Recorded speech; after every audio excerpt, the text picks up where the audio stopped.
Chapter 16:12. Song Downing said indifferently, "Don't forget, Yin Chongding and Zhao Chuanyuan's marriage was the late emperor's idea. Yin and Zhao pushed the boat along with the current, each leaving a way out for the other's descendants." The Duke clicked his tongue and said, "This bunch of scholars, they really have a lot of cunning guts." Song Downing sighed softly and said, "Scholars have a lot of cunning minds, while martial artists refuse to be controlled. Since His Majesty ascended the throne, it has actually been quite difficult. What's not easy is that His Majesty has done very well." Gao Shizhi stared at this good friend of his, who had nothing to hide from him, and asked in a deep voice, "Have you decided? Are you really going to help His Majesty keep the various civil officials and military forces in check?" Song Downing didn't answer the question, and took a deep breath. Although our neighbors of various surnames have been suppressed by Bai Yan for so many years, we can't deny that there's a world of difference between the imperial court with and without Bai Yan in charge. Since Bai Yan is gone, then even if we don't consider the country, we still have to be worthy of those ancestral tablets that we have to pay respects to every year. Gao Shizhi stretched. "In any case, I'll do what you do. It's that simple. I won't waste my energy." Song Downing suddenly laughed. "Do you still remember the things when you were young?" Gao Shizhi was stunned. "What things?" "The two of us did a lot of magnificent things when we were young." "What are you asking?" "Hey, Wang Yuanran, that bunch of good-for-nothing brats. Compared to us in the past, they're worlds apart." Song Downing subconsciously rubbed his chest, and then pointed at the face of this illustrious duke in front of him. The latter's face instantly flushed red. Gao Shizhi cursed, and his entire arrogance disappeared. Song Downing laughed out loud for the first time. At that time, many years ago, his young Marquis Song Downing and his good brother Gao Shizhi were riding on the outskirts of the capital with their retainers. In the end, they met a woman. That woman was truly devastatingly beautiful. Even the arrogant Song Downing was shocked by her beauty. Song Downing and Gao Shizhi were not able to defeat him. They suffered some punches and kicks. However, the two rich men had the advantage in numbers. Soon they chased after the bastard and beat him up. Their faces were covered in dirt. The key was that this guy was good at fighting, but his mouth was so good that he could curse people 100 times without repeating a word. Song Downing and Gao Shizhi were not able to defeat him. Song Downing and Gao Shizhi were punched and kicked by him. However, the two rich men had the advantage in numbers. Soon, they chased after the bastard and beat him up. The point was that this guy was good at fighting, but his mouth was really good at cursing people without repeating 100 times. How was this a hero saving a damsel in distress? This was clearly a disgrace. It had nothing to do with heroic spirit. It was clearly an internal conflict between two groups of lechers. Neither of them was a good person. Then Song Downing was kicked 7 or 8 zhang by the woman with the sword on her back. Gao Shizhi was slapped and spun 7 or 8 times in the air. Then the young man from Liaodong charged in front of the woman with a face full of gratefulness. He grabbed her hand and said some words of gratitude. He was not willing to let go. Gao Shizhi and Song Downing only found out much later about that bastard surnamed Su. His fate was not much better than theirs. His entire body was sent flying far away. After he fell heavily on the ground, he still gritted his teeth and squeezed out an ugly smile. He shouted with all his might, "You are my Su Zhao's wife. Either you kill me, or you marry me." In the past, as long as Su Xiao was in Great Peace City, there would be no lack of excitement. Now his son had come to Great Peace City. It seemed to be very lively. The Duke of Yan and the Marquis of Huayang were very disappointed, because in the morning court session, the young vassal king who had caused a great disturbance did not appear. In comparison, the other news only slightly lifted the spirits of the officials. Wu Zhongshuan, the top general of the south under Zhao Bing of Yan, had secretly left Guangling Road and went north. He suddenly appeared in the court of the capital and was promoted to the Minister of War of Liang. At the same time, he was ordered to immediately return to Guangling Road to supervise the war.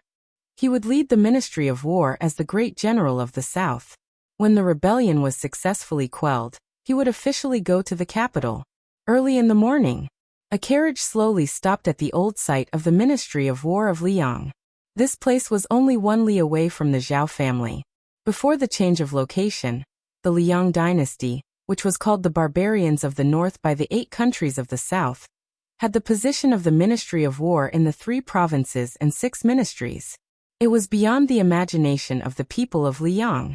At that time, not to mention the Ministry of Personnel, as long as you were not a general of a local town, even if you were the head of the Secretariat of the Hall of Secretaries, or the left servant of the Menxia province, you would have to obediently make way for the assistant minister of the Ministry of War's carriage.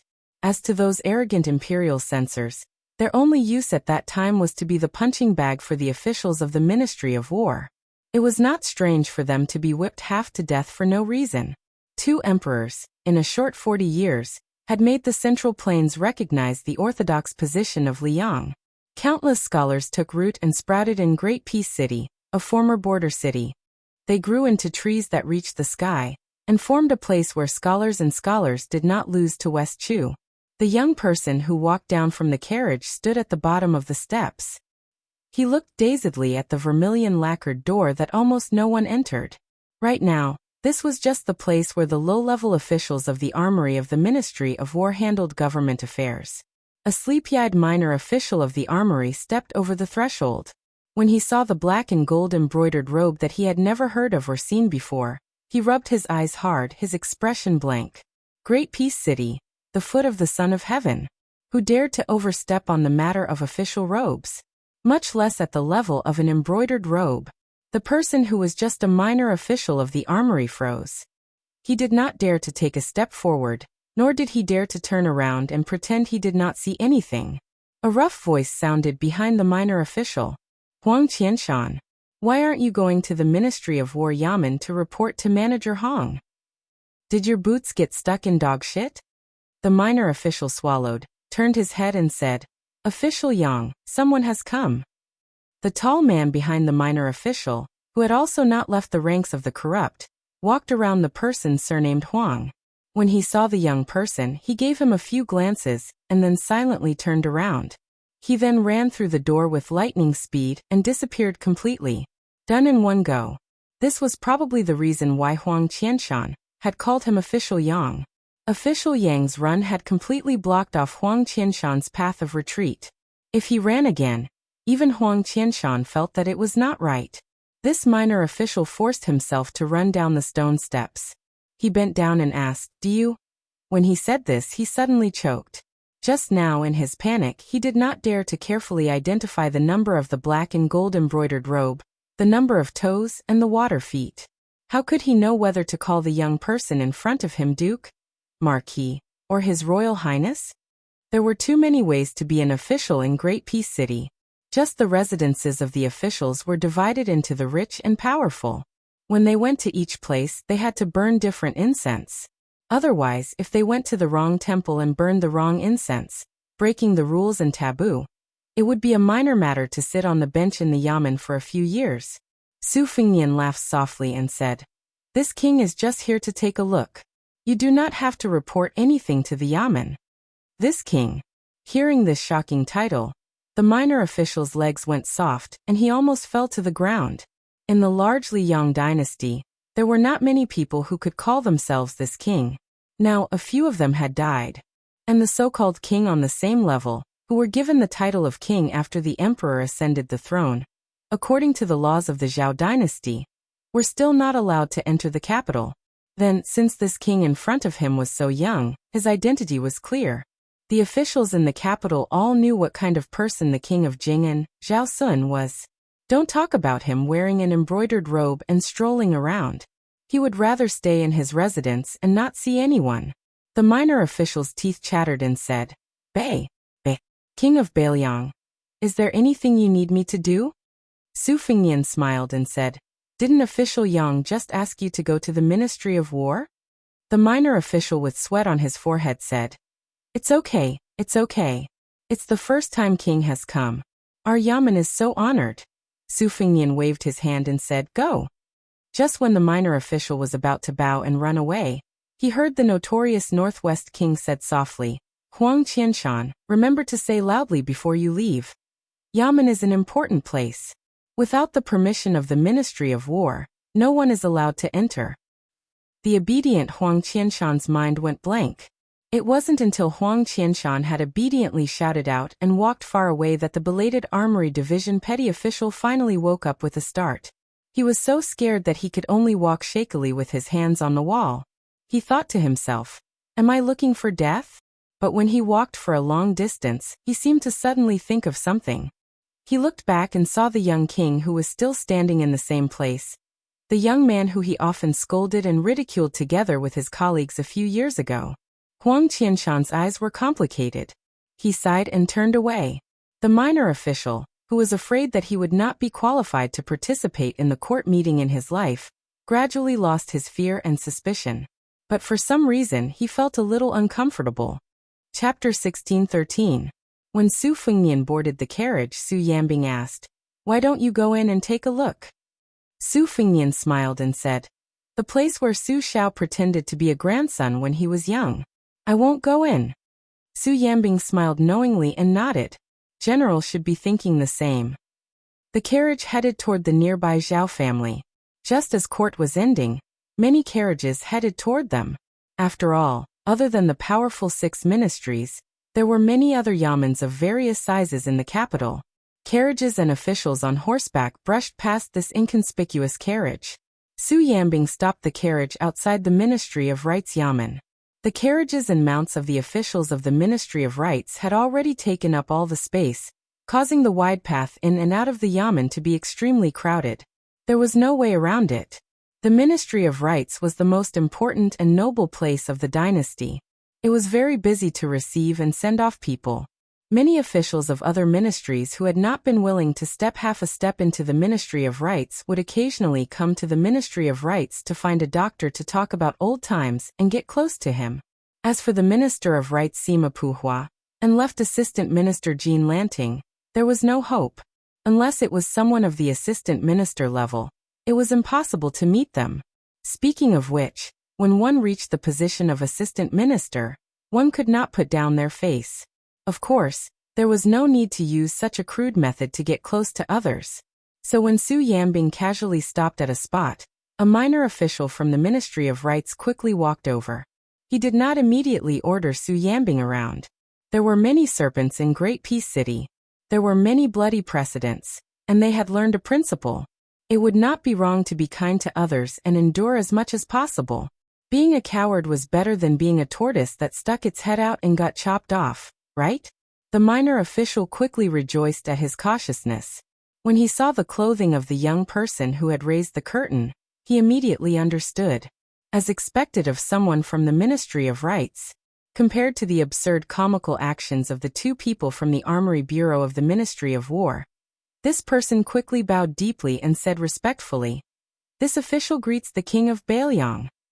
Su Fengnian got off the carriage, nodded, and walked straight to the Ministry of Rights Yamen. The official from the Ministry of Rights didn't dare to stand up even after Su Fengnian had walked through the door. It was as if he couldn't wait to bow until the end of time. The one who led the way for the young king was an extremely unlucky official from the Ministry of Rights. He happened to meet the King of Bailiang on a narrow road, and there was nowhere for him to escape. His subordinates also instantly distanced themselves from the official. They didn't even have the slightest awareness of sacrificing themselves for justice. Is it not easy to enter the Ministry of Rights? If he did not have a familiar person of sufficient rank to lead the way, would the other officials of the Ministry of Rights, who had suppressed their resentment for many years, make things difficult for him? The truth was, of course, the truth. However, would the person in front of him care about these shitty rules? When he was still Bailiang and His Royal Highness, he could already carry a sword to court. So when the official from the Ministry of Rights heard that the King of Bailiang wanted to see the old minister, he didn't even dare to fart. He bowed and led the way.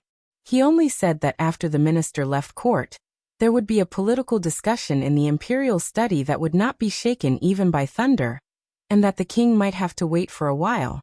When Su Fengnian walked into Sima Puhua's room, he didn't refuse the official from the Ministry of Rights who served him tea. Seeing the young king standing in front of the minister's favorite painting, frogs croaking out of the mountain spring, and admiring it, the official from the Ministry of Rights carefully handed him a cup of hot tea. Only then did the official from the Ministry of Rights remember one thing. After Bailiang's hereditary title was abolished, This young man was scolded for recklessly wasting God's gift, wantonly inscribing on priceless authentic paintings, and even simply stamping the word fake. At first, it was unknown how many officials in the capital and scholars of the Central Plains, after receiving the paintings from the Baelyang Palace, all beat their chests and stamped their feet. They couldn't wait to catch the young man from Wutangan and beat him up. However, they didn't expect that in just a few years, they would immediately change their attitude and laugh from ear to ear. The reason was very simple. No matter how much the leaders of the scholarly circles resisted these paintings from the young king's hands, as long as you were willing to sell them, the price of the next person would at least double. Even so, there was still a price but no market. Thinking of this, the official from the Ministry of Rights felt a little guilty. When Jean Lanting, who hated Baelyang the most, entered the Ministry of Rights and took the second position, he reluctantly parted with his treasures and publicly sold several paintings to show his loyalty. However, he still secretly kept a cool invitation, thinking that one day when he was old and left the officialdom to return to his hometown, he would take it out and show it off to others. Perhaps one day when he was at a critical moment in his official career, he would sell the small invitation with only 2 words, at a low price, to his early imperial examination master. Giving it away for free? Dream on. Cool invitation, cool mountain. Just based on the 2 extremely special words cool, the official estimated that it was worth 500 taels of silver. Gold. After Su Fengnian finished his tea, he walked to the desk and casually opened an exquisite sandalwood box. Inside, there were 6 ingots of ink neatly arranged. Taking out one of the ingots, the twin dragons spat out pearls to draw golden lines, with the seal script Hua Zhang Huan Kai in the middle. It was clearly a tribute ink from the court of the old Southern Tang ink master Chuji. A rare item like this, after being passed around for decades, would now be something on the desk of the officials of Liang. However, compared to the refugees of the spring and autumn period who had also left their homes, these inanimate objects seemed to be much more fortunate. They were able to survive until a knowledgeable scholar loved them so much that he couldn't put them down. Many refugees of a fallen country could only die in a foreign land. Minister Sima Puhua still hadn't returned to the Ministry of Rights Yamen. The official from the side, suffering, the official from the doctor's face grew paler and paler. There was a cough outside the door, and the official from the Department for Purging officials quietly walked out of the room. He saw a good relationship with the minister-counselor of the Department for Purging officials. He was a good person who had been a minister-counselor for over 10 years, and still hadn't been promoted. The latter quietly said with a sad face, "Sir Liu." When the minister reached the Yamen door, he turned around and left. He said he had to go to the Ministry of Door to take care of business. He also said that we must not let the prince know. He told us to only say that today's meeting will take a long time, and that he may not be able to leave the palace before noon. He also told us to take good care of the prince. Whoever makes a mistake will be punished. Hearing this grievous news, the official almost jumped up and cursed. He resisted the urge to run away on the spot, and took several deep breaths outside the room, as if his heart and liver were in pain. At this time, he suddenly had a flash of inspiration. The official whispered in the ear of the minister-counselor. The latter had a troubled expression. The official patted the latter's shoulder heavily and said in a resolute and decisive tone, "Hurry up and go." After explaining the matter, the official returned to the room, as if he was walking on thin ice. He tried his best to speak in a calm tone to the young prince. When he spoke, his face was full of sincerity and guilt. A few years ago, when he secretly gathered a servant girl from the manor to catch the fierce woman in bed, he didn't see the official from the doctor's side like this. Su Fengnian glanced at him and expressionlessly said, "Minister isn't here, but Assistant Minister Jiang and Jean Lanting should be here, right?" The official didn't have time to think about the meaning of the 2 different titles. He pecked at the rice and said, "Minister Jiang is here, he is here." Originally, Minister Jiang asked for leave and temporarily returned to the Yamen to take care of government affairs. After Minister Jean left the court, he directly returned to the Ministry of Rights. He is also here. Compared to the Shang study room, which was like a crane in a flock of chickens, the rooms of the 2 ministers of the Ministry of Rights were each occupied by one person. However, the rooms were connected to several other officials, so it didn't seem to be as unique. The Ministry of Rights was a place that taught people rules. Its own rules were complicated to the point of nitpicking. Chapter 16:14. Su Fingyan and the doctor walked towards the room of Right Assistant Minister Jiang Yongla. As a result, the doctor found that Jiang Yongla was panting after running all the way back. He didn't care about maintaining his composure in front of this humble official. When the doctor saw the Right Assistant Minister, there was only one thought in his mind. Lord Jiang, take care of yourself. It is not that this lowly official wants to drag you into the water, but the minister has already ruthlessly tricked this lowly official. If I don't get someone to trick and scare you back, this lowly official may not live to see the sun tomorrow. Actually, there's a Jianghu slang that the little bastard in this humble official's family used as his pet phrase. Now that I think about it, it's really reasonable. In Jianghu, one has to be a Taoist who doesn't die. To be honest, if Lord Jiang dies suddenly, this humble official will definitely try my best to shoulder the burden of the Ministry of Rights.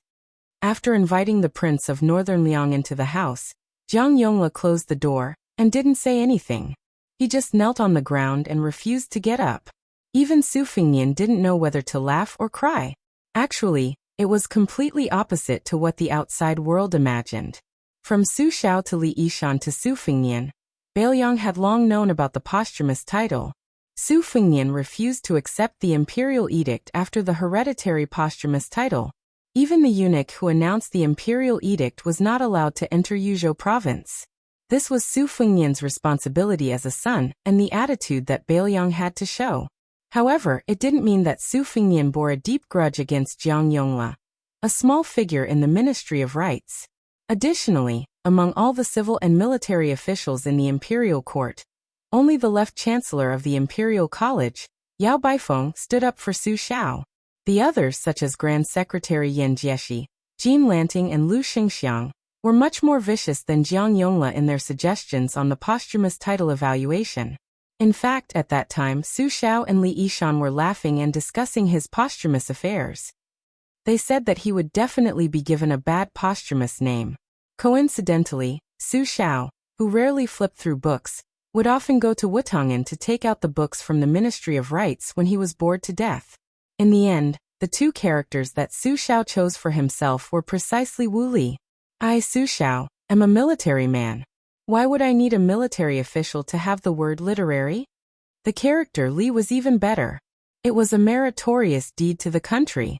Too much slaughter was carried out, and the merits offset the demerits. Just take it as I, Su Xiao, and Li Yang's debt is settled. Of course, Su Fingyan didn't have any hatred for Jiang Yongla, but that didn't mean that he would be nice to the number 3 person in the Ministry of Rights. But for such a great assistant minister of the Ministry of Rights to kneel there and act like a rascal, Su Fingyan's eyes were opened. A short while later, when the young vassal king walked out of the room, the doctor of the department for purging officials heard sobbing from inside the room. The doctor felt as if a heavy burden had been lifted off his shoulders, but he also felt some regret deep in his heart. Su Fingyan walked to the outside of the room of the left assistant minister of the Ministry of Rights. The door was wide open, and the elegant Jin Lanting was sitting calmly behind the desk. He looked at the young vassal king who had once been high above. This third junior Jin, who had quickly risen through the bureaucracy of Great Peace City, showed no fear and looked coldly at him. Jin Lanting narrowed his eyes and didn't move. He didn't even rise to greet him. You have become the king of Bailiang through hereditary succession, and have taken another step forward. But I, Jin Lanting, am no longer a minor landowning household of that little county. Then the doctor of the department for purging officials heard the king of Bailiang say, "Move further away."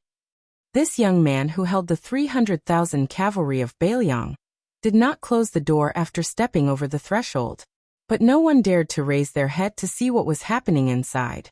Soon, a loud sound came from inside the room. The department for purging officials jumped in fright and trembled all over. After an unknown amount of time, the young vassal king walked out of the room. He lightly patted his dust-free sleeves and left. The department for purging officials was hesitating about whether to enter the room when they heard the left assistant minister, who paid the most attention to his speech and actions, yell at the top of his lungs, "All of you scram! The entire Ministry of Rights Yamen had the bone-chilling coldness of winter. Su Fengnian walked towards the carriage. Seeing Su Yanbing's curious gaze, he said with a smile, "I didn't kill anyone, but there are people who feel worse than death." Su Yanbing's gaze was slightly strange. Su Fengnian helplessly said, "I didn't take off my pants. But if you have this kind of hobby, I can take you there. Now that guy is probably still weeping." Su Yanbing hurriedly waved his hand and laughed. Su Yanbing finally stopped laughing. When Su Fengnian was about to get into the carriage, he asked, "Are we going to the Imperial Astronomer next?" Su Fengnian nodded and said, "Yes." Su Yanbing suddenly looked sideways at a group of people on the street in the distance. They were all riding horses. It had been some time since the court session ended, so the road was not congested. But the momentum of the 5 riders was very conspicuous. Su Fengnian lifted the side curtain when Su Yanbing turned his head. Other than the leader of the 5 riders who did not look at them, the other 4 riders all had unfriendly expressions. One of the riders even stopped his horse in front of them. He held the reins with one hand and leaned back slightly, full of arrogance and conceit. Su Yanbing said softly, "Look at that old man's official robe. It seems to be the second-rank military official's robe that only the great generals of the 4 campaigns and the Minister of War can wear." Su Fengnian said, "It should be Wu Zhongshuan, who was previously conferred the title of Great General of the Southern Expedition. It seems that he has come to the capital to receive his reward. Perhaps he has already become the Minister of War. No wonder his subordinates are so arrogant and despotic." Su Yanbing frowned and said, "Do you want me to teach him a lesson?" Su Fengnian, who was separated by a curtain, shook his head and said, "Forget it. Wu Zhongshuan still has some ties with someone. If you want to teach him a lesson, let him do it himself in the future." Just as Su Fengnian was about to ignore the provocation in the other's eyes, the other stopped his horse and raised his hand to make a hand across his neck. Su Yanbing said calmly, "Your Highness, you can't just let me go back and forth and be a cart driver, right?" Su Fengnian smiled and said, "Okay, remember not to hit too hard." Su Yanbing asked, "Half dead?" Su Fengnian replied, "The other party is not a weak civil official. There is no glory in beating him. However, he is a general of Nanjiang who has been through hundreds of battles. Half dead is not enough. If you don't beat him half dead, you will be letting down their reputation of being comparable to the Bailiang cavalry." Su Yanbing, who had let go of the reins, could not help but smile and said, "There is such a reason?" Su Fengnian put down the curtain and said slowly, "As long as the Bailiang cavalry is there, it is the reason." Su Yanbing disappeared in a flash. In the next scene, Su Yanbing kicked the side of the large horse's abdomen. The Nanjiang general was sent flying along with his horse. The horse's 4 hooves flew into the air and landed heavily in the distance with a loud crash. No one saw how Su Yanbing attacked. The tall and sturdy general who had not yet rolled off the horse was kicked 50 or 60 feet away. Fortunately, this street, which was second only to the Imperial Road in the capital, was wide enough. Otherwise, he would have sunk into the wall. Su Yanbing stepped on the head of the dying general and looked at the other riders. Other than Wu Zhongshuan, who had calmly turned his horse around, everyone was furious. Su Yanbing did not say anything. He only used the sole of his shoe to pinch the general's head. Bailiang does not care if you are an official of the Ministry of War. Who cares if you are a Nanjiang general? Wu Zhongshuan raised his whip slightly and stopped the 3 irascible riders from trying to retaliate. The old general, who was now wearing a standard second-rank lion official robe, slowly rode forward alone. He looked down at Su Yanbing and asked knowingly, "Bailiang Su Yanbing?" Su Yanbing replied indifferently, "Did you bring 1 or 2,000 elite soldiers to be stationed in the Jingji Southern Army camp? Otherwise, I'm afraid there won't be enough for supper tonight." Wu Zhongshuan's mouth twitched and he turned to leave. The 3 riders under his command galloped toward the general, whose life or death was unknown, to clean up the mess. Su Fengnian sat in the carriage, his hands folded like an old farmer's sleeves. His 10 fingers were interlocked and trembling slightly. The Imperial Astronomer was about to arrive. The source of the white clothes case in the capital was here. The spring and autumn saber armor died here. Chapter 16-15. There was a rumor that there was a famous little restaurant called Jiujiu Restaurant beside the Longshu Ditch overpass, which was used to suppress the water veins in the capital. There was an endless stream of high-ranking officials and dignitaries. The proprietress was a charming widow, but there had never been any rumors about her in the past few years. No matter how much the aristocratic Gongsun family and the descendants of the Jiujiu restaurant fought over a table, no matter how much the two sides fought, the Jiujiu restaurant, which seemed to be under the protection of a big shot, would always open the next day. If one was late, as long as it was time for the restaurant to close, no matter if one was the son of a minister or the grandson of a great general, they would all close the door and refuse to serve. The more the Jiujiu restaurant was like this, the more the old gluttons in the capital liked it. Although it was very likely that a big shot like the assistant minister would be scolded by an audacious waiter when they went to the restaurant, everyone enjoyed it and never got tired of it.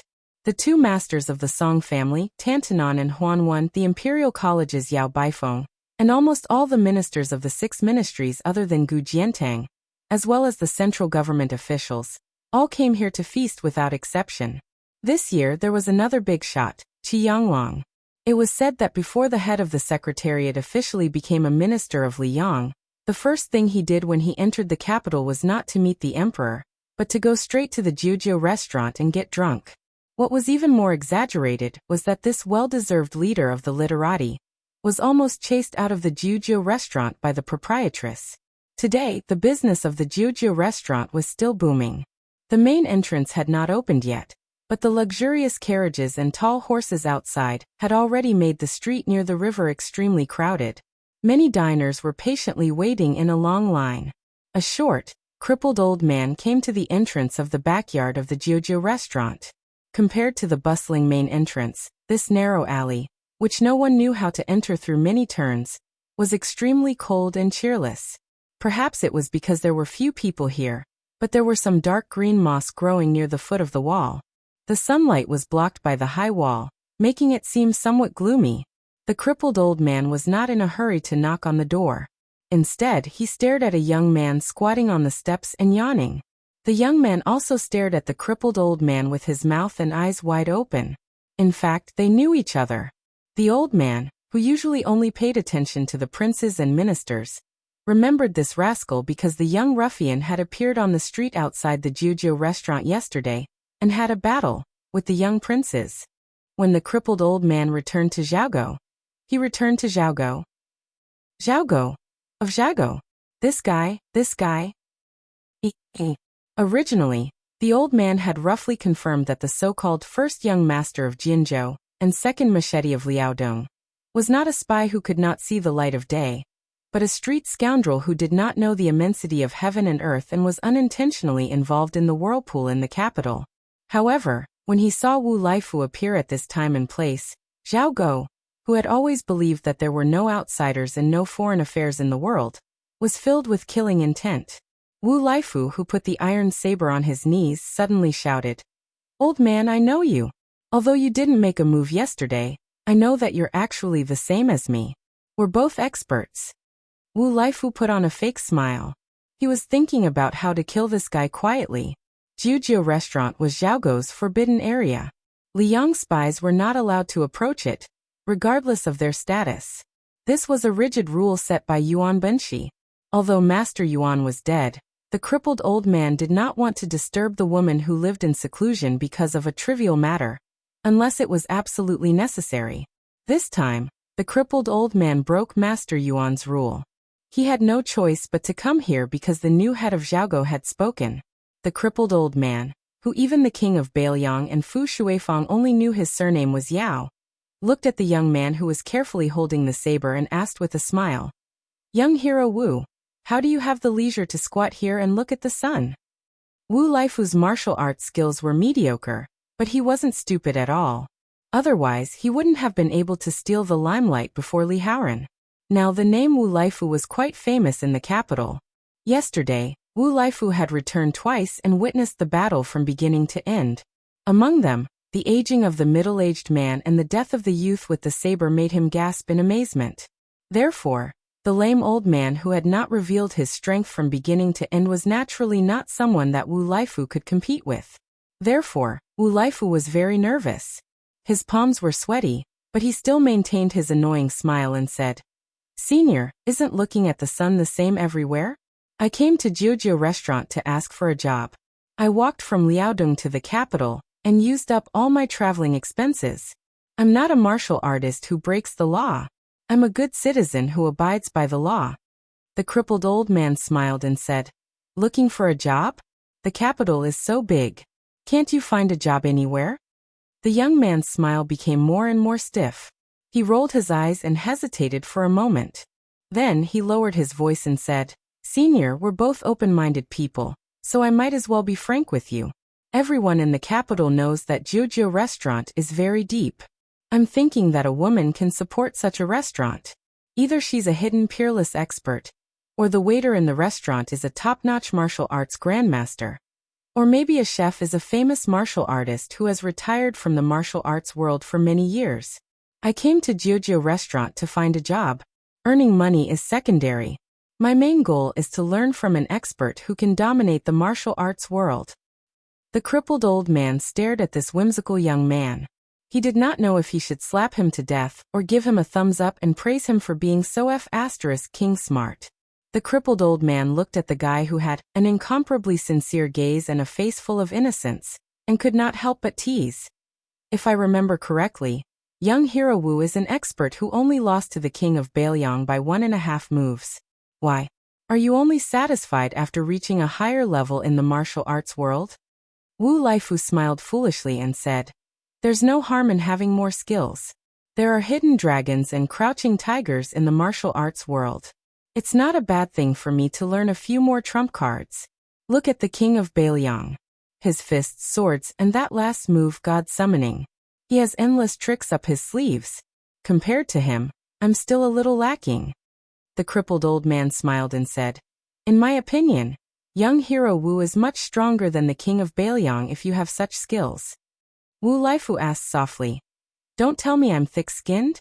The crippled old man gave him a thumbs up and said, "Young Hero Wu, you're indeed a talented martial arts genius. Your future achievements in martial arts will definitely be limitless." The young man scratched his head. He accepted the compliment with a smile. For some reason, the crippled old man no longer wanted to kill him. He ignored the young hero of Liaodong and walked up the stairs.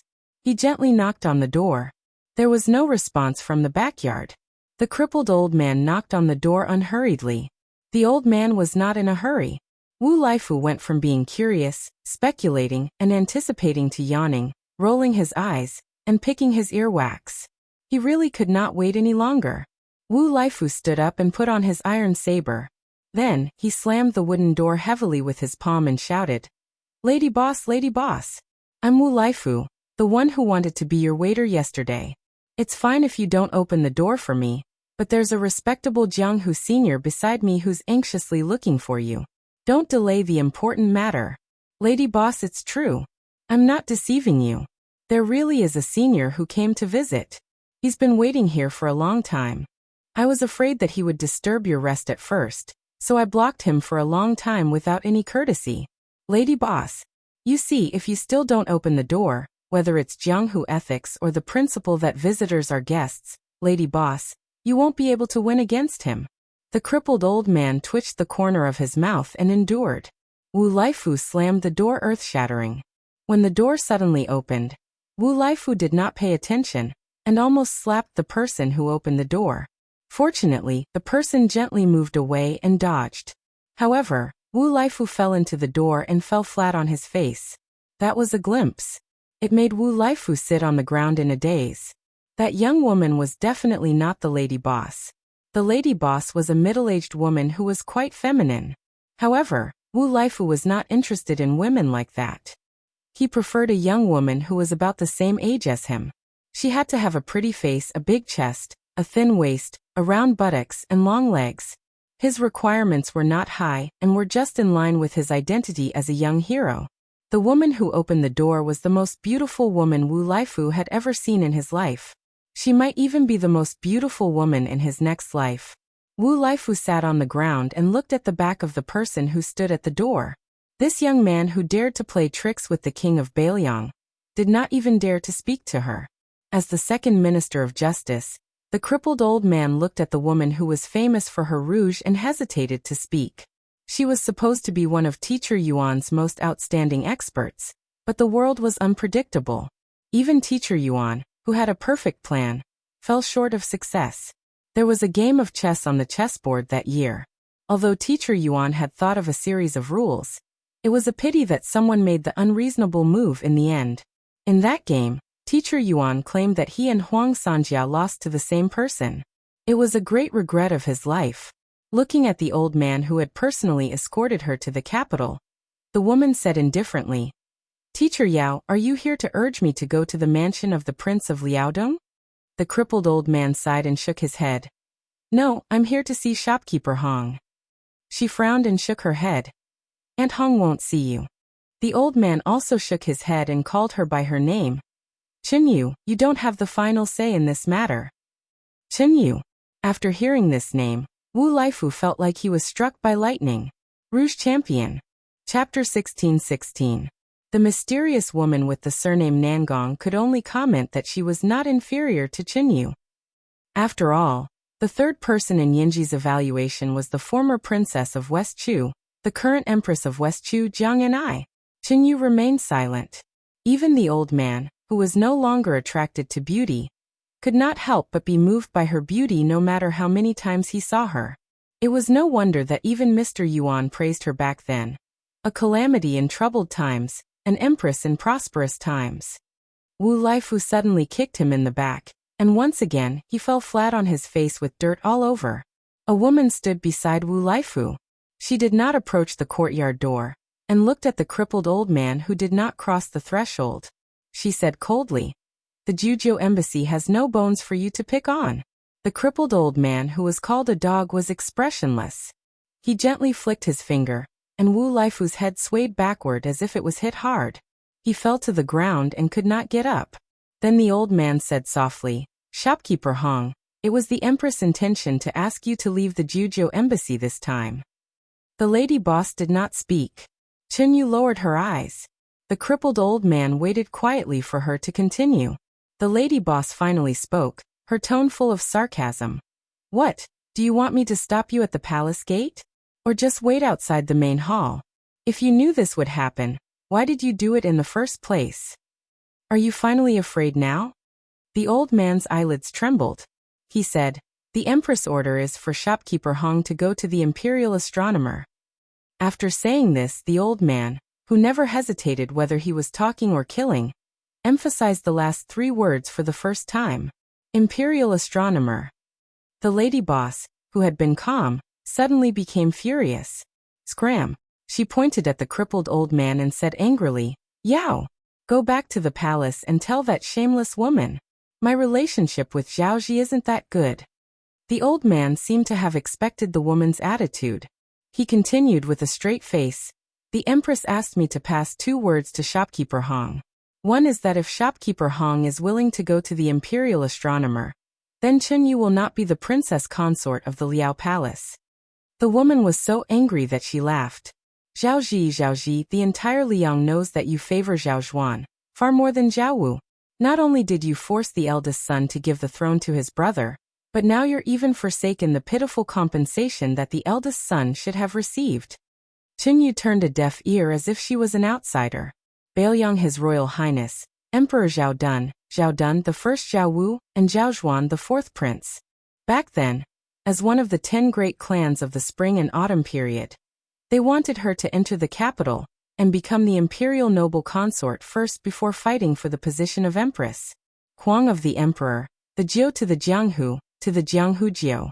Later Mr. Yuan, who spoke vaguely, asked her to get close to the fourth prince, who had not yet married Yan Dongwu.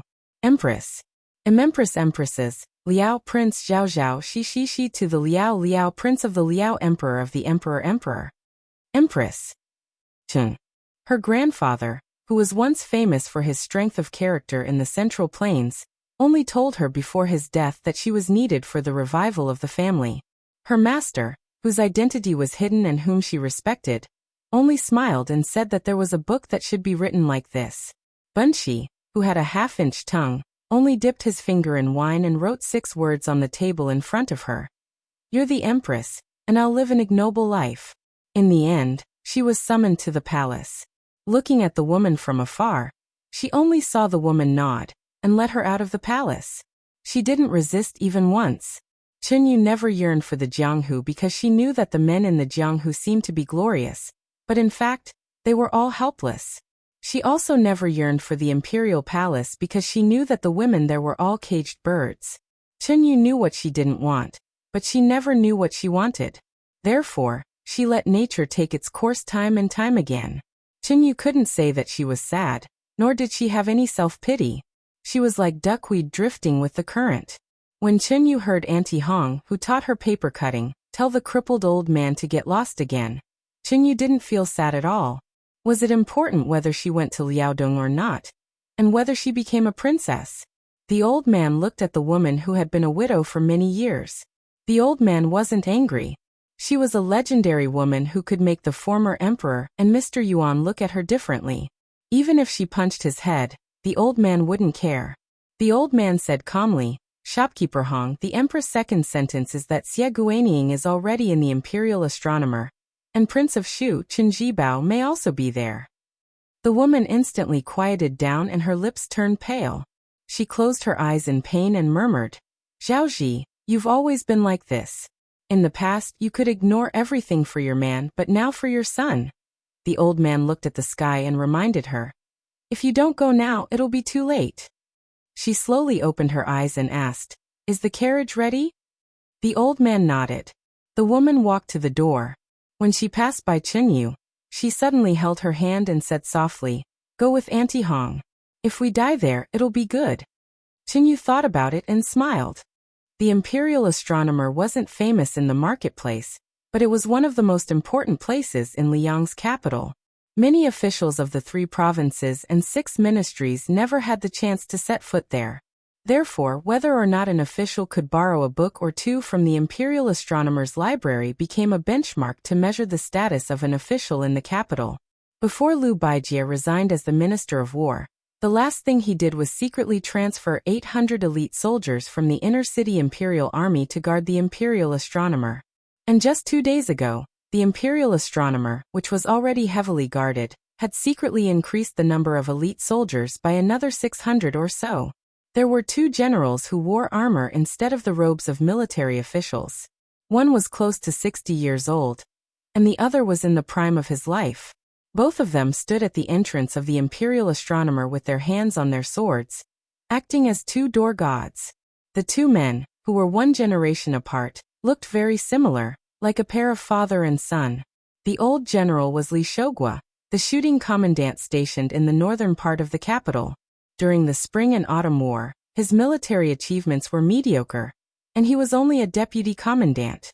Therefore, 5 years ago, Li Shogua was promoted step by step to the position of shooting commandant, one of the 4 major commandants in the capital. He was only a joke in the capital's officialdom and the capital's military, and was rudely given the nickname Commandant of Peace. This meant that if Li Shogua was in a time of chaos, with his mediocre ability, he would not even be able to become a commandant, let alone the most powerful commandant in Liang. These years he had relied on his skill of flattery to become an official. He did not know how to fight, but he knew how to be an official, especially when he was lucky enough to climb up the branch of Ma Lulang, the general of the expedition to the north. However, with Li Shogua's eldest son Li Chong and who stood out in the Jingji army last year, this kind of talk gradually dissipated. Li Chong was only 30 years old. After the current emperor ascended the throne, he was quickly promoted to be a corps general among the permanent military generals in Liang. He was an extremely sturdy 4th-rank general. His significance was equivalent to that of a civil official taking on the position of governor in a place outside of the 6 ministries. If he didn't make a big mistake in his position, he would definitely be waiting for a promotion. Speaking of which, it was strange. Although Li Chong, who had never been to the Liao border and had no military achievements, was not considered unknown before this, compared to the younger Yin Chongying and Han Xingyan, he was clearly not good enough. However, this person became one of the first generals promoted by the emperor, making the officials in the capital feel like they were looking at flowers in a fog. Good things came in pairs. Li Chang'an's younger brother, Li Changliang, only followed Wang Yuanran and a few other hedonistic sons to Beiyang's Yuzhou for sightseeing. After returning to the capital, he quickly received a transfer order from the Ministry of War and became a captain of the Liaodong Duoyan elite cavalry. The three of them, one was Captain Shuang, one was a corps general, and one was Captain Duoyan. This made the Li family, whose ancestral graves were emitting smoke, suddenly have a saying in the court, Little Gu family. Although the father and son worked together to guard the gate of the imperial astronomer, Li Shogua and Li Chang, and never looked sideways. Compared to Li Chang'an's calmness, while Li Shogua's face was calm, his heart was beating like a drum. Not long ago, the eldest son Li Chang'an suddenly received an imperial edict to enter the palace to meet the emperor. He was quickly transferred out of the inner city and led 800 imperial guards to guard the imperial astronomer between the royal city and the palace. He himself also quickly entered the capital from the northern part of the capital. The transfer order to enter the capital did not come from the Ministry of War document. It came from the Li family's benefactor, General of the North, Hufu.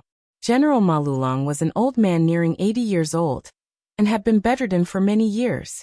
In the Liang army, in terms of seniority, only Zhao Cheng, Yang Shenxing, and Yen Jinchuan could compare. In addition, Yang Shenxing and Yen Jinchuan had both been demoted and killed.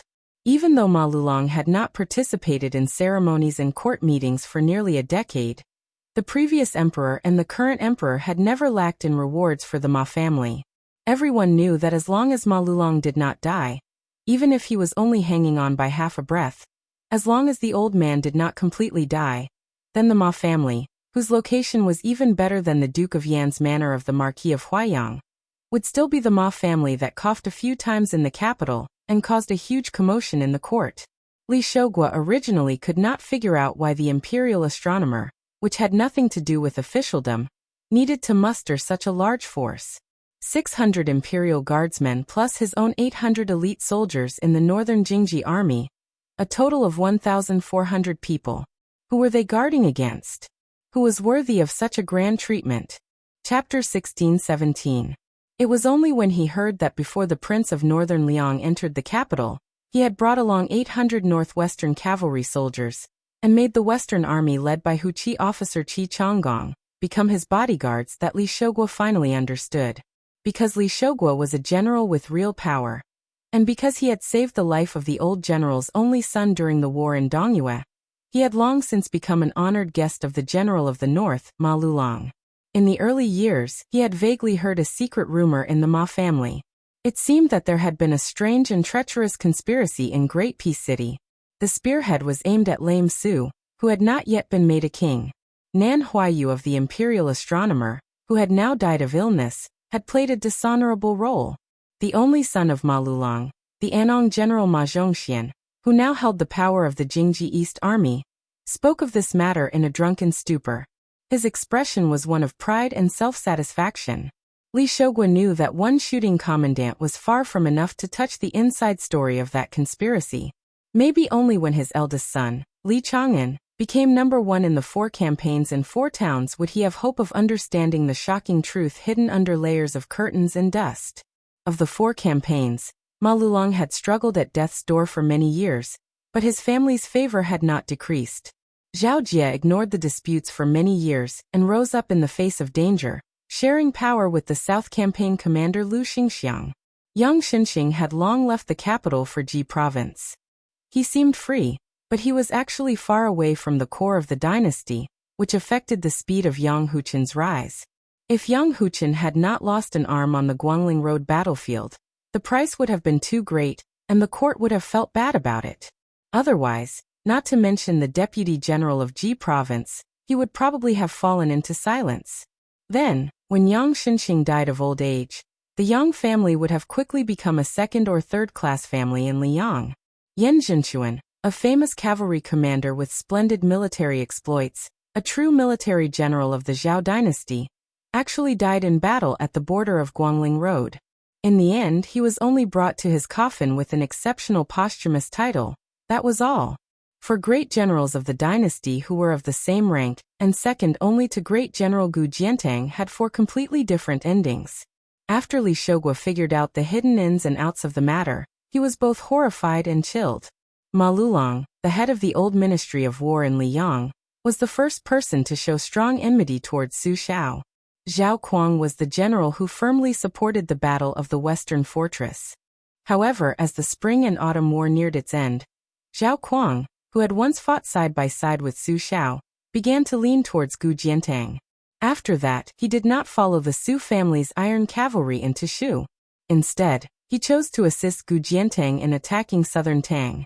During the reward event in the capital, during the grand banquet of the meritorious officials, Zhao Jie and Su Xiao became enemies. Before the previous emperor ascended the throne, Zhao Jie had been one of the previous emperor's lackeys in his struggle with the old prince of Jinggan, Zhao Heng. Yang Shunqing had a shallow relationship with Su Xiao, and there was almost no personal relationship between them. Yan Zhenchuan, when Su Xiao left the capital, this general who greatly respected Su Xiao personally saw Su Xiao off. Li Shogua did not know how the highly respected old general felt when he led the army out for the last time in his life.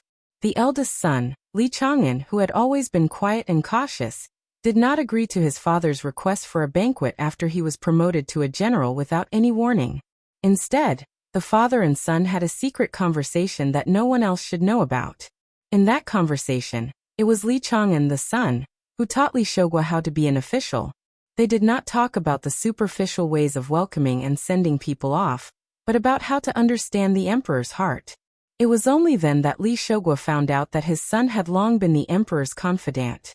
Unlike the other generals who were secretly appointed by the late emperor to be the ones supporting the emperor, Li Chang'an relied on his own luck to gain the trust of the 4th prince at that time. Li Chang'an bluntly told his father that His Majesty had hinted to him that he would be promoted to the next general of Anbei in 3 years at the cost of his father's retirement. In 3 years, whether he would go to Liaodong, Guangling, or the northwest, it would depend on his own ability whether he could become a border official with iron armor. At this moment, Li Shogua, who had mixed feelings, sighed softly. The Li family, from him to his 2 sons, had always been seeking riches from danger. When Li Shogua saw the carriage in the distance, he began to breathe heavily. Even if he died here today, as long as his son Li Chang'an lived, the Li family had the hope of becoming the second Su family, and not the little Gu family. Inside the imperial astronomer, behind the door with the plaque, Excellent Realm of Insight, there was a crop altar covered with 5-colored soil from the Guangling path. The east was green, the south was red, the west was white, the north was black, and the middle was yellow. A middle-aged Confucian scholar squatted in front of the red soil in the south. Beside him stood a young man whose lips were tightly pursed. He wore the uniform of the imperial astronomer. His position was similar to the Taoist master of Longhu Mountain, and he had become the second Taoist minister in the current dynasty. As the leader of the Taoists in the north, it was not appropriate for him to squat with the Confucian scholar. However, if the tall immortal Wu stood up straight, it would be too disrespectful to the young imperial astronomer nicknamed Little Bookcase, so he could only bend down as much as possible. Wu Lingsu, who was called the Great Peace City Immortal Wu Shizhen, along with his son Wu Shizhen, had the appearance of an immortal. In these 2 years, he could be said to have called the wind and the rain. Even Jin Sanlang had to treat him and his son as important guests. However, at this time, the bent immortal Wu was trembling with fear. His back was soaked with sweat. It was unknown whether it was the sweat from the sun, or the cold sweat from the fear. An old man in white approached. Wu Lingsu, who had the highest position on the stage, was the first to speak. He said respectfully to the old man with great xiantong, "Imperial astronomer, this humble Taoist pays his respects." The imperial astronomer, who was in charge of calculating the stars and promulgating the calendar for the imperial court, was an important figure in the Zhao family of Liang. Other than the imperial astronomer and the imperial astronomer, the imperial astronomer was not the imperial astronomer of spring, summer, autumn, and winter. Not to mention the lower-ranking imperial astronomer like Chiahu, it was the immortal teachers who did not wear official robes and only wore white. Moreover, This person had the title of Imperial Astronomer. The white-clothed Qi cultivator in front of him looked like a middle-aged man, when Wu Lingsu had seen him several times. However, the next time Wu Lingsu saw him, he looked like this. The Imperial Astronomer's deputy Imperial Astronomer, who had broken through the bottleneck at the Maui Post Station yesterday, looked worried. He said softly to the man who had not stood up, "Mr. Xie." The Confucian stretched out his palm and placed it flat on the soil. He smiled and said, "I know that Duke Yenxing has left the capital. Don't worry, I will personally preside over the operation of the formation." The Qi cultivator grandmaster was about to say something when Xie Guanying stood up and clapped his hands. He turned around and said, "Other than the 1,600 people of the Li family, there will be another 300 palace guards who are already on their way." The Qi refinement grandmaster still looked like he wanted to say something, but stopped on second thought. Xie Guanying glanced at the towering building in the capital and said with a faint smile, "Why? Do you really want me to say that His Highness the King of Shu is here, so that you can be at ease?" The Imperial Astronomer heaved a sigh of relief. He then said bitterly, "Mr. Xie, I gave up the heavenly Tao and did not walk. I am no different from a pure martial artist like Xianyuan Pan. Naturally, I would not know that His Highness King of Shu has arrived." Xie Guanying's tone was playful. Qi Xianxia first went to Mount Wudong to meet Hong Xixiang and cultivated. He also saw Li Yufu. He walked a few hundred miles along the Guangling River and arrived at Taiyan City. Yu Groom unintentionally pointed out the mysteries of Li Yufu. Li Yufu gave up on proving Tao and ascending, and even gave up on being a land immortal. Jin Xian, and what do you think? Jin Xian, and had not been called by his name for decades. He was a little dazed. Xie Guanying looked up at the cloudless sky and said softly, "Ancestor Lu once said, 'Don't ask if there are gods in the world and how many people have ascended since ancient times.' He also said that if you subdue a fire dragon, you will subdue a tiger, and you will become a land immortal." Wu Lingsu thought about it carefully. He only felt that it was indeed mysterious. However, it was useless to a half-baked Taoist like him. But from the corner of his eye, he saw that the deputy Imperial Astronomer was deep in thought, and his expression was changing. Xie Guanying walked slowly to the Tongtian platform. The King of Shu, whom he helped wholeheartedly, did something unexpected. One was to go to the north to enter the capital, and the other was to enter the Imperial Astronomer. Xie Guanying did not stop and said to Jin Xian, "If you still have the thought of ascending, remember to kill Li Yufu as soon as possible." The juvenile Imperial Astronomer, who was very close to the Emperor and Empress, followed Xie Guanying. He had no awareness of the upcoming war and laughed. "Mr. Xie, there is a chess player named Fan Zhongho. He is better at chess than you." Xie Guanying smiled. "What's so great about being better than me? When it comes to chess, I can't even beat Li Yishan, who is known to be a bad chess player. However, I know my strengths and weaknesses and never ask for humiliation. Nalin Yusi is different. I remember that year, I watched him lose to Li Yishan 16 times in a row. He still did not admit defeat. I have seen a lot of people who care about winning and losing. He is the only one who cares so much. Oh no, your grandpa Imperial Astronomer is also one of them. He still thinks that you can beat Huang Longshi until he dies, right?" The teenager sighed and said helplessly, "Yes. In fact, I don't like chess very much. Grandpa Imperial Astronomer wants me to learn how to play chess. I can't help it." Xie Guanying bent his finger and knocked on the teenager's head. "How many people want to die but can't get it? You don't like it?" The teenager grinned and suddenly lowered his voice. "Mr. Xie, are you poaching from His Majesty the Emperor?" Chapter 16:18. Xie Guanying was not surprised at all. He continued to climb the stairs calmly. "Don't tell him." The youth blinked. "Why?" Xie Guanying ascended step by step and chuckled. "If you agree, I'll tell you why your grandpa Jianzheng will always lose to Huang Longshi, and why he can't be the chess armor in the spring and autumn 13 armors." The youth thought for a while. "Deal. I'll go help Jin Sinan." The youth turned and ran down the stairs. Xie Guanying came behind Chen Jibao, who was standing near the Tiandao of the Tongtian platform, and asked, "Are you still unwilling to take this step?" Chen Jibao did not answer. Xie Guaniying said slowly. Tantai Pingjing herself did not know that her Taoist heart was damaged. Jin Sinan was even worse. He neglected the fundamentals and focused on the trifles. He had been accumulating for decades and was the most promising seed of the Tiandao. However, he pulled up the seedling to help it grow and ruined himself.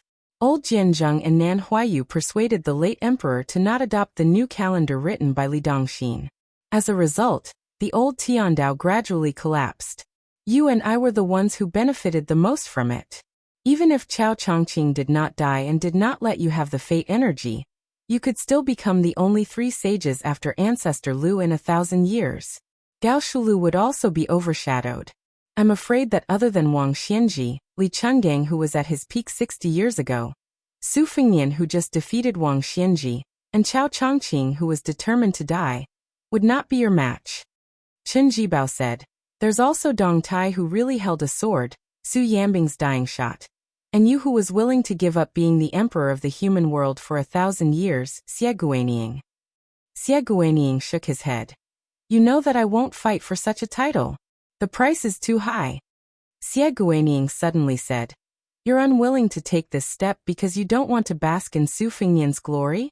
Chen Jibao remained silent. Xie Guaniying smiled and shook his head. If that's the case, why did you come to Beijing? Is it fun to watch Su Fengnian strut around?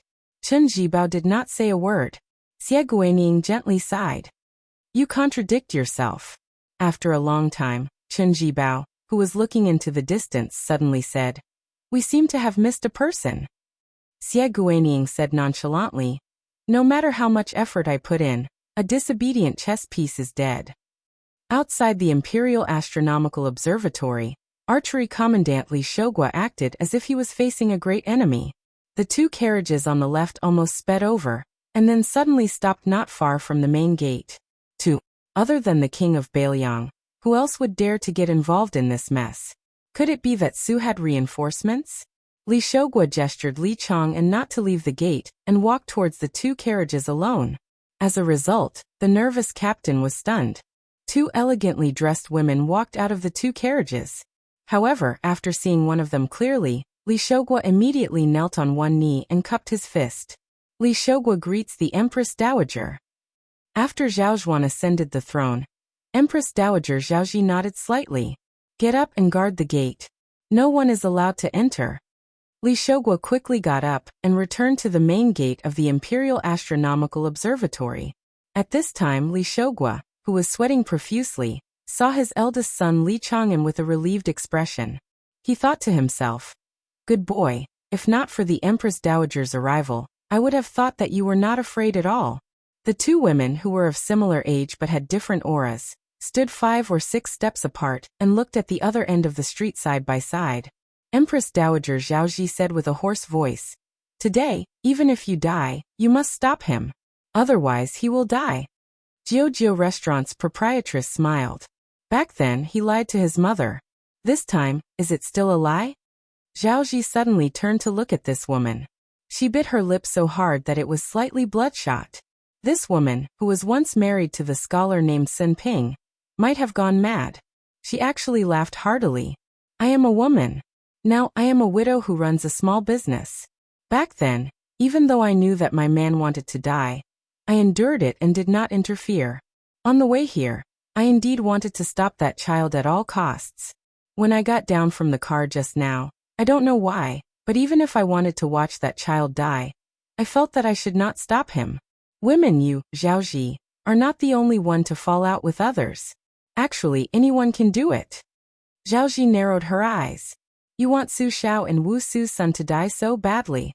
Moreover, it is the eldest son Su Fengnian? The proprietress's lips twitched. Zhaoji, my memory is better than yours. I remember that Su Xiao said a long time ago that there is no one in the world who deserves to live or can't die. There is no such logic. It is not easy for a man to walk in this world. It is not shameful to think of living as long as possible. But sometimes it is even more necessary to die. Zhaoji's face was as dark as water. Unknowingly, a young woman stood behind each of the 2 women. Princess Suizhu Zhaofengya. Chen Yu. Between the 2 of them, one was haggard and the other was in high spirits. When the proprietress of Jiujiu saw the black dot at the end of her vision, she turned to Chunyu and smiled. Back then, you should have seized the opportunity to make a move. It is a pity that you miss some men. Chunyu seemed to have recalled some past events. She raised her finger and pointed at her chest. She smiled and shook her head. Aunt Hong, when I first met that guy, he kept looking at me here. It is really difficult for me to make a move on such a man. The proprietress held back her laughter and scolded the brat. She said hatefully, if the upper beam is not straight, the lower beam will be crooked. You are indeed the same as your father. Chunyu grunted twice. She lowered her gaze slightly and looked at the towering scenery. Her eyes were clearly full of smiles, but her tone was somewhat aggrieved. My place can't be fake, right? The carriage approached slowly.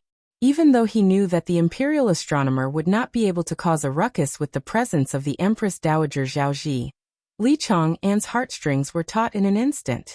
Li Shouguo was sweating profusely and his vision was almost blurred. A young man lifted the curtain and got out of the carriage. He did not deliberately avoid the Empress Dowager Zhaoji, Princess Zhao Fengya, Sun Ping's wife, and Chunyu, but he did not deliberately approach them either. When Zhaoji saw this, she clenched her fists and said in a low voice, Su Fengnian. Su Fengnian, who was facing the imperial astronomer, slowed down his footsteps. Zhaoji stared at the handsome face that resembled the face of a certain woman from back then. This young man was still young. He was different from the high-spirited person he had seen before.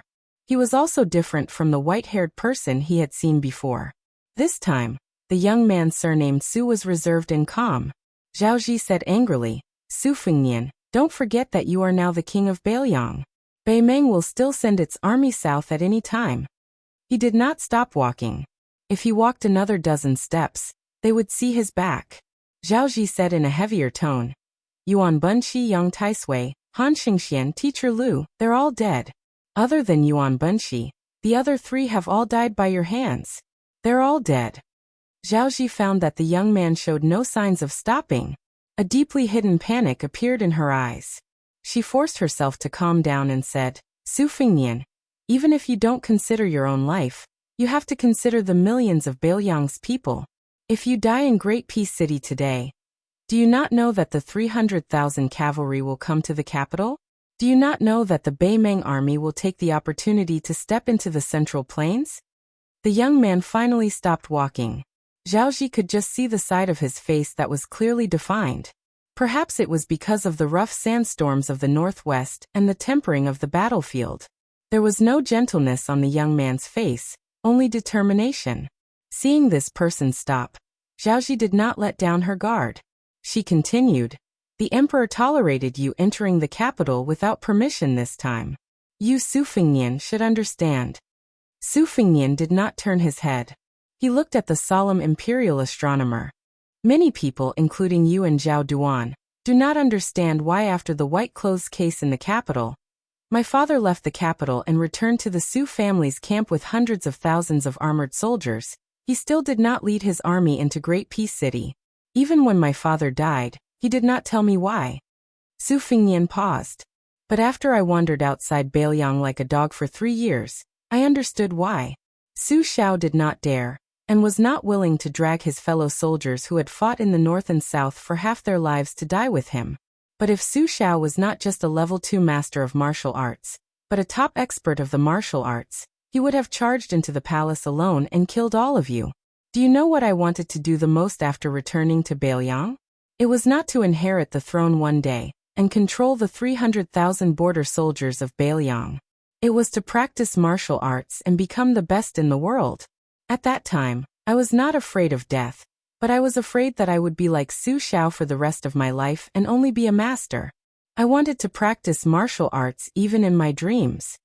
No one knew that on the border of Liangmang, there was a young man who did not want to sit under the awning and finally reached the first level of Vajra realm. How happy was that? Su Fengnian narrowed his eyes. The reason I said this is because you are women. But don't forget, Zhaoji in the white clothes case, my mother was also a woman. Su Fengnian started to walk forward. Densely packed iron armor swarmed out of the gate of the imperial astronomer. At the end of the streets on both sides, There were countless elite cavalry soldiers rushing over. Zhao Ji, Jiujiu Restaurant's lady boss, Chen Yu, and Zhao Fengya heard the young man's last sentence. What Su Xiao wanted to do but could not do back then, I, Su Fengnian, will do today. Su Yanbing no longer sat in the carriage. He slowly installed the spearhead on the spear. Inside the carriage, there was a large black and gold embroidered robe that he had taken off from his body. The young man who walked toward the imperial astronomer. An old cold knife hung from his waist. He was dressed in white. Chapter 1619. I have something to do tonight, so I only have one chapter today. After the morning court was dismissed, the emperor did not hold a small court meeting to discuss politics as usual. He only had the head eunuch of the ceremony directorate, Song Tonglu, call for the scattered left cavalry attendant, Chen Wang. At that time, Chen Wang was about to walk down the white jade steps with the provincial head official, Huan Wen, but he could only stand where he was.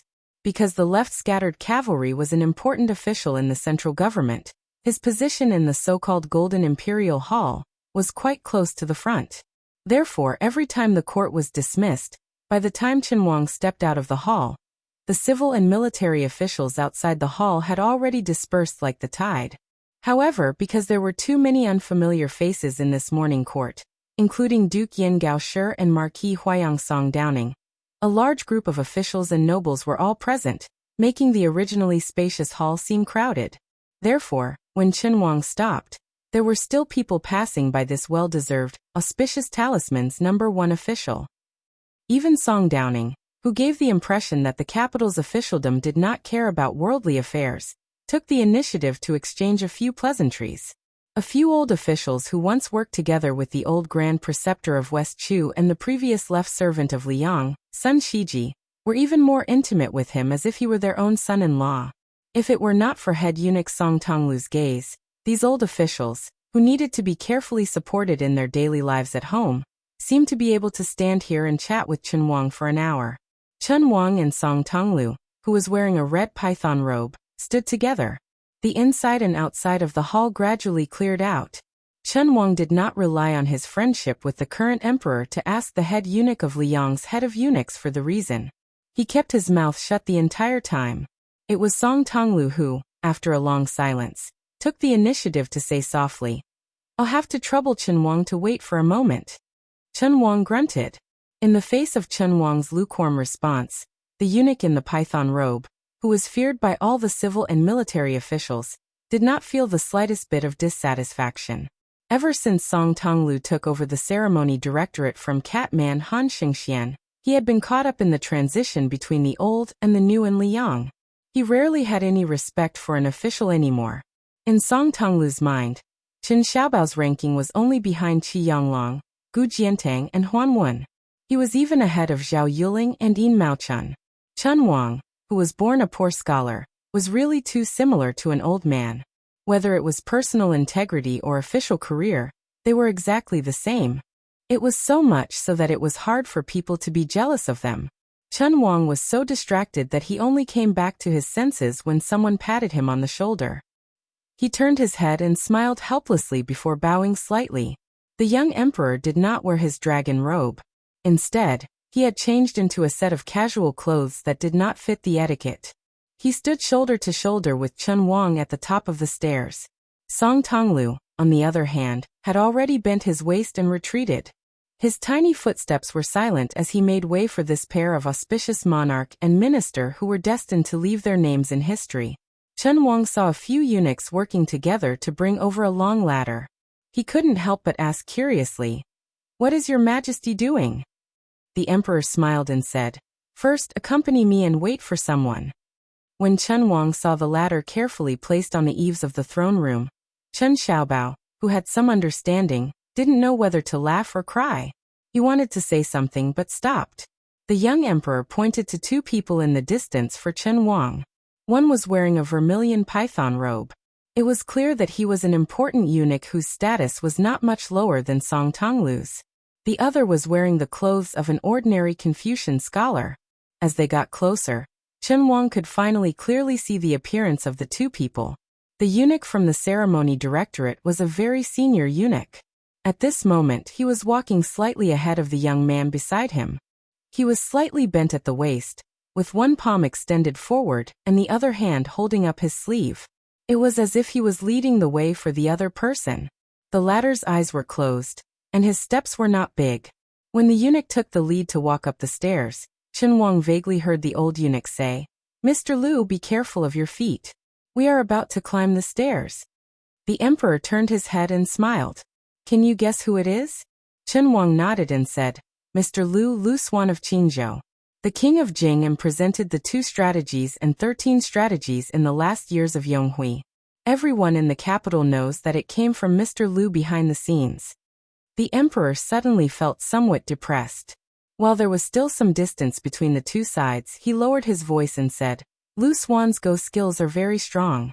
I think that even if the 2 of us worked together, we would still be chopped up like vegetables. He could easily take care of us." Chen Wang couldn't help but laugh. He quietly joked, "Why don't we get the 10th chess saint, Fan Zhonghe? If it doesn't work, doesn't your majesty still have the imperial astronomer and eunuch Zheng to support you? If the 4 of us go together, are you afraid that we can't beat one Lu Su? If it doesn't work, there's still Wu Songxian, who claims to only lose to Fan Zhonghe. If it still doesn't work, we can take turns and deliberately test Lu Su to see how long he can last. We don't have to be afraid that he won't make a move." The young emperor gently elbowed Chen Wang's waist and scolded jokingly, "It's one thing to bully Mr. Lu's poor eyesight and find Fan Zhonghe to be our military advisor. You even want to take turns? Can't we be more shameless?" Chen Wang said shamelessly, "This humble subject's face isn't worth much anyway." The emperor raised his elbow and was about to strike again. Chen Wang quickly moved a few steps away. The eunuch from the ceremony directorate led Lu Su closer to the emperor and Lord Chen. When they were about 10 steps away, the emperor quickly walked down the steps and took Lu Su's hand. He smiled and said, "Mr. Liu, I'm sorry to have invited you into the palace in such a hurry." Lu Su didn't reveal the slightest bit of fear and trepidation. He calmly said, "It's a pity that Lu Su is blind and can't see the spectacular view of the palace." When the eunuch who was holding the brush saw this scene, his eyelids twitched. After the young emperor and Lu Su, who was still a commoner, reached the top of the steps, Chen Wang smiled and greeted Lu Su. "Chen Wang of Menxia province. It's my honor to meet Mr. Liu." Lu Su bowed and said, "Lu Su greets Lord Chen." Chen Wang accepted it calmly. That bow was the first and last time Lu Su bowed to an official of Liyang since he entered the capital until the end of his life. Many years later, Lu Su quietly died of illness. Grand Secretary Chen Wang stood in the deserted morning hall, where only a white-haired old woman was, and returned the bow today. The emperor said to Song Tonglu and the eunuch in charge of writing in a deep voice, "I want to climb the steps with these 2 gentlemen. One of you will dismiss everyone nearby, and the other will guard here. Remember, in the time it takes for a stick of incense to burn, I want to see no one in the palace from the roof." The old eunuch in charge of writing quickly left. He naturally didn't dare to fight with Song Tonglu for the position of guarding the steps. Under the emperor's irrefutable order, Chen Wang had to climb the steps first. Lu Su followed closely behind. The young emperor and Song Tonglu held the steps for the 2 of them on the left and right. Song Tonglu didn't raise his head, but he caught a glimpse of the young emperor from the corner of his eye. An emperor with an excellent reputation in the court was holding the steps for a young official and a poor scholar in white. There were 2 pairs of boots above the emperor's head. Song Tonglu's eyes suddenly reddened. When the 3 of them reached the roof of the lofty hall, the eunuch with the seal of the ceremony directorate was completely out of sight. Song Tonglu didn't dare to let go of the steps, but he raised his sleeve slightly to wipe his eyes. Chen Wang helped Lu Su to sit near the roof ridge, leaving the middle seat for the young emperor. After Zhao Zhuan sat down, he smiled and asked, "Is this your first time seeing the scenery of the capital?" "Ha, me too." "Me. Intentionally or unintentionally?" He stopped using the word I. Chapter 16:20. Zhao Zhuan put his hands on his knees and sat upright. He gazed out at the imperial streets and slowly said, "When I was still the 4th prince, I heard that there were 2 tallest buildings in the world in the capital. Even the heavenly platform of the imperial astronomer in Great Peace City couldn't compare to them. One was the missing moon tower on the snowy plains of Mount Hui. and the other was the tide listening pavilion in Beiliang. I've been to the snowy plains. It is very tall. Xianyuan Qingfeng is an incredible woman. She won't let me in. At the time, Chen Wang, you were by my side. We were both given the cold shoulder. Therefore, I feel much better about exposing her shortcomings. No matter what happens in the world, it's much easier to have two people to shoulder it. Chen Wang smiled. Zhao Zhuan stretched and cracked his neck. It's a pity I haven't been to the tide listening pavilion. Actually, I really want to go there one day to climb the building. After all, my wife is from Beiliang. No matter who she marries, as long as she marries well, she will want to return home. This is the same logic as us men who want riches and honor, but don't return home. Although my wife doesn't say it, I can't help but think about it in my heart. But right now the court and Beiliang are on bad terms. Not to mention that my father-in-law was scolded badly in private letters by his peers in Beiliang. Even my brother-in-law, who is good friends with Su Fengnian, didn't get to see Su Fengnian when he went to Beiliang Palace on Mount Qingliang. This time, Su Fengnian also came to the capital to avoid arousing suspicion. My brother-in-law didn't go to the Damayai courier station either. Actually, I wouldn't mind at all if I saw him. Why would I mind? I feel guilty towards the Yen family. Zhao Zhuan put his elbows on his legs and rested his chin on his hands. He gazed at the imperial road that seemed to extend all the way to the South Sea. The way of a subject is to follow the rules. The way of a son is to be filial. But in my opinion, whether it's a subject or a son, you can't escape the bottom line of being a human being. Remember the past and remember the kindness. Great Peace City, especially the so-called Golden Imperial Palace under our butt, what does it have the most? Most of them were officials. There are many officials who are very capable. They are able to get benefits from both sides and do everything flawlessly. But as for their ability to conduct themselves, I don't think so. But most of the time, even though we know that the people inside and outside the hall have selfish motives, generally speaking, as long as it doesn't harm the country, I and the former emperor, who sit on the dragon throne, will turn a blind eye to it. After all, when the water is too clear, there will be no fish. Sometimes, we even have to personally add fuel to the fire. But this doesn't mean that we aren't sick of it. Day after day, year after year, listening to the cheers and praises, it's really a very boring time. Zhao Zhuan suddenly couldn't help but laugh out loud. He said helplessly, I'm not afraid that you two will laugh at me, but there have been several times when I've been sleep-talking, and I've always said the words rise up. Because of this, I've been teased by my wife for no reason. Blind Lu Swan raised his head. The sun was not high in the sky, and a cool breeze was caressing his face. Chen Wang suddenly said, facing a mountain of memorials every day is very tiring. Zhao Zhuan sighed with emotion. As long as you want to be a good emperor, you can't rest for even a day. This is the most tiring thing. When I was young, I often complained to my mother that I couldn't see my father. It was very strange. Must an emperor only see his son a few times a year? At that time, I swore to my mother that when I grew up, I didn't want to be an emperor. I wanted to play with my children all day long, and watch them grow up bit by bit. Then they would get married. Chen Wang sighed. Zhao Zhuan smiled brightly, and pointed to the south. I know that there is a Jianghu outside of the imperial court. Especially in the past 100 years, it has been very exciting. Previously, there was Li Chungang from Green Mountain, and there were also the 13 grades of spring and autumn. Later, Wang Xianji was known as the invincible martial artist in the martial emperor city. After Huang Longsher scattered the remaining fate energy of the 8 kingdoms of spring and autumn into Jianghu, more and more top-notch masters sprung up. A few years ago, I would occasionally think that if I wasn't a prince, but a young man from a Jianghu sect, would I be able to get into the martial arts review? Even if I wasn't a first pin master, it wouldn't be difficult to be a master who could command the wind and clouds in a county, right? Not to mention other things, just based on my extraordinary ability to read memorials every day without frowning, I should be able to make a name for myself, right? Lu Su smiled and said, ordinary masters want to make a name for themselves in the Jianghu world. It's not as easy as climbing up the ranks in the imperial court. Zhao Zhuan nodded and said, therefore if I were only Zhao Zhuan, then I would actually be very envious of Su Fengnian. The young emperor paused for a long time. I also admire Su Fengnian, Lu Su said gently. In a small place called Yongzi Alley in Qingzhou, I once gambled chess with the king of Bailiang and won a lot of money from him. Therefore, I roughly know that it's very difficult to catch the eye of the king of Bailiang. Out of all the civil and military officials in the imperial court, there are only a handful who can do it. But at the same time it's also very simple. Perhaps the peddlers like him, and are willing to treat him as a friend.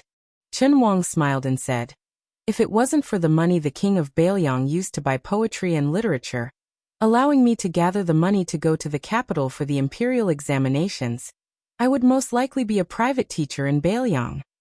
Zhao Zhuan said calmly, therefore if it wasn't for Su Fengnian, the three of us wouldn't be sitting here today. Maybe it would take me 5 years, 10 years, or even 20 or 30 years to be able to sit here and chat with someone else. I want to thank Su Fengnian, and I also want to thank all of you. Lu Su said calmly. If it was someone else who became the emperor, I, Lu Su, and Sir Chen wouldn't be able to sit here for the rest of our lives. Therefore, there's no need to thank the two of us. The meaning behind the blind scholar's words was self-evident.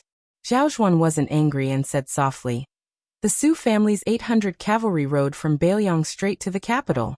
I had people carry an imperial edict and respectfully escort him into the capital.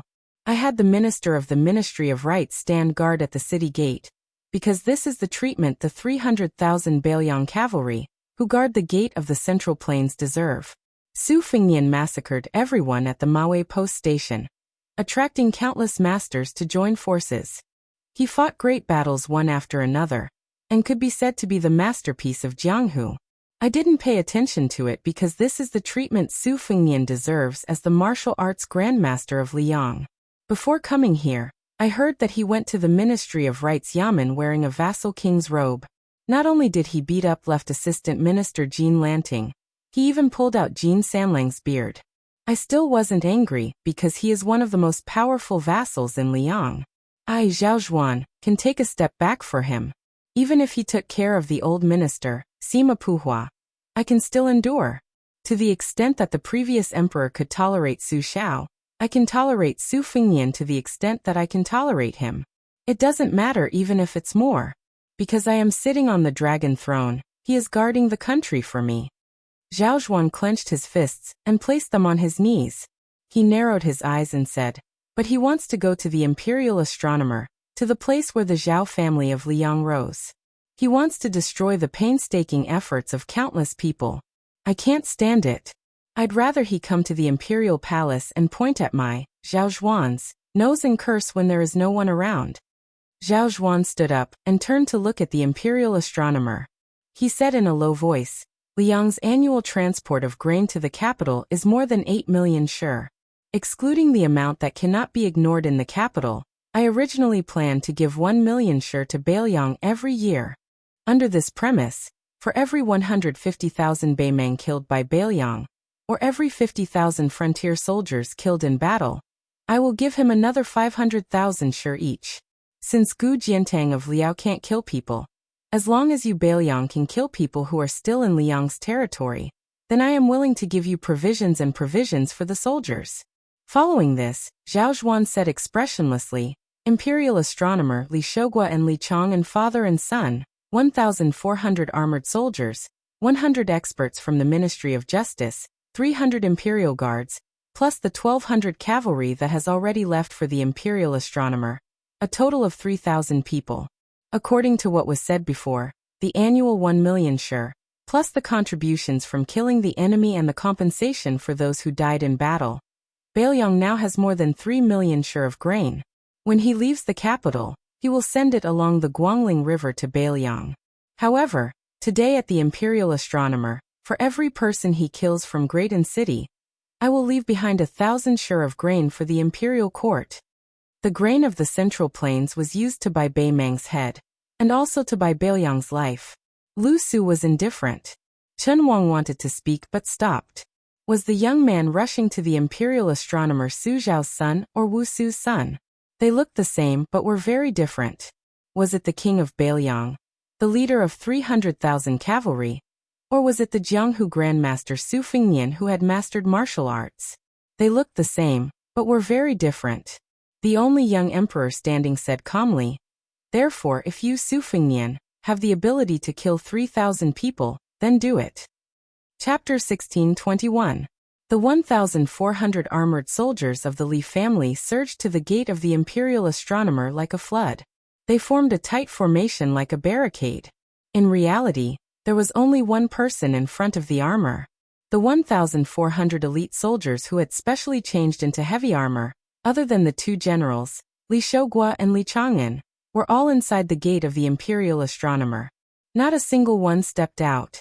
Wearing this kind of large armor that weighed 50 catties was equivalent to abandoning all flexibility and mobility. Originally, it should have appeared in a special battlefield where the foot could stop the cavalry, relying on the innate weight of a single armor, and the momentum condensed by a dense formation to resist the impact of the cavalry's charge. However, if an army was only equipped with heavy armor, large shields and long spears and crossbows, no matter how steady they would not be able to chase after the cavalry even if they succeeded in stopping the charge of the cavalry.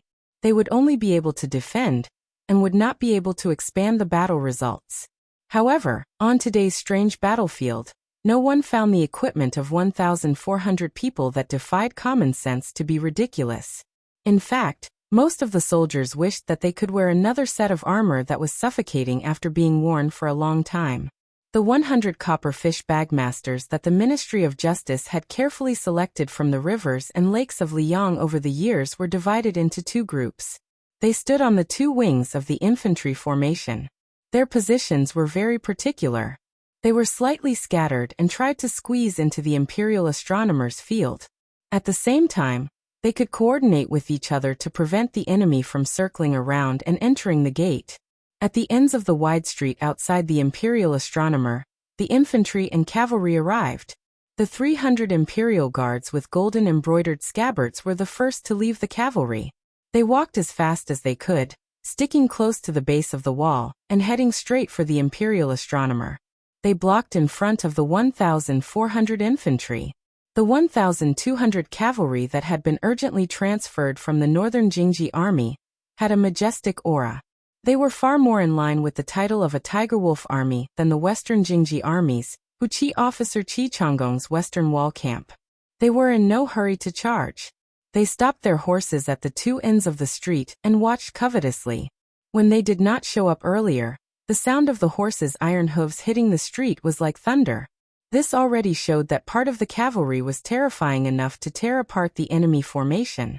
This mysterious cavalry that had never appeared before the eyes of the capital was an elite cavalry that the general of the north, Ma Lulong, had spent most of his life and a huge amount of money to build. The location and number of soldiers were not recorded in the Ministry of War's files. The Ministry of Revenue of Liang did not have to bear the expenses of this cavalry. For the past 20 years, it had always been directly transferred from the treasury of the Kingdom of Zhao to support the shocking expenses of maintaining the operation of the cavalry. Historically, only the old Minister of War, Gu Jiantang, had the qualifications to know the inside story. When Chen Jibao and Liu Baijie temporarily took over the Ministry of War, they were already unable to know too many details.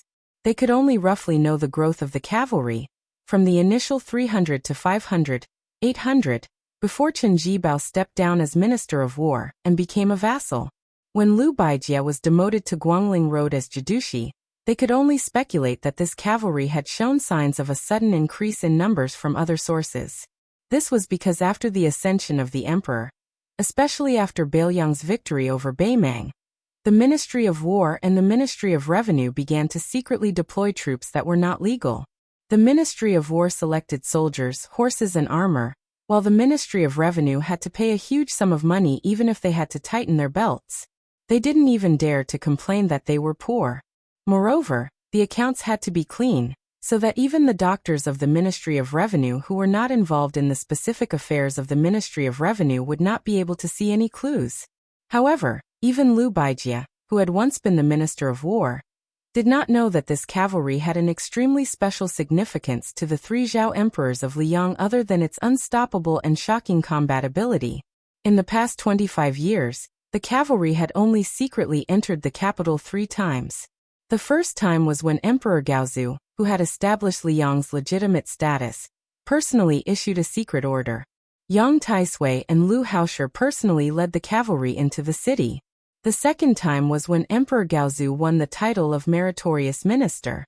The last time was when the previous Emperor Zhao Dun successfully wore the dragon robe that night. Led by half-inch tongue-bearing Ben Shi, they marched straight into Great Peace City and surrounded the mansion of Zhao Heng, who was still a prince at that time. Therefore, this was basically an army supporting the dragon of the Liang dynasty. The proprietress of Jiujiu restaurant looked around and for some reason, her smile was somewhat bleak. She muttered, "Sun Ping, is this the military might of Liang that you wanted to create back then?" She shook her head and collected her thoughts. She turned to Zhao Ji and mocked. "What, you're still not leaving? Are you staying here to use your status as the Empress Dowager to tie down Su Fengnian, so that he won't dare to go on a killing spree?" Zhao Ji's expression was complicated. It was bleak, bitter, hateful, and fearful. In the end, he sighed and said self-deprecatingly, "A long time ago, you were only Wu Su's friend, even though we knew each other earlier. Now you only treat Wu Su's son as a junior. As for my two sons, be it Zhao Zhuan or Zhao Wu, you're not even willing to look at them." The proprietress seemed to have heard the biggest joke in the world. She said sternly, "Fight, you've been fighting your whole life. Even today, you're still like this, wanting to fight for everything." Su Xiao overshadowed Zhao Dun. "You're resentful. Wu Su's name shook the capital. You're not convinced. Now, Su Fengnian and Zhao Zhuan, these two youngsters, are upright, relying on their family's resources and abilities to wrestle with each other. What are you getting involved for? What can you do?" Chapter 1622. Zhao Ji's face was devoid of any rich expression. There was a rare sadness and decadence. He turned to look at the imperial astronomer and said softly, "Wu Su and Su Xiao are dead. My man is dead too. My son has become the emperor. What do I have to fight for? But you don't know what the imperial astronomer means to the Zhao family. The saber armor Qi Lianhua has killed all the Qi cultivators from the imperial astronomer. It has already affected the fate of the Zhao family in Liang.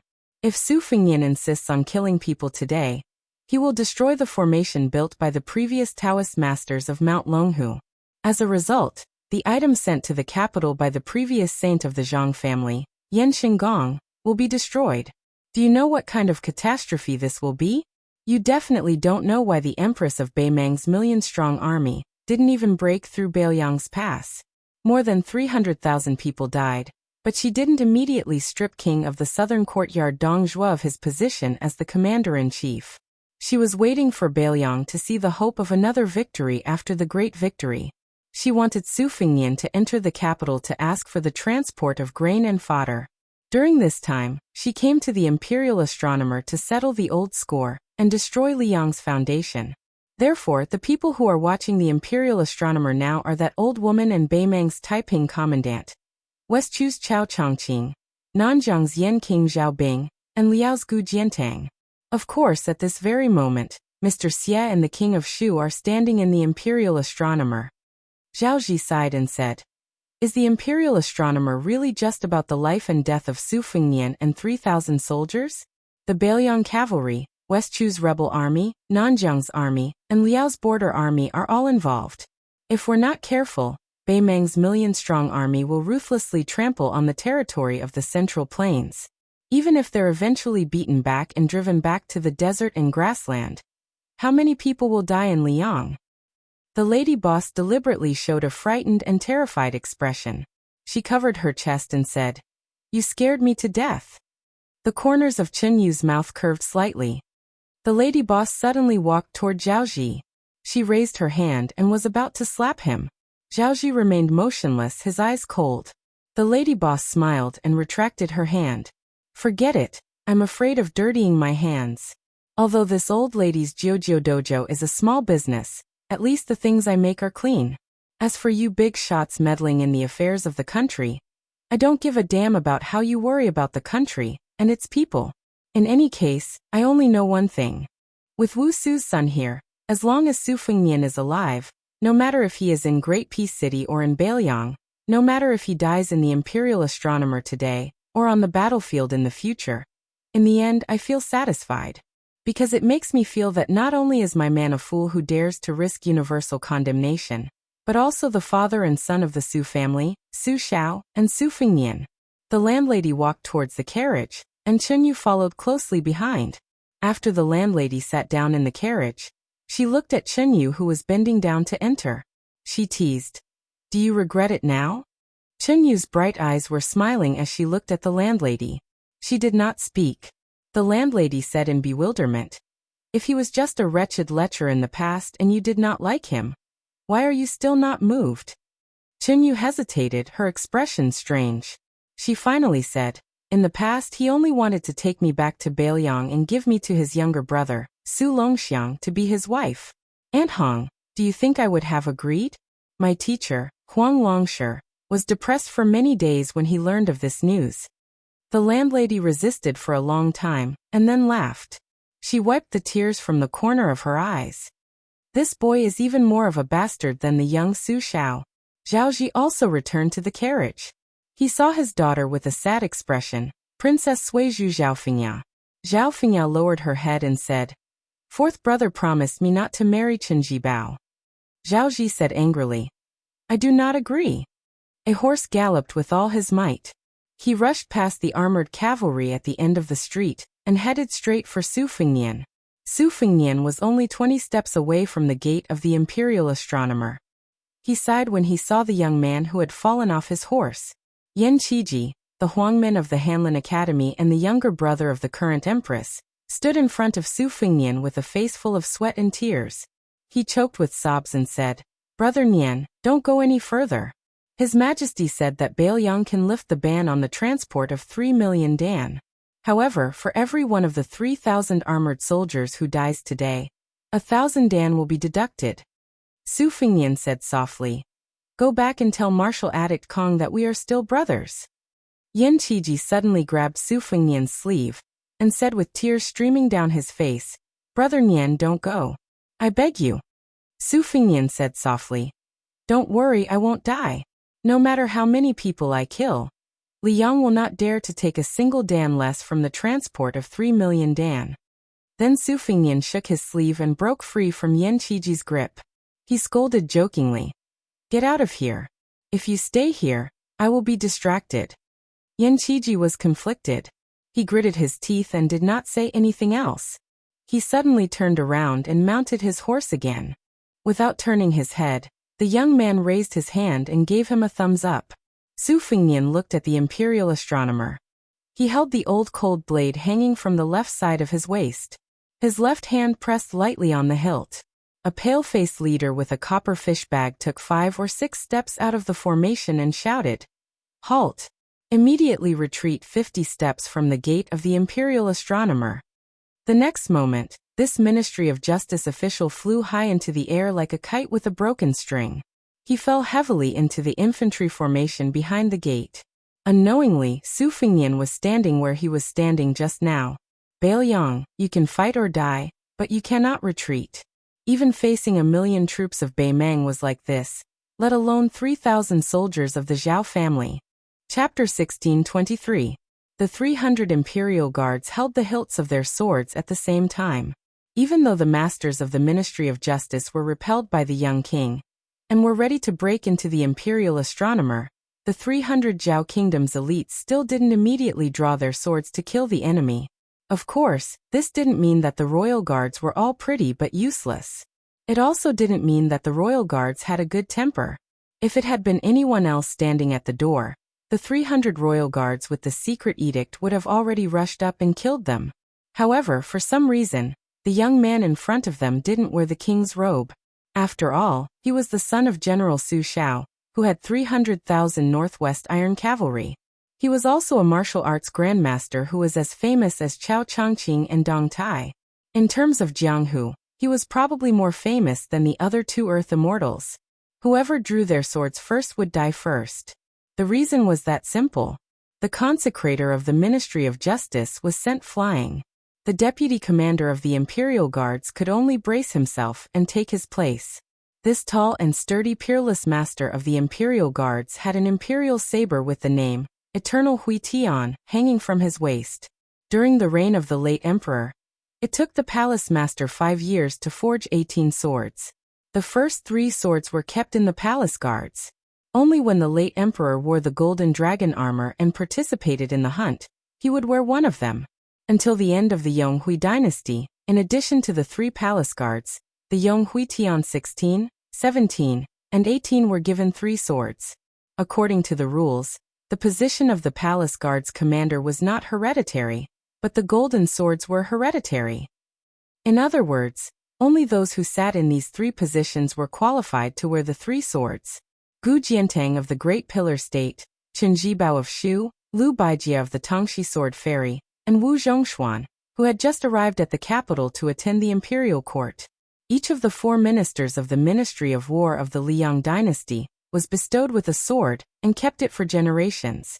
Among the 8 generals of the 4 campaigns in 4 towns, other than Wu Zhongshuan, only the general of the northern campaign, Ma Lulong, received this honor.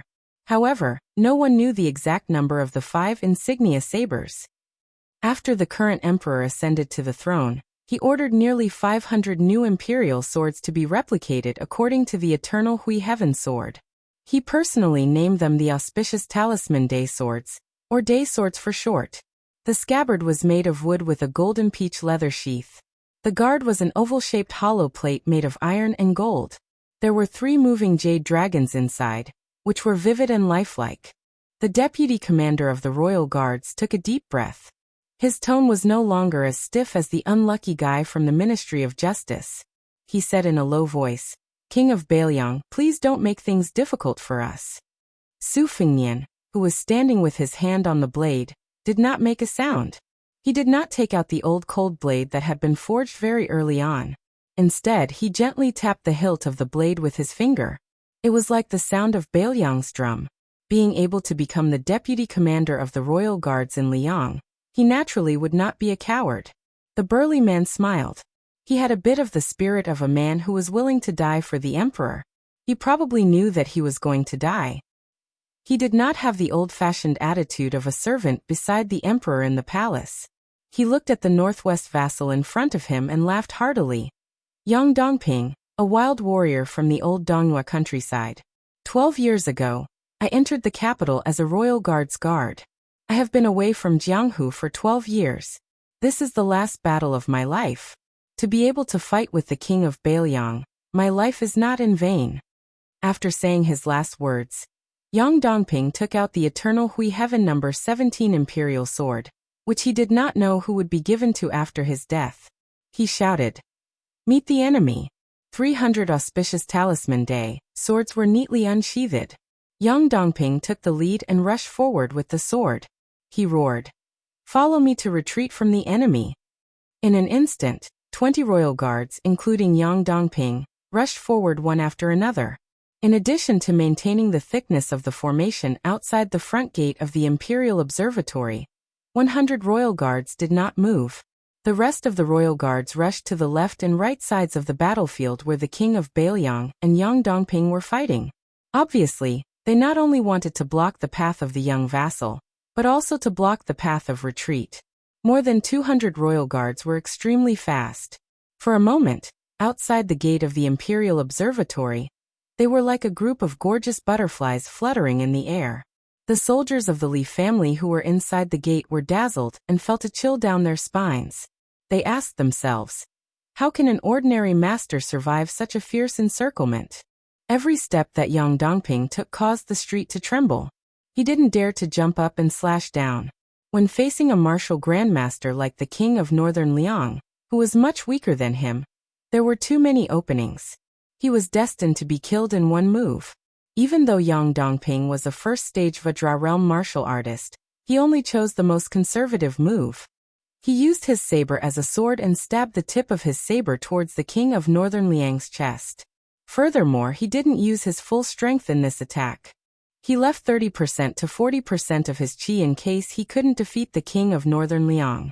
Although Yang Dongping had been away from the Jianghu of the Central Plains for more than 10 years and was not well known, he did not dare to slack off for a single day in the palace where countless martial arts manuals were stored. The path of martial arts was like sailing against the current. If you did not advance, you would fall behind. Young Dongping, who had outstanding talent and constitution, had endured loneliness for more than 10 years. He did not care about the false reputation of being a Xian finger expert. Instead, he trained his Vajra realm cultivation to be extremely solid. The move before him was a combination of several supreme arts that had not been passed down. He had also received guidance from the former head of the ceremony directorate, Han Shengxian. This move of his had almost reached the realm of returning to simplicity. Yang Dongping did not dare to underestimate the new grandmasters in the world. However, he soon realized that he had not faced a top grandmaster for many years. Once he encountered a figure like the king of Bailiang, a slight mistake could be fatal. Yang Dongping's original intention was to avoid the king of Bailiang when he saw that the situation was not good. Otherwise, he would retreat on the spot. With the palace guards behind him filling in the positions and helping to delay the battle, he would still have a chance to survive. At that time, he could continue to fight. Unfortunately, Yang Dongping did not expect that he would die because he did not overestimate himself, but seriously underestimated his opponent. The young man in white did not try to stop him. He allowed the Eternal Radiance number 17 Imperial Sword, which could cut through iron like mud, to stab his chest. At that moment of choice, life and death were on the line. Young Dongping, who thought that he had an opportunity, suddenly increased the qi between his 5 fingers. He stopped accumulating power, and the 3 jade dragons in the Imperial Sword's guard immediately let out sonorous dragon cries. When the tip of the Imperial Sword was about to touch the linen cloth on the young man's chest, it would be able to penetrate his body. Suddenly, a huge force was transmitted from the body of the Imperial Sword. The Imperial Sword in his hand was like hitting a mountain, like an egg hitting a stone. Yang Dongping had decisively given up this precious Eternal Radiance Imperial Sword. However, just as he let go, the king of Bailiang had already stretched out his palm. Yang Dongping's whole body seemed to have been hit violently by a battering ram. His body was still slightly moving forward, but his whole chest instantly caved in, and a large part of his back protruded at the same time. Yang Dongping, who was in the first-grade Vajra realm, and the deputy commander of the palace guards, died on the spot. Young Dongping's body flew out and hit a guard who was waiting for an opportunity to pounce on the young lord. The unparalleled momentum caused the guard to have no time to dodge, and a large amount of blood splattered wantonly in his chest. There was a guard behind him who tried to reach out and stop his seriously injured colleague. With a crack, his arm exploded. There was no chance for him to regret. The 2 people who were retreating without any signs of weakening slammed into him. Then, the 3 corpses flew out together and slid out on the ground. The corpses slowly stopped in front of 100 palace guards who were as motionless as mountains. On the ground, a scarlet blood flowed. The dead were already dead, and the living were a ghastly sight. After Yang Dongping was killed by a palm, the Eternal Radiance Heaven Blade, which was supposed to be passed to the next deputy commander of the palace guards after the war, flew out of his hand. Su Fengnian casually waved it. The Imperial Sword that was thrown high out of its sheath paused for a moment, and then began to fly like a flying sword controlled by a sword immortal. Chapter 1624. The saber first swept across the neck of a palace guard, and in the next moment, it pierced through the shoulder of his colleague beside him.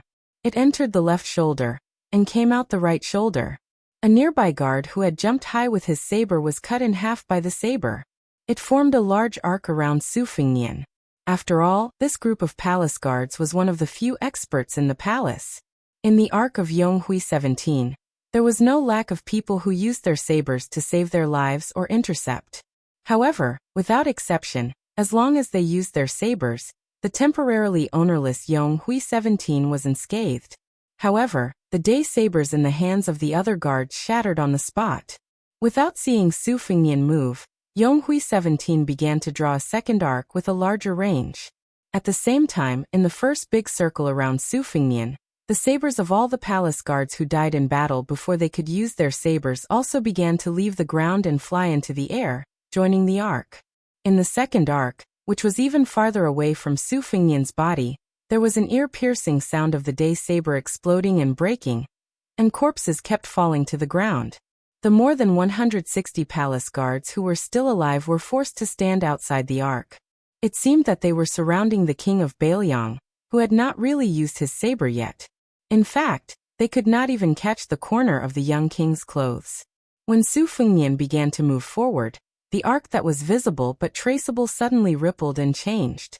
Occasionally it would jump out of the arc and kill a certain guard before returning to the arc.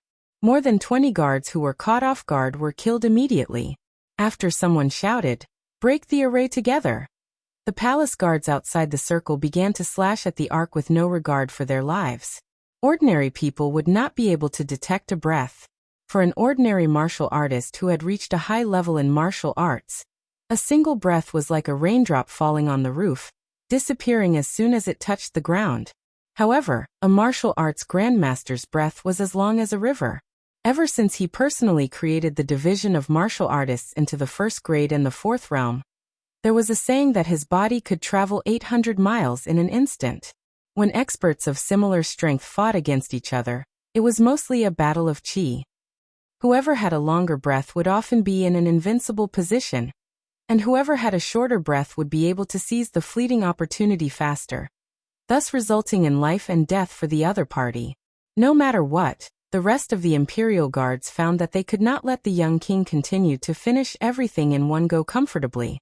Su Fengnian continued forward, ignoring the imperial guards who were trying their best to break the formation.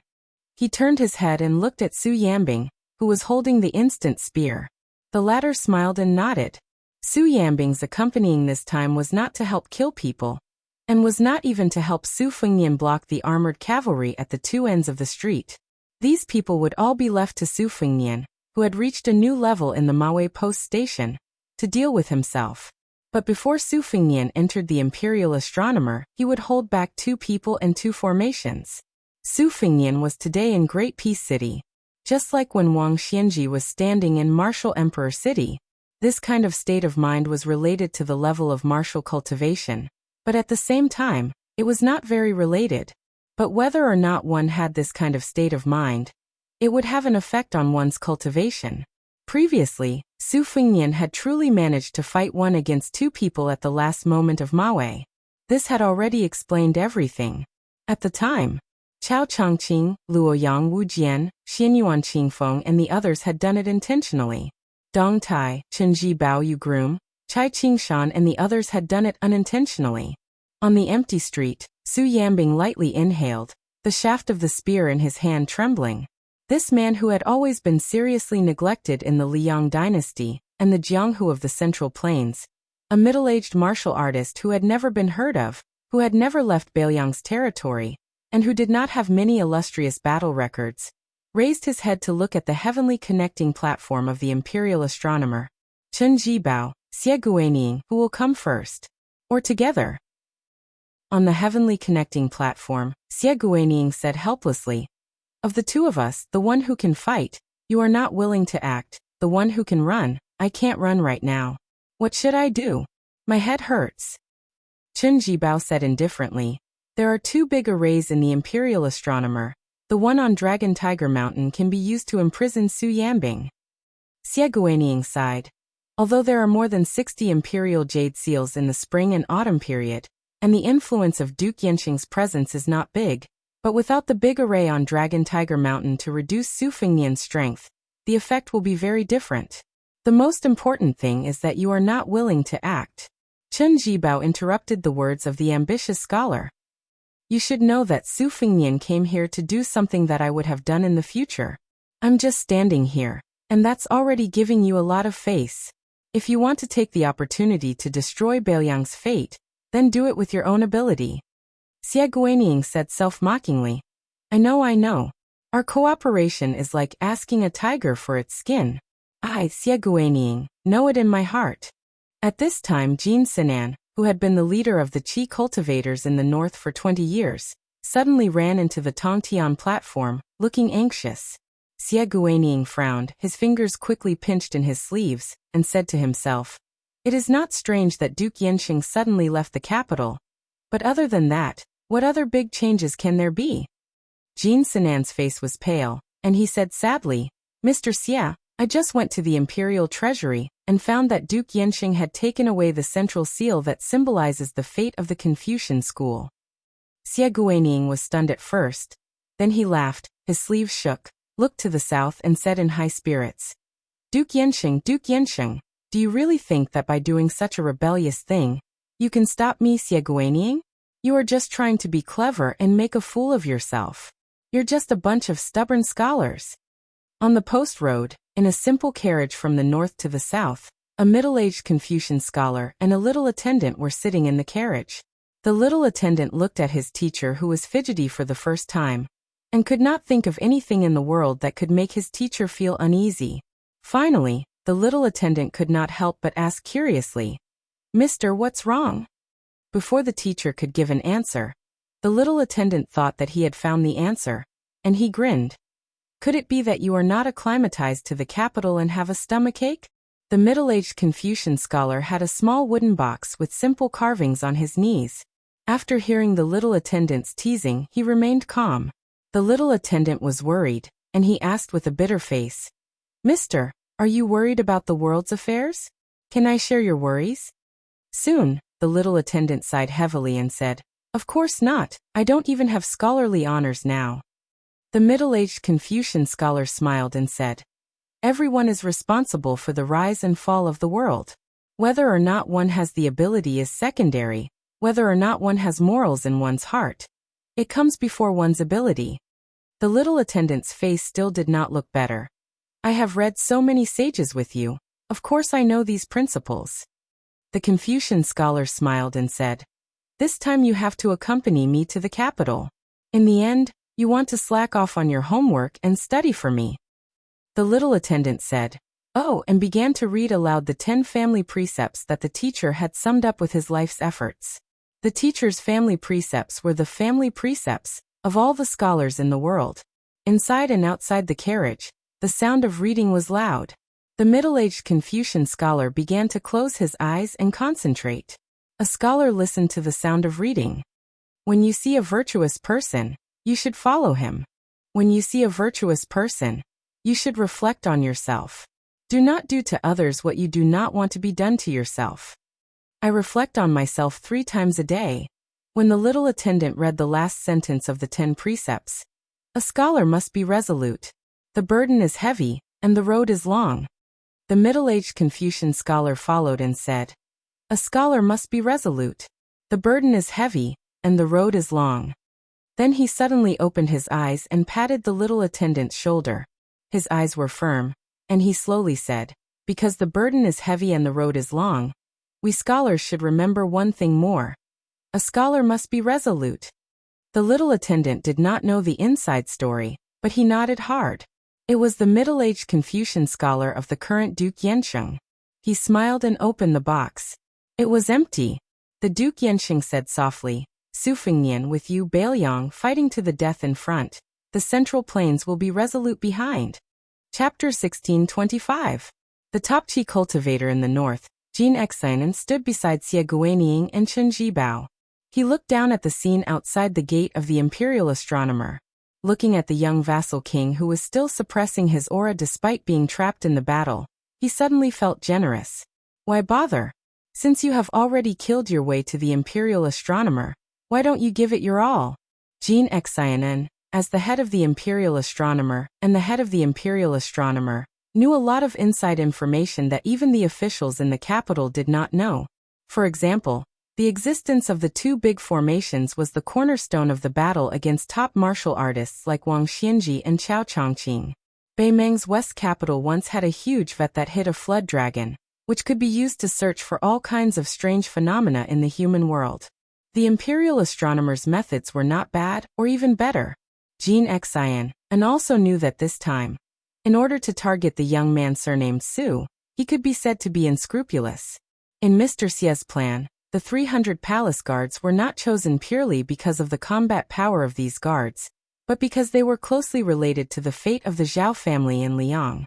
In particular, he persuaded the current emperor to allow the 1,200 heavy cavalry trained by Ma Lulong to rush into the capital in hopes of wearing down Su Fengnian's own fate. As the top Qi diviner, Jin Xian knew about fate and fate. It seemed illusory, but in short, it was the will of the people. It was the power of heaven and earth. On the contrary, it was no longer the fate of heaven, It was the fate that heroes were not free, and everything came to an end. Therefore, Mr. Xie was really cruel and merciless. Not only did he ignore the life and death of the 3,000 soldiers, but he also wanted to destroy the fate that Bailiang had painstakingly gathered by Su Fengnian. At that time, Qi Jiajia's one sword of Going Liang did not make Su Fengnian use Bailiang's fate. The young vassal king risked his life to prevent the one sword of 1,000 miles from entering Yuzhou. This time, Mr. Xie was forcing Su Fengnian to make a difficult choice. Would he let his emotions affect his decision, barge into the imperial astronomer, and resist the two big formations regardless of the consequences? Or would he leave some suspense for Beimang, which was in the middle of Bailiang's struggle for power in the Central Plains? Now it seemed that compared to the time when Qi Jiajia, one man and one sword, died one after another, Su Fengnian's state of mind had changed. He no longer had his hands and feet tied, nor did he have any misgivings. Although he was on the opposing side of the young vassal king, when Jin Exine saw the scene at the door, he couldn't help but feel sincere admiration. With this young man leading the new Jianghu of Liyang, Liyufu, Qi Xianxia, and Xianyuan Qingfeng, all of them were truly impressive. Outside the Imperial Observatory, Dong Tai had just shown his magnificent skill of killing 1,000 people and 1,000 swords in an instant in Tai and City yesterday. Today, Su Fengnian was using what he had learned. A young vassal king who had forcefully borrowed the day sword appeared in front of each of the 100 palace guards standing outside the door. Almost all of the palace guards were repelled by one move, and they all crashed into the outer wall. The entire thick wall rumbled and was on the verge of collapsing. If there were some valiant guards who didn't want to retreat and tried to take back their swords to continue blocking the road, they were quickly stabbed by a sword and nailed into the wall along with their swords. Of the 300 palace guards that Yang Dongping had brought, less than 100 were still alive. Yang Dongping was the first to die in battle. The two carriages had just turned the corner at the end of the street and had just brushed shoulders with the charging cavalry. On one of the carriages, Chunyu lifted the curtain and saw through the gap that at the very back of the cavalry, there were many tall and large cavalry who were donning armor and getting on their horses with the help of the supporting troops. Other than that, there were also hundreds of idle war horses that no one had ridden. Chunyu said in surprise, "I thought that this troop had entered Tai and City as an armored cavalry." The proprietress of the Jiu restaurant couldn't help but laugh. "Silly girl. This is a heavy cavalry that has only appeared a few times in the wars of the spring and autumn period. When they travel, they definitely won't wear armor. Before they face the enemy, the war horses they ride will definitely be supporting horses. Otherwise, if both the men and horses wear armor, the cavalry and the war horses won't be able to take it after a long time, let alone being able to destroy everything on the battlefield and play a crucial role in deciding the battle. They probably would have collapsed from exhaustion before they could even charge. Wearing armor before the battle is a rule of heavy cavalry. Only then will they have enough strength to tear apart the enemy's most dense and important formation. But even so, they cherish the strength of the war horses. On the battlefield, it's already very impressive to be able to carry out 2 long-distance charges while maintaining an orderly formation. As for using 1,000-man heavy cavalry in a roundabout way, that's just a novel and can't be taken seriously." Chunyu reluctantly pulled back her gaze and put down the curtain. She sighed emotionally. "Aunt Hong, so that's how it is. In the past, I thought that heavy cavalry meant that they could wear armor and run for thousands of kilometers." The lady boss's eyes were absent-minded. She said softly, "Only when you go to Bailiang and see them kill with your own eyes will you know how valiant a true heavy cavalry is. Actually, I only heard it casually from my man back then. But at that time, Su Xiao used the strength of alcohol to pat his chest and say some heroic words that reached the clouds. He said that one day in this life, he would lead over 100,000 elite cavalry and beat 1,000,000 Beimang barbarians until they were cowards who didn't even dare to step out of their homes. Back then, my man Sun Ping and Su Xiao, one a poor scholar who had no money and the other a boor who had to look at the Ministry of War's face, could actually drink together and brag without thinking. It was already strange enough. Wu Su and I, 2 women, actually felt quite helpless every time we saw them putting on that cocky appearance of a hero in the world at the table." Xie Guanying suddenly joked. Are you really not going to fight with Su Yanbing? Or are you saying that you'll wait until you've taken that step and half a step respectively before you have a life and death battle like Su Fengnian and Wang Xianji? But let me say this first.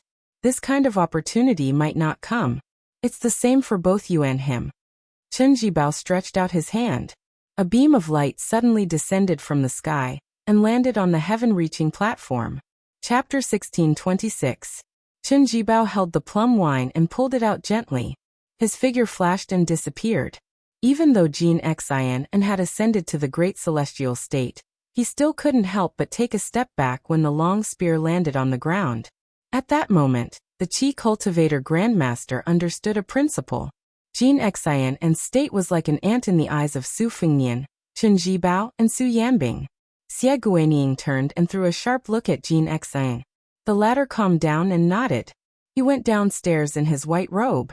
In a hidden attic of the imperial astronomer, the northern prime minister of the Liang dynasty, Wu Lingsu, who was wearing a purple gold robe, followed Jin Xian into the building. The two straightened their clothes and took an incense stick from the hands of two old Taoists who had been guarding the building for many years. They walked to a table carved from red sandalwood. On the table, there was an ancient incense burner. There was an incense stick as thick as a child's arm in the burner all year round. The incense stick burned continuously.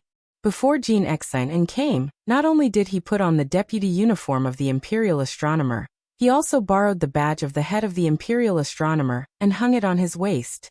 Wu Lingsu, on the other hand, went to great lengths to bring the golden edict that the court had issued to him. The edict was stamped with the vermilion seal of the emperor's 3 seals and the emperor's 3 seals. It was the emperor's seal that was specially used to worship the gods. Jin Xian and Wu Lingsu put the incense sticks in their hands on the left and right sides of the burner respectfully. The two spoke at the same time. Jin Xian unfolded his hands and looked straight ahead. He said in a low voice, "Enforcing justice on behalf of heaven." Wu Lingsu looked down and bowed. To suppress the 4 barbarians. The wall behind the burner was shrouded in layers of smoke. One could vaguely see solemn portraits that were as tall as real people hanging on the wall. As Jin Xian and Wu Lingsu finished speaking, the thick smoke gradually dissipated. The portraits that didn't reveal themselves started to show their true faces. They didn't reveal their true faces. The portraits on the wall were of the ascended Taoist masters of the Dragon Tiger Mountain. Jin Xian's expression was complicated. It was just like what Xie Guanying had said to him before. Don't ask if there are gods in the world. How many people have ascended since ancient times? In that case, the real people depicted in the portraits were the real people who had ascended. They were either riding dragons, cranes, or phoenixes. People only knew that the celestial masters of Longhu Mountain and the Zhao family of Liang had the same surname. However, the history between them could be traced back to the founding emperor of Liang. Because of Wudong Mountain, Zhao Huangqiao, who was born a noble, had no choice but to conceal his identity in Mount Longhu and cultivate in seclusion. He raised an evil dragon in Earth Lung Mountain to restrain the northwest black tortoise. The 3 incense sticks in the incense burner that were originally dimly lit suddenly blossomed into 3 brilliant flames. Especially the incense stick in the middle. It burned out at a speed visible to the naked eye. When the incense burned out, the paintings on the wall seemed to move without any wind. The sound of books being flipped could be heard in the building. The 2 brand new portraits hanging on the left and right were the first to shake, and they were also the first to show signs of abnormalities. In the air 3 inches outside of the portraits, mysterious ripples appeared. 2 Taoist masters in yellow and purple Taoist robes broke out of the mirror. Their figures were illusory as they walked out of the portraits and the mirror. They floated to the ground and walked out of the building. One by one, the sage-like Taoist masters landed on the ground and floated out of the door. Some of them were carrying ancient swords, some were holding purple gold books, and some were holding horsetail whisks. Among the last 3, one of them was riding an auspicious white deer and singing generously. After the white deer immortal, 2 immortals appeared side by side. One of them had a delicate face, a lotus crown on his head, and a long-sleeved crane cloak. Unlike the previous immortals, whether it was his aura or his eyes, there was a trace of heaven and earth. Pity me. I pity all living things. The other immortal who came with him was extremely young. He looked about 30 years old, and there was a murderous aura between his brows. After he landed, he raised his hand and held a talisman sword, Yulei, that had been enshrined in the building for hundreds of years in his hand. He weighed it in his hand and the corner of his mouth curled up. Jin Sinan maintained a respectful posture with his hands folded and looked straight ahead. Wu Lingsu, who was recognized by everyone in the Liyang imperial court as a lucky person, was trembling in fear and sweating profusely. One by one, the immortals appeared at the imperial observatory in the mortal realm. Most of them passed through the Li family's infantry formation and arrived at the entrance of the imperial observatory. Apart from two of the armored soldiers, whose eyes suddenly became unfocused, and then their bodies suddenly emitted a purple-gold light, turning their eyes golden and imposing. The rest of the immortals lined up at the entrance. They stood in the exact same position as the portraits in the building. The immortals who had replaced the 300 imperial guards all had different expressions on their faces. An immortal on the right whose feet were shrouded in purple mist turned to look at the newly ascended sect master of Mount Longhu, Zhao Danxia, and asked with a smile, "Is this the one?"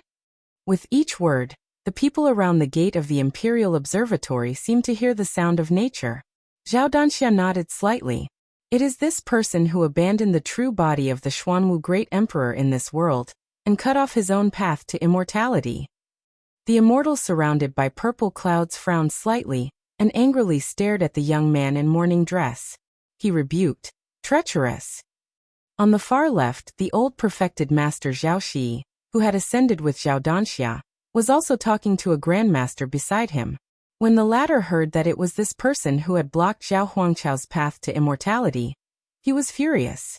Flying swords formed a formation around him and he softly shouted, "How dare you!" When this immortal said these two words, the bells and drums of all the Taoist temples in the capital suddenly rang. Changming Great Peace City. An immortal stood in the middle. Golden armor could be vaguely seen under his loose robe. The immortal glanced at the charging cavalry on the left side of the street and smiled slightly. A ball of golden light exploded and flew toward one of the cavalry generals. The cavalry was instantly possessed by an immortal. His entire body shone brightly and shone brightly. The golden-armored immortal urged his horse forward. The immortals were in front. Su Fengnian looked at these high and mighty immortals expressionlessly. He did not say anything and only raised the cold blade in his hand. That was all. Chapter 1627. In novels about immortals and supernatural beings, the description of those who achieved the Tao after a rough journey of cultivation would usually be given the title of immortal class, which meant that they had a place in the heavens. Actually, in the end, it was the same as those scholars in the world who had obtained scholarly honors in the imperial examinations and obtained a position in the imperial court or the throne room. The immortals in front of the gate of the imperial astronomer really opened the eyes of the soldiers of the Li family. Living under the feet of the emperor, they could see all kinds of strange people and things. For example, Jiang and I flew through the 18 gates with a sword. Many people in the capital were lucky enough to see it with their own eyes. However, Jiang Ni's style was at most like a banished immortal. It was definitely the first time they saw a real immortal. Moreover, dozens of immortals in Taoist robes appeared in front of them in one breath. It was too much for the eyes to take in. All the soldiers of the Li family didn't dare to breathe loudly. They all widened their eyes and stared hard at those tall and low figures. Enemies were bound to meet. The young immortal in the middle was holding a talisman sword, Yulei. It was a Taoist treasure that was as famous as Wudong sword maniac Wang Xiaoping's Shenshu. Probably because it was too precious, it was hidden deep in the imperial astronomer in the capital. After a long time, people only knew about Shenshu and not Yulei. On the other hand, Wudong Mountain didn't have the habit of keeping treasures. Even a treasure like Lu Zu's relic was casually hung on the corner of the eaves. When Qi Xianxia went to Wudong Mountain to make trouble, he just took a few glances at the relic. At that time, the young chief Hong Shixiang also lent it to him. Qi Xianxia felt that it was too childish and didn't accept it. Although Wudong Mountain and Dragon Tiger Mountain were both Taoist ancestral courts, the path of cultivation was poles apart. The latter climbed to the heavens step by step, and only wanted to ascend. The former chief in the past 100 years, from Huang Manshan and Wang Zhongluo to Hong Xixiang and Li Yufu. All of them diligently traveled the world. There was no such thing as yellow and purple nobles and feather-clothed ministers. At this time, the sword-carrying immortal was very similar to Zhao Ningxian, the current leader of the Dragon Tiger Mountain, in terms of appearance and demeanor. However, compared with the latter, who was like a piece of jade, this young Taoist with strong immortal qi was more aggressive. He was like a well-carved national seal with countless golden talismans flashing around his body. In fact, the ancestor that Zhao Ningxian had invited to the Spring God Lake many years ago was this person. But at that time, the immortal's face was blurred, and Baoyang Prince invited the more magnificent Zhenwu Great Emperor Dharma image, which immediately broke Zhao Ningxian's invitation. Except for the few disciples of the Zhao family in Dragon Tiger Mountain, almost no one knew who Zhao Ningxian's ancestor was. Compared with the other three immortals who came down from Dragon Tiger Mountain who were aggressive, the sword-carrying immortal faced the young king with a complicated look in his eyes. There was no anger on his face. He seemed to not see that the golden-armored immortal had already charged at the king of Baoyang. He slowly said, "The father and son of the Su family really can't stop." At the same time, the golden-armored general who was possessed by the immortal had already arrived. When he was 50 steps away from Su Fengnian, he reached out his hand and casually grabbed in the air. A golden spear surrounded by purple lightning appeared in his hand. The spear body was engraved with obscure Taoist cloud patterns. The golden-armored immortal shouted and thrust the spear at Su Fengnian's head. Su Fengnian didn't turn around. He leaned back slightly and dodged the spear. At the same time, he raised his hand and casually grasped the golden spear. Not only were there lightning flashing between his fingers, but his entire arm was shrouded in dazzling golden light and purple clouds. After the golden-armored immortal was caught by the spear, his warhorse couldn't move forward anymore. The immortal tried to smash the mortal's head with a sweeping posture, but the spear didn't move at all. Under the shock of qi, the golden armor that symbolized the immortal's heavenly power trembled. Su Fengnian increased the strength of his 5 fingers. The golden spear made a loud bang, and was directly broken by him. The golden-armored immortal's dazzling golden color suddenly dimmed. He angrily shouted, "How dare you?" Su Fengnian finally turned his head, and looked at the ascended immortal wrapped in golden light. The corner of his mouth twitched. "Since both of you have descended to the mortal world, let's get off the horse together." Su Fengnian pulled the broken spear to his right. The golden-armored immortal, who didn't want to let go of the spear, was pulled off the horse. The latter obviously realized that something was wrong. When he left the horse's back, he let go of the spear and raised his hand high, as if he wanted to use something to suppress this audacious mortal. Sure enough, a square Taoist seal with dazzling thunder light hovered above the golden-armored immortal's hand. It looked like the seal of the Thunderbolt deity, recorded in the Taoist scriptures. He smashed it down heavily on Su Fengnian's head. At the same time, the immortal said in a deep voice, "Heavenly Thunder Blast." Su Fengnian didn't make any big movements with the blade in his left hand. He just made a gesture with the tip of the blade slightly raised. The 3 immortals with the Yulei sword, the lotus crown on their heads, and the white deer at the gate of the Imperial Observatory seemed to want to say something at the same time. Among them, the lotus crown immortal sighed slightly. The immortal riding the white deer almost couldn't help but attack. Su Fengnian's move was Gu Jiantang's famous move, the Thunder Heart. In the last decade, Gu Jiantang, who rarely acted, only used this move to return a bow to the official when Chao Changqing entered the Great Peace Imperial Palace with Jiang and I. Later, Jiang Fuding, who had a special status, provoked Su Fengnian and used it once against Su Fengnian. At this moment, Su Fengnian used the Thunder Heart with a force far more shocking than Jiang Fuding's. Even Jiang Fuding, who had always been proud of his talent, would feel ashamed of his inferiority if he saw this. The immortal in golden armor was just about to smash down with the Thunder Heart seal when his entire body seemed to be struck by lightning. He flew into the sky. The seal that had just formed and hadn't shown the majesty of the heavenly Tao also disappeared. Su Fengnian's sleeves moved slightly. He rose from the ground and twisted his body. His sleeves fluttered in the wind, showing the endless elegance of the number 1 person in the world. Su Fengnian appeared above the immortal in golden armor. He also reached out with his palm. His 5 fingers were also spread. However, he didn't use the Dharma seal. Instead, he simply slapped down at the immortal. There was an ancient poem that said, "The immortal touched my head and tied my hair to teach me longevity." These words contain the true essence of Taoism, causing countless cultivators in the mortal world to yearn for it. Many people visited famous mountains and great rivers just to see the true appearance of the immortals and learn the art of immortality. But today, the young vassal king in white robes, after being angrily reprimanded by the immortal, did something truly disgraceful. I touched the immortal's head. I broke longevity with one hand. Chapter 16:28.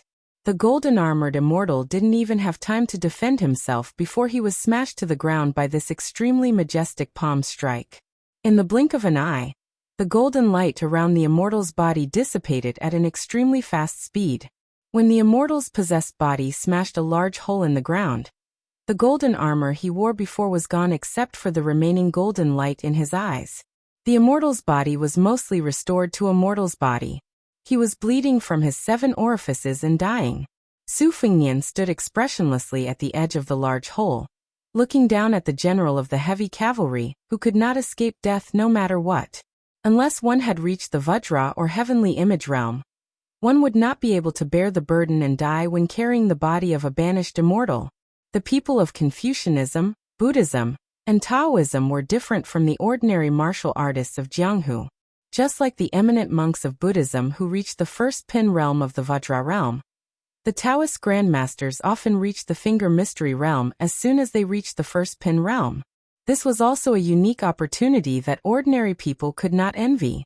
However, when facing an enemy of the same realm, it was natural to advance step by step. Pure martial artists were better at fighting.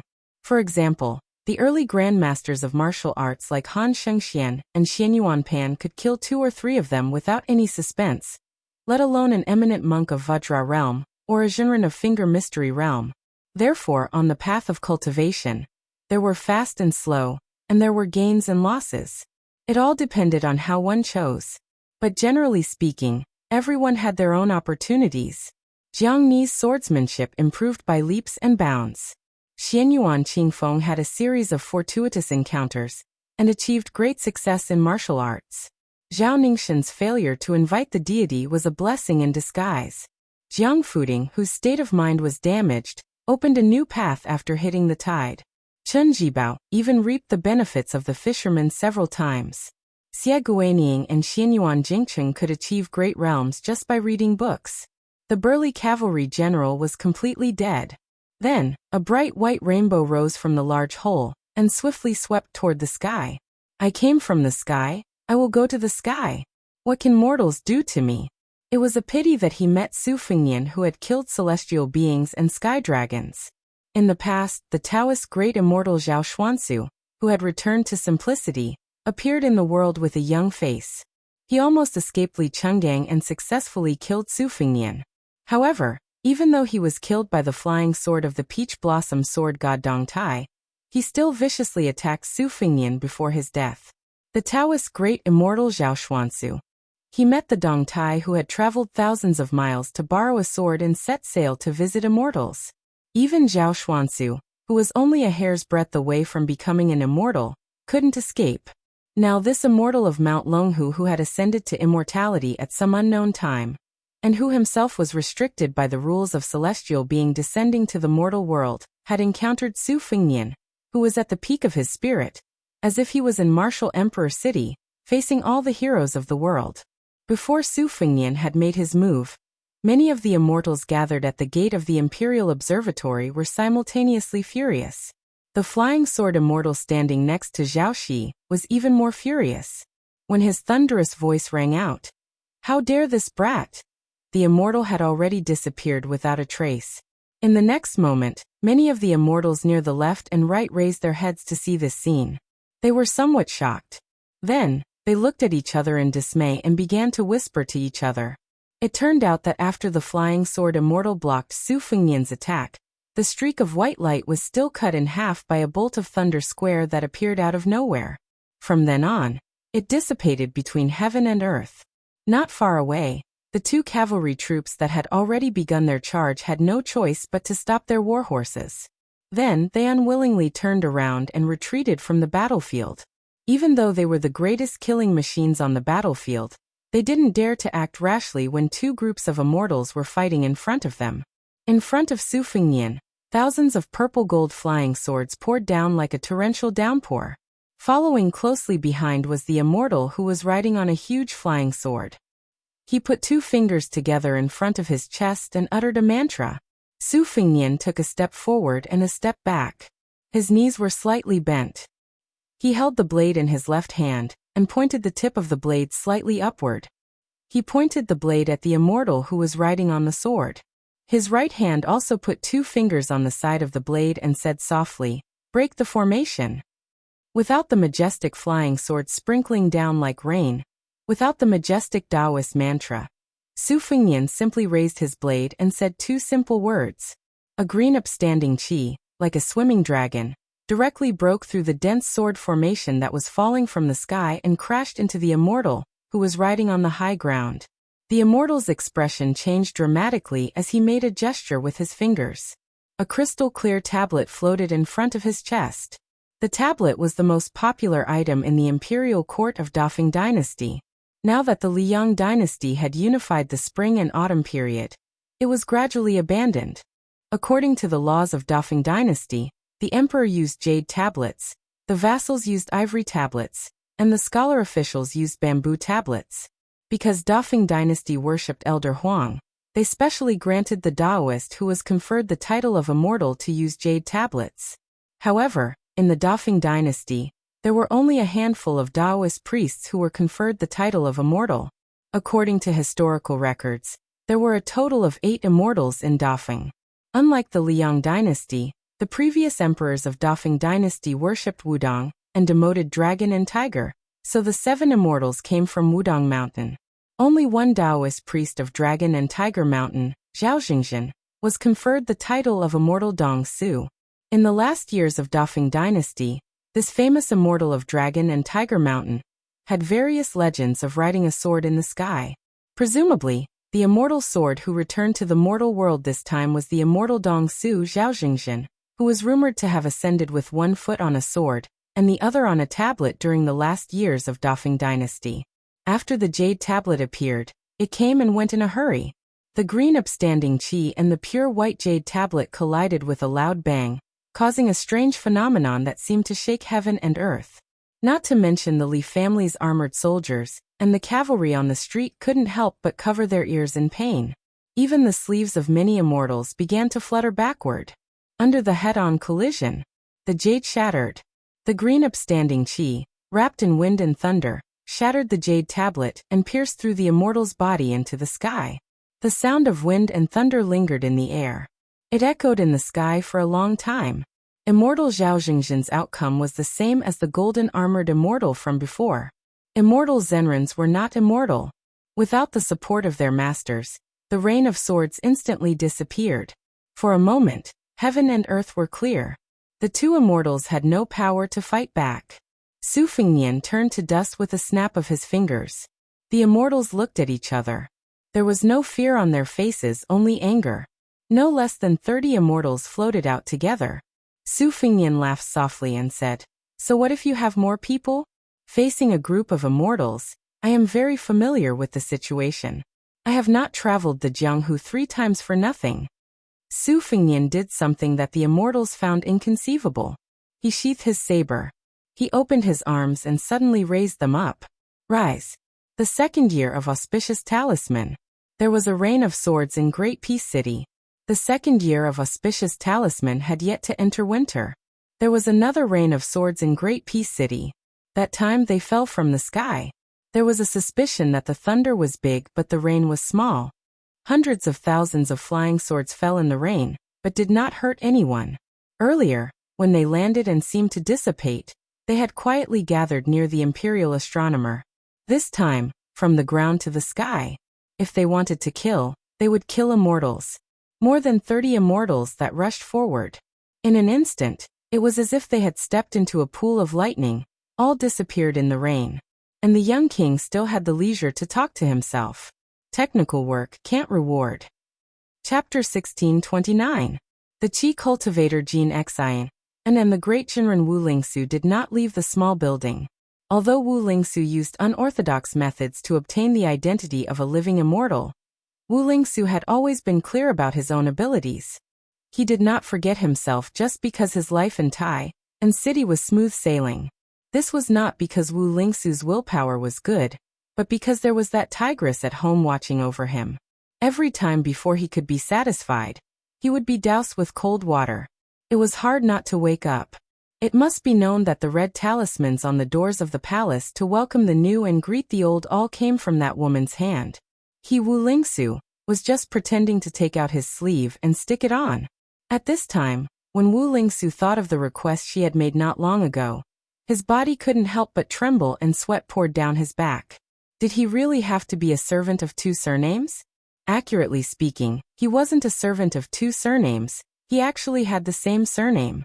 But the struggle of the same surname in the family of the emperor, the quarrel between brothers, the degree of bloodshed was even more terrifying than the internal strife in the imperial court. If she could guarantee the continuation of the Wu family's prosperity and ensure that the only son, Wu Shizhen, could inherit the title of minister of Yue, then it was fine. But if he did as she said, the wealth in his hands was not small, but the risk was also greater. Wu Lingsu was trembling with fear.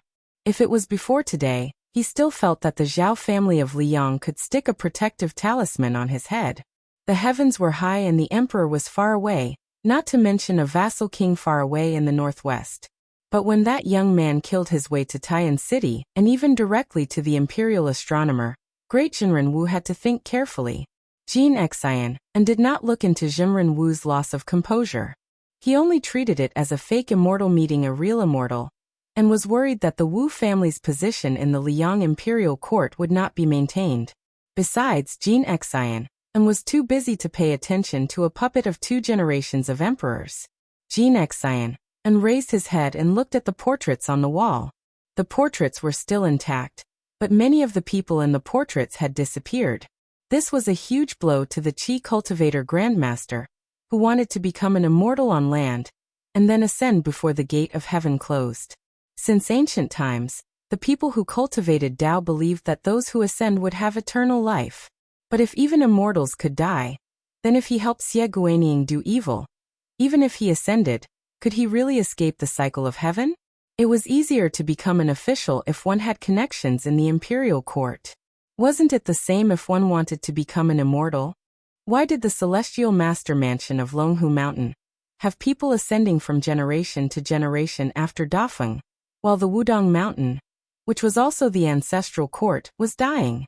If Ancestor Lu had not entered the gate of heaven, would things have been completely different with Ancestor Lu Dongshuan's ancestral shadow? With Huang Manshan and Wang Chongluo's profound cultivation, wouldn't ascension be within reach? How could there be no immortals in the blessed land for 400 years? Compared to Wu Lingsu's fear and Jin Xian's absent-mindedness, the two elderly Taoist priests who were responsible for offering incense all year round looked haggard. One of them leaned against a pillar, his eyes unfocused. One of them knelt on the futon devoutly, silently chanting mantras. Xie Guanyin sat lazily on the edge of the heavenly platform, his feet hanging in the air, as if he wasn't worried at all about being caught in the crossfire. In fact, whether it was hiding or escaping, if Xie Guanyin claimed to be the second in the world, no one would dare to claim to be the first in the world. Within the borders of Western Shu, he had evaded Deng Tai's thousandly flying sword, which was brimming with killing intent. However, earlier in the year of Hongjia, he had evaded two soul-stirring pursuits. Back then, Xie Guanyin and Li Yishan were both young and vigorous God's favored sons. They hit it off immediately, especially Xie Guanyin, who was proficient in divination. He even revealed the secrets of heaven, which led to a monstrous disaster. Li Yishan was a bachelor. He only had talent but no background. Logically speaking, he should have died long ago. However, he unintentionally got close to a tree like Su Xiao and managed to escape that storm. On the other hand, Xie Feiyu, who was born in a wealthy family, was deserted by everyone and treated as an abandoned child. He was even considered a must-kill by East Sea Martial Emperor City. Even the old lady who ascended the throne later bore a grudge against him. She didn't hesitate to let Tuoba Bodhisattva sneak into Liang to assassinate him. Because of this, he had to change his name and hide in the imperial court. Even his own flesh and blood didn't know if he was alive or dead. Therefore, there was no more Xie Feiyu in the world who hoped to leap over the Dragon Gate. There was only Mr. Xie of Great Peace City who should be hiding behind the scenes. In the eyes of Xie Guanying, who had watched the world's affairs with cold eyes for more than 20 years, Li Yishan and Nalin Yusi were the same type of people. Sun Ping, Zhang Jiulu, and Yuan Bunshi were the same type of people. Huang Longshi, who had a loose tongue, was another type of person. However, in the end, Xie Guanying felt that they were the same type of people.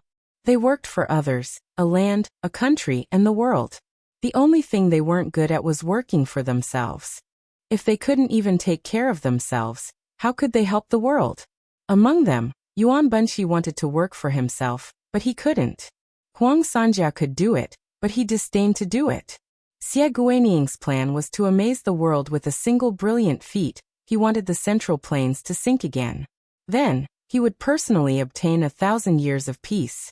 If one said that Xie Guanying was seeking the status of Grand Secretary or Imperial Preceptor, or a few decades of peace and prosperity, or even ascending to become an immortal, then they were underestimating him too much. Since Huang Longshi said that there was no 100-year emperor or 1,000-year dynasty in the world, then he, Xie Guanying, would have to wrestle with this outsider, who claimed to know about the future of 1,000 years. Xie Guanying suddenly felt a little lonely. The old faces and acquaintances had almost all left these years. Except for Nalin Yusi, it seemed that everyone else had died. Although there were many newcomers, in fact, except for Chen Wang, who was successful in his official career, the others still needed various polishing and scrutiny even if their futures were promising. In comparison, Su Beiji and Chen Shiliang of Beiliang stood out faster. Jean Lanting, who was not inferior to Chen Wang, and was already the left assistant minister of the Ministry of Rights. Xie Guanying had never put this kind of clown in his eyes. Adding oil to the fire was never a long-term solution. It was just a flash in the pan. Between the replacement of the old and the new, Xie Guanying was not optimistic about Zhao Yuling and Yin Maochun. On the other hand, Lu Baijie, Yuan Gua, and Han Lin, the three civil officials who were either demoted or promoted to the local government, had the hope to take over the responsibilities from Qi Yanglong and Huan Wen. They were the top officials for a short time, but they were still paving the way and building bridges for Chen Wang, Yin Qi, Li Jifu, and the others. During the reign of Yonghui, there were only two real mainstays of the Liang dynasty. There was the blue-eyed Zhang Jiulu and the warrior Su Xiao. It was the existence of these two people that deterred all the dragons, snakes, fish, and shrimps in the imperial court. With Zhang Jiulu, the literati who wanted to make achievements honestly ruled the country, and the literati who advocated quiet talk continued to talk about the wind and the moon. With Su Xiao, Qin Jibao could not leave Western Shu, Chao Chongqing could not restore the country, Yin King Zhaobing did not dare to march north with great fanfare, Gu Jiantang could only be the governor of Liao province, and Beimeng's army did not dare to march south. However, it was precisely because of the two of them. One was at the center of the imperial court, deciding the promotion of all the officials, and the other was at the northwest border, commanding 300,000 cavalrymen, that the late Emperor Zhao Dun did not dare to give the dragon throne to his son Zhao Zhuan, because there were too many thorns on the throne. The biggest knot was that as long as Su Xiao was alive, Beimeng would not dare to stake everything on a single throw to invade the Central Plains. Beiliang could substitute defense for war, allowing Liang to prosper day by day, and its national strength to gradually increase, restraining and dragging Beimeng to death. However, if they took the initiative to march north into the desert, firstly, Beiliang's chances of victory were not high, and secondly, Zhao Dun would not dare to do so. Su Xiao would not rebel, but once the northern expedition went smoothly, and Crown Prince Su Fengnian established his prestige in the northern expedition, would Su Xiao have the idea to give his son a higher position than the vassal king's throne? Even if Su Xiao would not do so, would Su Fengnian take advantage of the situation to rebel because of the white clothes case in the capital? Even if the Su family only conquered half of Beimeng, With the vast territory of the southern dynasties as strategic depth and abundant supplies, how could Liang resist the battle-hardened Bailiang cavalry? When the time came, when the wind and rain were tossed about, would the new emperor, Zhao Zhuan, who did not have much prestige to speak of, really be able to rely on the eloquence of the civil officials of Tai and city to stop Bailiang's cavalry? Taking advantage of West Chu's rebellion to weaken the vassals and suppress the power of the local generals, and at the same time taking the opportunity to demonstrate martial arts to the world on the battlefield of Guangling, was the strategy that the late emperor, Zhang Julu, Huan Wen, and Yuan Bunshi had no choice but to do. In reality, they were buying time, taking advantage of the fact that Su Fengnian was not fully fledged. Even if West Chu did not rebel, Liang would still force Chao Changqing to rise in rebellion. The imperial court had Gu Jiantang personally oversee the two Liao provinces, and Chen Jibao the vassal state of western Shu, making an aggressive stance towards Bailiang everywhere. How could a Bailiang that did not have any reinforcements not give Bei Mang, who had been accumulating strength for 20 years, an opportunity to exploit? A chance to take down a Bailiang that finally did not have Su Xiao leading the border army? Bei Mang attacking Bailiang had the same meaning as Su Xiao winning the Battle of the Western Wall. Although the price was huge, the results were obvious. One battle decided the fate of the country. Looking at it now, the direction of the two dynasties did not change, but there were many deviations. Even after Wu Zhongshuan left Nanjiang and joined Liang, the Guangling War did not quickly change.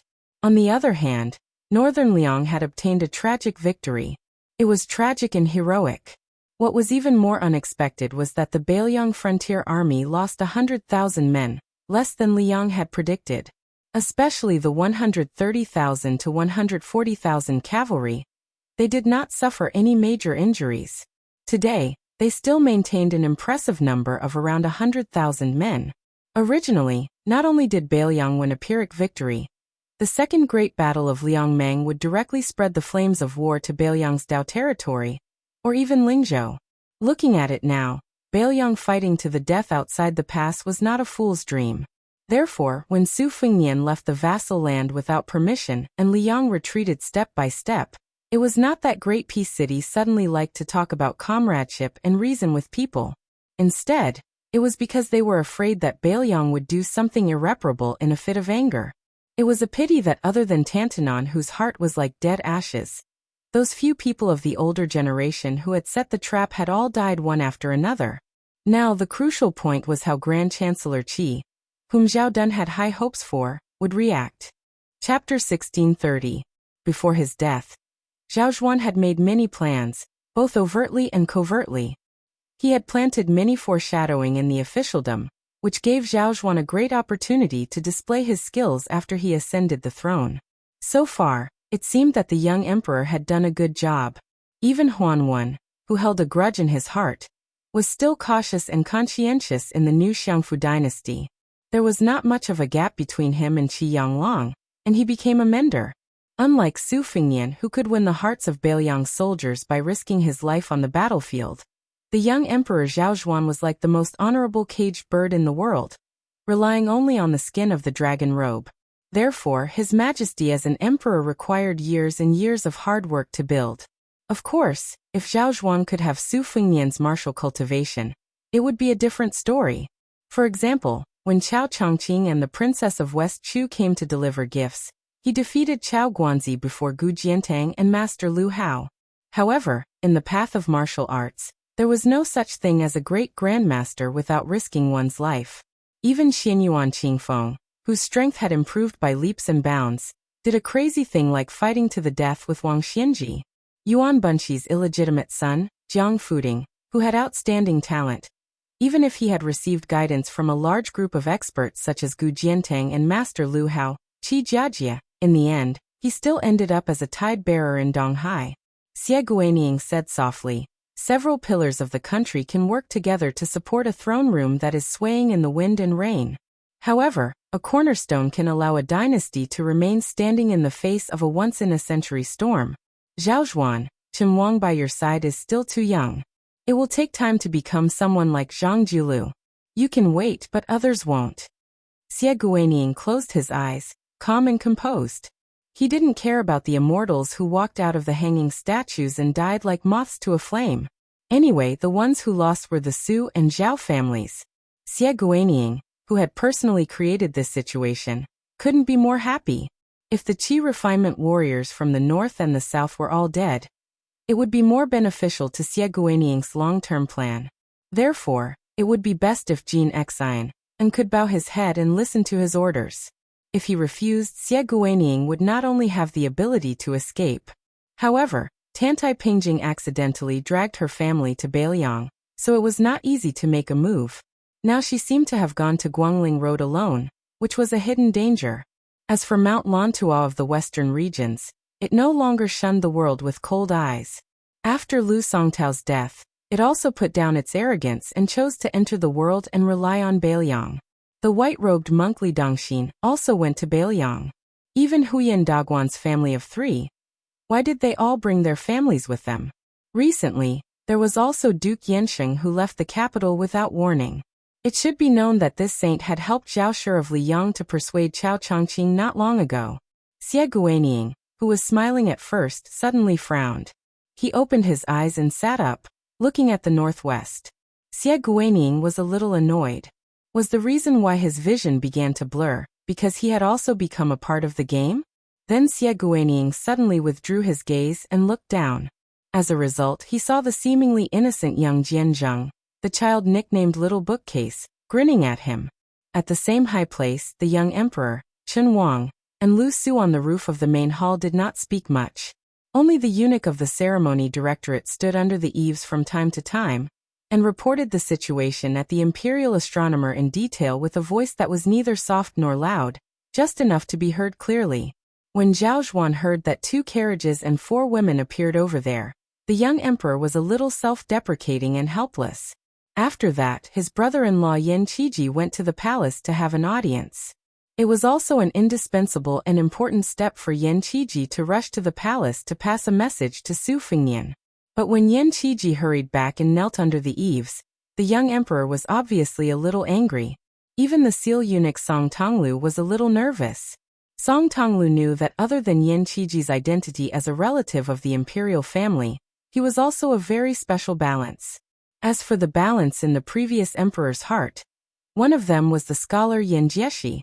This dual leader of Beiliang's literary and officialdom had betrayed Beiliang and entered the court.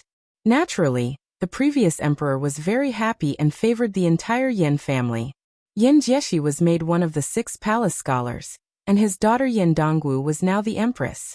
In reality, Jin Lanting was also the same, so his meteoric rise shocked the entire capital. Yao Baifeng was also the same, but this great scholar of Confucianism had leaned toward Beiliang and Su Xiao many times in court. Thus, he was still an imperial college chancellor with high hopes but no real power. As an old acquaintance of Zhang Lu, Yuan Guo was even more pitiful.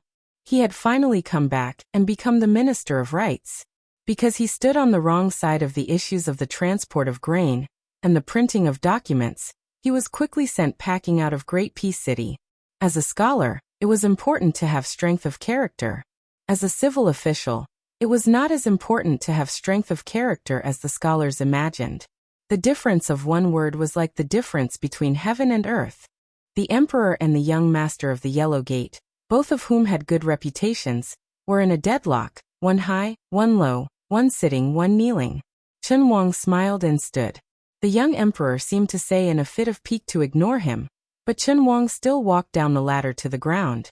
He helped Yen Qiji up but did not help him up. Chen Wang did not force him. He stood at the feet of this rising star of the Hanlin Academy. Looking at the tightly closed palace doors, he said softly, "Stand up. The more you kneel, the more useless it is. You cannot sink too deeply into the matter of figuring out the emperor's heart, but you cannot do nothing. You are not an official that seeks fame to seek favor. Of course, Yen Qiji does not need it. In reality, you can't do it. Since this is the case, rather than have the emperor vent his anger on the king of Beiliang, you might as well stand up and shamelessly follow me to the roof. Just think of it as looking at the scenery. At the very least, you will make the bad thing worse, right?" Yen Qiji lowered his head and knelt without saying a word. Chen Wang, who had always been gentle and respectful, suddenly lowered his voice and said sternly, "What, are you not afraid of implicating your father and sister? Or is it that your Yen family has more descendants than the dazzling Jiangnan Lu family? Without you Yen Qiji, you can easily bring out a few more? If you really have the ability, then bring the Empress and Scholar Yen here to kneel. When the time comes, I Chen Wang will kneel with you. Everyone can join in the fun. How about that?" Yen Qiji's shoulders trembled. He no longer cried silently, but sobbed silently. Chen Wang sighed and said softly, "I Chen Wang am not like you. I am just a poor scholar studying hard. I have some classmates in my hometown, some in the same year as the imperial examination, and some colleagues in the officialdom. But there are very few who can truly be called friends. It can even be said that there is not one. So, I do not agree with you kneeling to beg the emperor for mercy, but I can somewhat understand. You and I are now rich, powerful, and famous. It's actually very simple." Chen Wang glanced out of the corner of his eye at the eunuch in embroidered robes standing silently with his hands behind his back.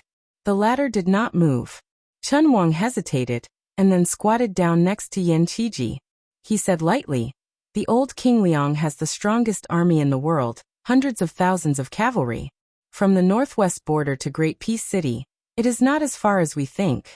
But every time the general enters the capital, he only has a few personal retainers with him. Of these two matters, which do you think is more difficult? For normal people, it is the former, but for the general, it is the latter. When a general has a large army, and a civil official has the power of the court, what is difficult is not to be spirited like normal people think, but to not act recklessly. Instead, to weigh each of the 5 words loyalty, filial piety, benevolence, righteousness, and affection." Chen Wang smiled. "The new King Liang, Su Fingyan, your good brother, has also weighed these 5 words these years. As an official, speak of loyalty. As a son, speak of filial piety. As a general, speak of benevolence. As a brother, speak of righteousness. As a husband, speak of affection. In my view, his entry into the capital this time was unexpected but reasonable. He put aside the word of loyalty and picked up the word of filial piety. In reality, I am slightly disappointed. Disappointed that he would abandon the country for his own selfish interests. But I also know that this is my inhumane request. It is my wishful thinking to place Su Fengnian in the position of a saint. In reality, it is the exact opposite. I knew long ago that Su Fengnian was never a saint. In the end, he is a man of the Jianghu, and is more suited to the Jianghu. In the high court, he is a young vassal king with grievances that are difficult to resolve. But in the distant Jianghu, he can become a hero that does not lose to Li Chungang. He chose to leave the Jianghu, and take on a heavy responsibility to stand outside the Beiliang border. He did not have any freedom, and only people died. I think that Su Fengnian is already very unhappy. And in short, he is unhappy. It is a very simple principle, but many people do not understand it. If someone says Su Fengnian, he should be satisfied. But I, Chen Wang, am a poor scholar at the bottom of the marketplace. Step by step, I have reached my current position. But there are some things that I am also very unhappy about. You can't say that it is easy for me to stand and talk, right? You can't. If anyone says that and I hear it, I will one day make them even more unhappy. See, I am also not a saint. This has nothing to do with whether or not I am an official of the left scattered cavalry or not. None of us are saints. So His Majesty is also not a saint. There is justice in heaven and earth, and people also have human nature. It is not wrong to follow this principle and conduct oneself in the world. So because Su Fengnian is Su Zhao's son, it is not wrong for him to come to the capital and go to the imperial astronomer. Because His Majesty is the son of the previous emperor, it is difficult for him to back down. It is also not wrong for him to be unwilling to back down. Since that is the case, you Yen Qiji have already knelt. His Majesty and I both understand your principles. Why do you want to take a mile after taking an inch? Even the ignorant children in the capital know that kneeling in the imperial court is a simple matter. Being able to stand is difficult. Why don't I take a look and see if there is gold or silver on the ground? Chapter 1631. Yen Qiji finally wiped his tears and stood up. When Yen Qiji was about to bow and express his gratitude, Chen Wang shook his head and said, Forget it, forget it. Lu Su has already done the same thing in front of His Majesty today. If you do it again, where will His Majesty put his face? Once the label of forming a clique for personal gain is put on me, I can forget about continuing to be promoted. Yan Qiji said calmly. Gentlemen are a group, not a clique. Chen Wang was stunned for a moment. Then he turned around and began to climb the ladder. He muttered softly, what a waste of my effort. That's good. I don't have to waste money to treat you to a drink. Yan Qiji, who had flattered the wrong person, was immediately embarrassed. Song Tonglu, who had been ignoring their conversation, secretly raised the corner of his mouth. On the roof of the main hall, Chen Wang, who was originally sitting next to the young emperor, moved his seat. Yan Qiji could only bite the bullet and sit between the emperor and Chen Wang. Zhao Zhuan said coldly, aren't you going to learn from those famous officials who remonstrated with the emperor? Yan Qiji lowered his head and his expression couldn't be seen clearly. He said softly, Sir Chen is right, as an official, one has to think about being promoted. This is human nature. Chen Wang, who was immediately retorted, didn't know whether to laugh or cry. Scholars were not good people. On the other side, blind Lu Su smiled playfully. Zhao Zhuan was a little self-deprecating. He sighed and said, you're right, you and Su Fingnian are good brothers who grew up together. That's why you're kneeling and pleading for him today. If you, Yan Qiji, were only an official of Liang, I, as the emperor, might be angry on the surface and even throw you into the cold bench for a few years. However, deep down, I'm not angry. If I say that I'm not angry at all, I'd be lying. However, you're not only Su Fingnian's friend, I'm also not only the emperor of Liang. You and I are not only monarch and minister, but also family. In the future, I might choose more concubines, and there will be more than one. At that time, there will be more imperial fathers-in-law and imperial uncles. However, I'm not lying to you. You're first the fourth prince's brother-in-law, then the imperial uncle of the current emperor. Yan Qiji was stunned. Zhao Zhuan put his arm around Yan Qiji's shoulder and laughed. He pointed into the distance.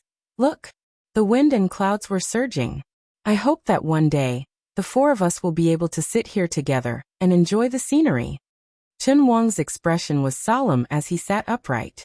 Blind Lu Su raised his eyes and looked into the distance, his hands casually supporting himself on the roof. Great Peace City was the most virtuous city. There were many people, and naturally there were many rules. Even the residences of the officials were divided into 3, 6, and 9 levels. They were mostly divided into the rich and powerful. For example, the group of residences where the Duke of Yan and the Marquis of Huayang resided were mostly of great birth. Dukes, marquises, and counts were piled together. For a new face like Chen Wang, if he had not relied on his relationship with the Jun Wang to become a son-in-law, even if Chen Wang had become a regular attendant of the scattered cavalry of the province, he would not have been able to get a residence there. Most of the people in Jing came from the Hanlin Academy, the Imperial College, and the Imperial Censorate. They were officials of Liang, and also scholars that were renowned in the scholarly circles. Living next to each other saved them the effort of calling for friends. In Great Peace City, there were also poor officials. For example, the earliest Ministry of Rights was a typical government office. Many of the officials of the Ministry of Rights who did not have a high rank, and were not the top officials, even had to rely on money to survive. They passed their days in poverty. They were called clean sleeves, and their bitterness was not known to outsiders. The rich people, like Song Tianbao, who was brothers with the son of the former Minister of Revenue, Wang Yuanran, and the grandson of the old General Yan Jinchuan, Yan Tongshu, even though he had a rich father, it was still very awkward for him to buy a residence in Great Peace City. The residences of the dukes, marquises, and counts were people that he could not get in. There was no point in going to the residences of the poor officials. The feeling of being looked down upon all day was not good. Fortunately, there was another choice. That was to buy a large residence in the middle of the residences of the officials with power and the rich. During the day, he would go to the residences of the officials in Jing and pretend to be their sons and grandsons.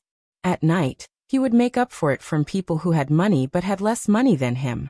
Some busybodies had studied the group of officials in Jing who had made a name for themselves at the end of Yonghui. They had probably made a name for themselves, in the poor area to the south of Great Peace City where scholars gathered.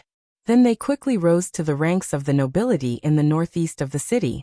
In the end, they went to the east to buy a grand residence. If one day they could move to the west of Jing like Chenwang and Chen Xiaobao, then their lives would be complete. Not only would they not have any regrets, they would also be able to answer to their ancestors and descendants. With the Prung family at the head, the large and small landowning clans in the north suddenly flooded into the northeast of Great Peace City in the second year of the auspicious talisman. As a result, the residences in this area, which were already worth an inch of gold, became even more in demand. This caused many mid-level officials who had saved up some silver with great difficulty and wanted to finally be able to no longer rent houses to live their days, to the point that they couldn't help but curse the Liaodong barbarians in private, saying that other than being rich, they weren't anything good at all. As the most important old power in the northeast of the capital, the officials of the 6 ministries of the Shangshu province didn't have a good attitude toward this either. Their relationship with the new landowning households that moved in was rather estranged. This was also very normal. In the past 20 years, especially after the old Grand Secretary Bai Yan personally presided over the imperial examinations, Liang no longer deliberately supported the scholars of the northern lands in the imperial examinations. As a result, in the previous examinations, the scholars of the southern lands occupied at least 70% of the seats with an overwhelming advantage, forming an extremely clear structure of northern generals and southern ministers. However, in the 10 years after Yong Hui's death before the auspicious talisman, there was no war in the world. Where did the new generals come from? Naturally, there were more and more southern officials in the imperial court. The Green Party, which was known for its unity, was one of the most striking examples.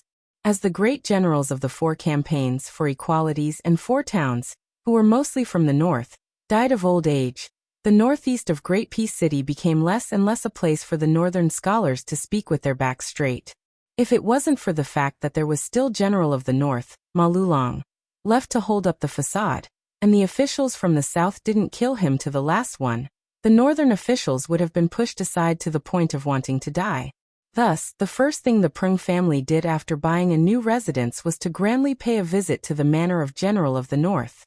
Although it was said that they didn't even see the sickly Ma Lulong, after all, they were personally received by the eldest son of the Ma family, General of Anong Ma Zhongxian. With the Peng family leading the way, the collective migration of the 2 wealthy families of Liao was quite smooth.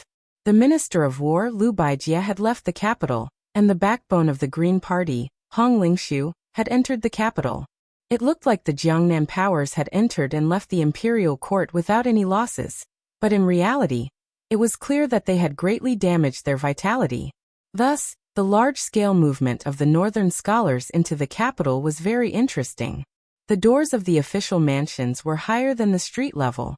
This was a rule that had been followed for hundreds of years.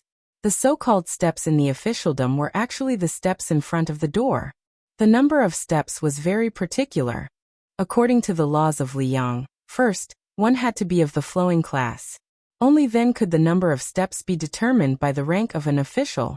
A 6th-level official could only build 3 steps, and a 4th-level official could build 4 steps. This meant that this was the case for local governors and ordinary generals with real power. Next, most of the assistant ministers of the 6 ministries, if not specially bestowed, could only build 5 steps. The ministers of the 6 ministries had 6 steps, and very few could build 7 steps. For example, the former Minister of Personnel, Zhao Yuling, and the current Minister of Rights, Sima Puhua, had also received this honor. It was said that on the day the Sima family mobilized a large number of people to build more steps for their mansions, the old minister cried on the spot. What was interesting was that the rare 7 steps in the northeast were rare in the area where Chen Xiaobao and Chen Wang lived. If you didn't have 6 steps, you wouldn't have the face to greet people when you left the house. 7 steps were also very common. Chen Wang's father-in-law was at the 7th step. Even someone like Duke Yan Gao Shizhi, who was at the 8th step, was not rare. However, all of the officials in the capital knew that the steps in the west of the city were all fake. They relied on the ancestral shadow and the surname of the Zhao family to decorate the face of the court. However, The steps in the northeast were truly exchanged for by the official hats of the two recent generations. The saying, West 7 is not as rare as North 5, was precisely the reason. In the northeast of the capital, there was another saying, Ma 8 Yin 7 Minister 6. It said that most of the official mansions here were only at the 6th step, but the Yin Manor was at the 7th step.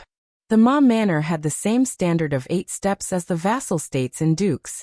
Recently, not only did the eldest son of the Ma family, Ma Zhongxian, often rush back to the manor in the inner city from the Jingji East Army, even the eldest grandson, who often didn't return home at night and smelled of cosmetics, stayed at home obediently and declined visitors. It was probably because they had heard too many rumors of the Ma family's old master finally dying. In the end, he was still able to do it every time.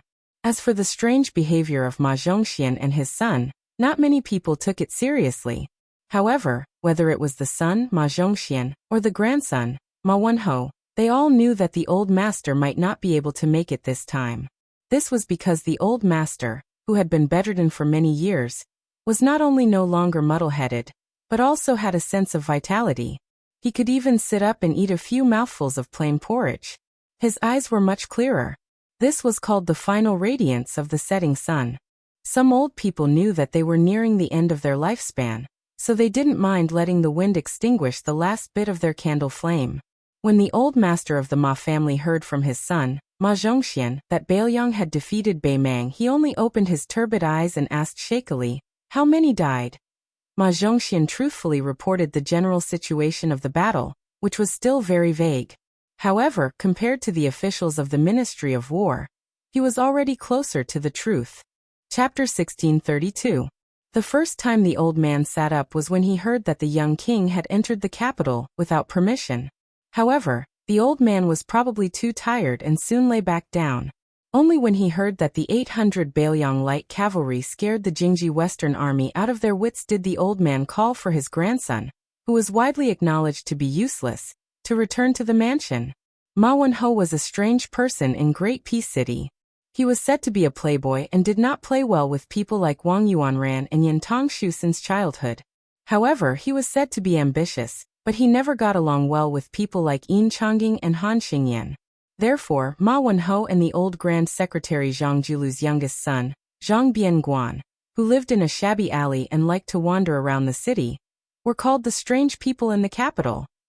However, compared to the eccentric Zhang Bianguan, Ma Wenho was actually quite popular. When he was young, he traveled and studied and left home for more than 2 years. He went to Donghai Martial Emperor City, Nanjiang Mountains, Shishu Nanjiao, Qingzhou Xiangfan, and the north of Jizhou. Ma Wenho was personally brought back to the Ma mansion by his father, Ma Zhongxian, that very night. The old general of the north, Ma Lulong, sat up for the second time with the help of his grandson, Ma Wenho.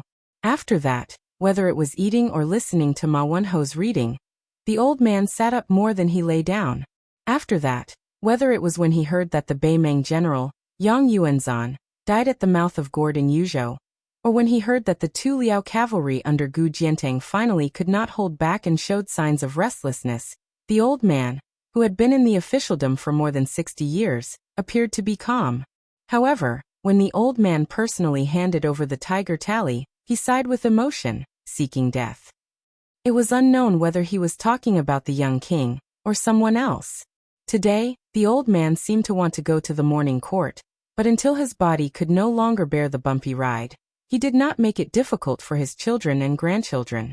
Under Ma Zhongxian's secret instructions, several hidden Ma family consecrators spread out like a net.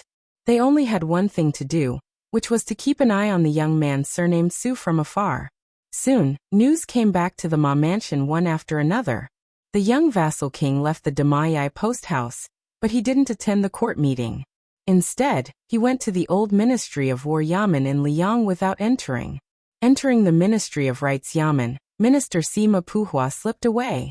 Finally, he arrived at the Imperial Observatory and met with the Empress Dowager. Zhao Ji and Jiujiu Restaurant's lady boss. The old man would comment on each piece of news he heard. The old man was full of energy and became very talkative. His mind was very meticulous, as if he wanted to say all the words that he had accumulated in his stomach for the past 10 years in one go. The old yamen of the Ministry of War is actually a place with good feng shui. It's a pity that it's been abandoned. Wenho, my Ma family has been a force in Liyang for a long time. It's just that we changed our sails quickly back then. In fact, when I was first thrown into the Ministry of War by your great-grandfather, I was only 18 years old. Many people thought that your great-grandfather was muddle-headed, leaving the only son of his family in the capital. Did he really not want the foundation of his ancestors? Then, after more than 20 years, I finally became the right assistant minister of the Ministry of War. Everyone shut up. Some people were dead and couldn't open their mouths.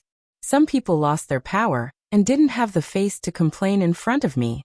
I've been in the Ministry of War and the military all my life, but people of the blue-eyed Tantanon's generation all know that I've never been on the battlefield in my life, let alone killed anyone. Isn't it funny? Such a person ended up as the great general of the North? When I became the big boss of the Ministry of War, I saw many young generals. They were ambitious, capable, and murderous. At that time, there was a Jinzhou barbarian surnamed Su who struggled to climb up the ranks of the bureaucracy. He was always defeated. There were several times when he lost all his troops and horses, and almost became a lone army. No one was optimistic about him. I wasn't optimistic either. Without a foundation, he could only rely on his life. Wenho, you have to understand that the Liyang of that time wasn't as peaceful as it is now. There were endless battles. Now, killing 100 Beimeng barbarians was enough to make you a commandant. At that time, it was possible for you to kill over 1,000 Dongyue or Northern Han soldiers and still not be able to become a commandant. Otherwise, if you managed to become a commandant with great difficulty, it would become someone else's military achievement the next day. As a result, there was one time when that young man ran to the yamen with his head covered in dirt and face covered in dirt, asking for troops, horses, and provisions from us old fellows of the Ministry of War. No one was willing to pay him any attention, as they felt that he wouldn't be able to make back his capital. In reality, the Ministry of War only had a dozen or so tiger tally that could be used. Otherwise, they would have to mobilize private armies that couldn't see the light of day. If I remember correctly, that day it was raining. That young man from Jinzhou, who only had the empty title of commandant, was standing in the courtyard with a chest of silver at his feet. His back was straight, and one could tell at a glance that he wasn't someone who would ask for help. Just that bit of silver? Did he think that the Ministry of War would transfer 700 to 800 men to him? Although everyone knew that this person wasn't greedy for money, and that as long as he won a battle, no matter how many of his men died, the first thing he would do would be to give the money to the officials of the Ministry of War. But of all things, this fellow shouldn't have killed a junior sent to his army by the Ministry of War when he lost a battle. That's why no one was willing to pay him any attention. I've seen people who don't care about their lives in battle, but none of them are as reckless as him. He's always at the forefront of every battle. Who would dare to fully support such a person? If he only knows how to fight and doesn't know how to be an official, he might have died that day. How could that be? But I was in a good mood that day, because that Ministry of War senior doctor always liked to go against me. My idea was very simple: to discuss that Ministry of War senior doctor.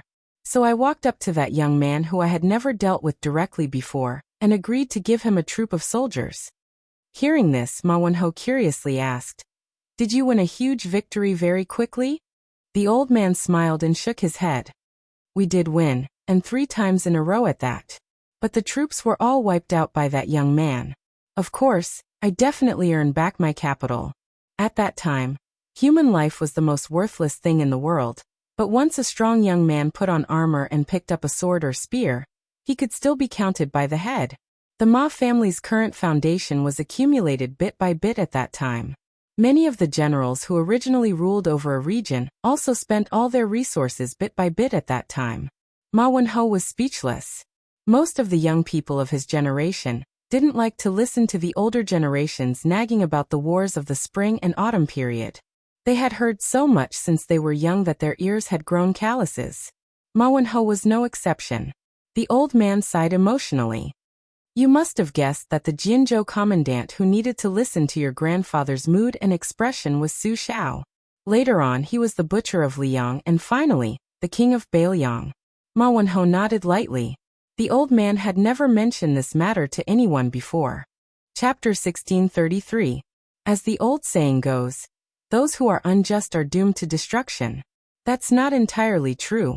No matter what, Su Xiao being able to die of old age in bed with a body full of injuries is probably God's reward for his righteousness.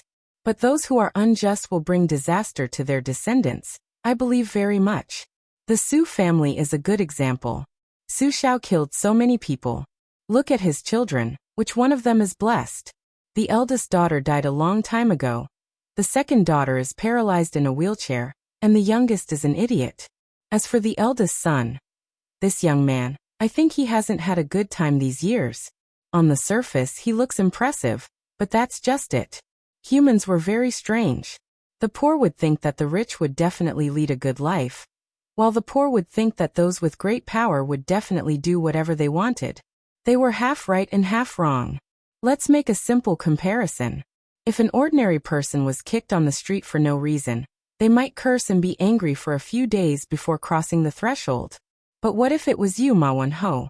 If you slap Yin Maochuan's son or Gu Jiantang's son, will you forget this thorn tomorrow or next year? You won't. This kind of unhappiness is more or less the same as a poor person who loses a dozen taels of silver and wants to die. Ma Wenho muttered softly. Yin Chongying and old Gu's son dared to slap me? Won't I break their 3 legs? Ma Zhongxian glared at him. How old are you? Do you know the severity of the situation? 30 years old, 30 years old. What nonsense are you standing for? The old man waved his hand, indicating that Ma Zhongxian shouldn't be angry. Zhongxian, don't be fooled by your son's mouth. Actually, Yinner is very bad. Don't think that teaching Yin and Gu's children a lesson is wrong. Is it wrong? No, as long as the method is appropriate, it's actually a good thing. In terms of understanding, you, Ma Zhongxian, are thousands of miles away from your son. Ma Zhongxian made a sound of acknowledgement. Although this Anong general was famous in the capital for being unruly, he was extremely filial. He listened to everything Ma Lulong said, and never felt that his wings had hardened, or that Ma Lulong had become muddle-headed. The old man, who was so thin that he was only skin and bones, smiled happily. He reached out his trembling hand and gently squeezed his son's shoulder. You are stronger than me. You have fought in real battles and made great contributions. Your personality is also pure. This is a great thing. You are the most suitable person to keep what you have achieved. Especially at the foot of the emperor. You have shouldered the burden of the Ma family. The old man turned his head and stared at Ma Wenho, who had been doing nothing for more than 10 years. It's the responsibility of your grandfather and your great-grandfather's generations to fight for the country. It's your father's responsibility to protect the family business. So it's your turn to revive the family, or to take it to the next level. Marvin kept his mouth shut, not saying anything. Seeing his son's sickly appearance, Ma Zhongxian immediately felt a surge of anger. Just as he was about to flip out, he was glared at by the old man and immediately kept quiet out of fear. The old man said softly, Wenho, your father is my only son, but I have 4 grandsons and 2 granddaughters. All these years, your 3 younger brothers have been busy fighting for power and favor. You're the only one who's been carefully protecting your 2 younger sisters. This is very good. Those 3 good-for-nothings don't have any real ability, but their ability to fight for favor is very good. They are even more sissy than women. If you give the family business to them, it will take at most a generation. They will squander all the gold and silver mountains. The old man emphasized and repeated, You are very good. Ma Zhongxian stared blankly. The old man curled his lips and sneered. There are 2 kinds of people in this world that you can't deal with. One is a perfect person who is close to being a sage. For example, Blue Eyes. No matter what you do, it is very difficult to have a personal relationship with them. The other kind is people who have no bottom line. They are not afraid of people's bottom line. After all, you know what kind of person they are. Be careful. In the end, those who could avoid disaster and seek benefits were the only ones who did not have a bottom line. You never knew when they would bring you a surprise. Such people were like the previous heavenly official Zhao Yuling, and the current left assistant minister of rights Jean Lanting. If you have a deep relationship with them, sooner or later, they will sell you out. You will feel wronged, but they will be smug. If the Ma family is a small family that needs to climb up the social ladder, it is a different matter. It is good enough to enter their eyes. But while the Ma family is not one of the wealthiest families in Great Peace City, they are barely in the top 10. Then you can ignore these people. Don't get close to either kind of people. Speaking to hear, the old man gave a piece of advice to his son and grandson. Zhongxian, don't think about making great achievements all day, especially don't think about going to Guangling Path to join in the fun. Remember, as the ruler of a country, he doesn't necessarily want someone to die. Did the previous emperor really not want to go down in history with Zhang Jiulu, Yin Jinchuan, and the others?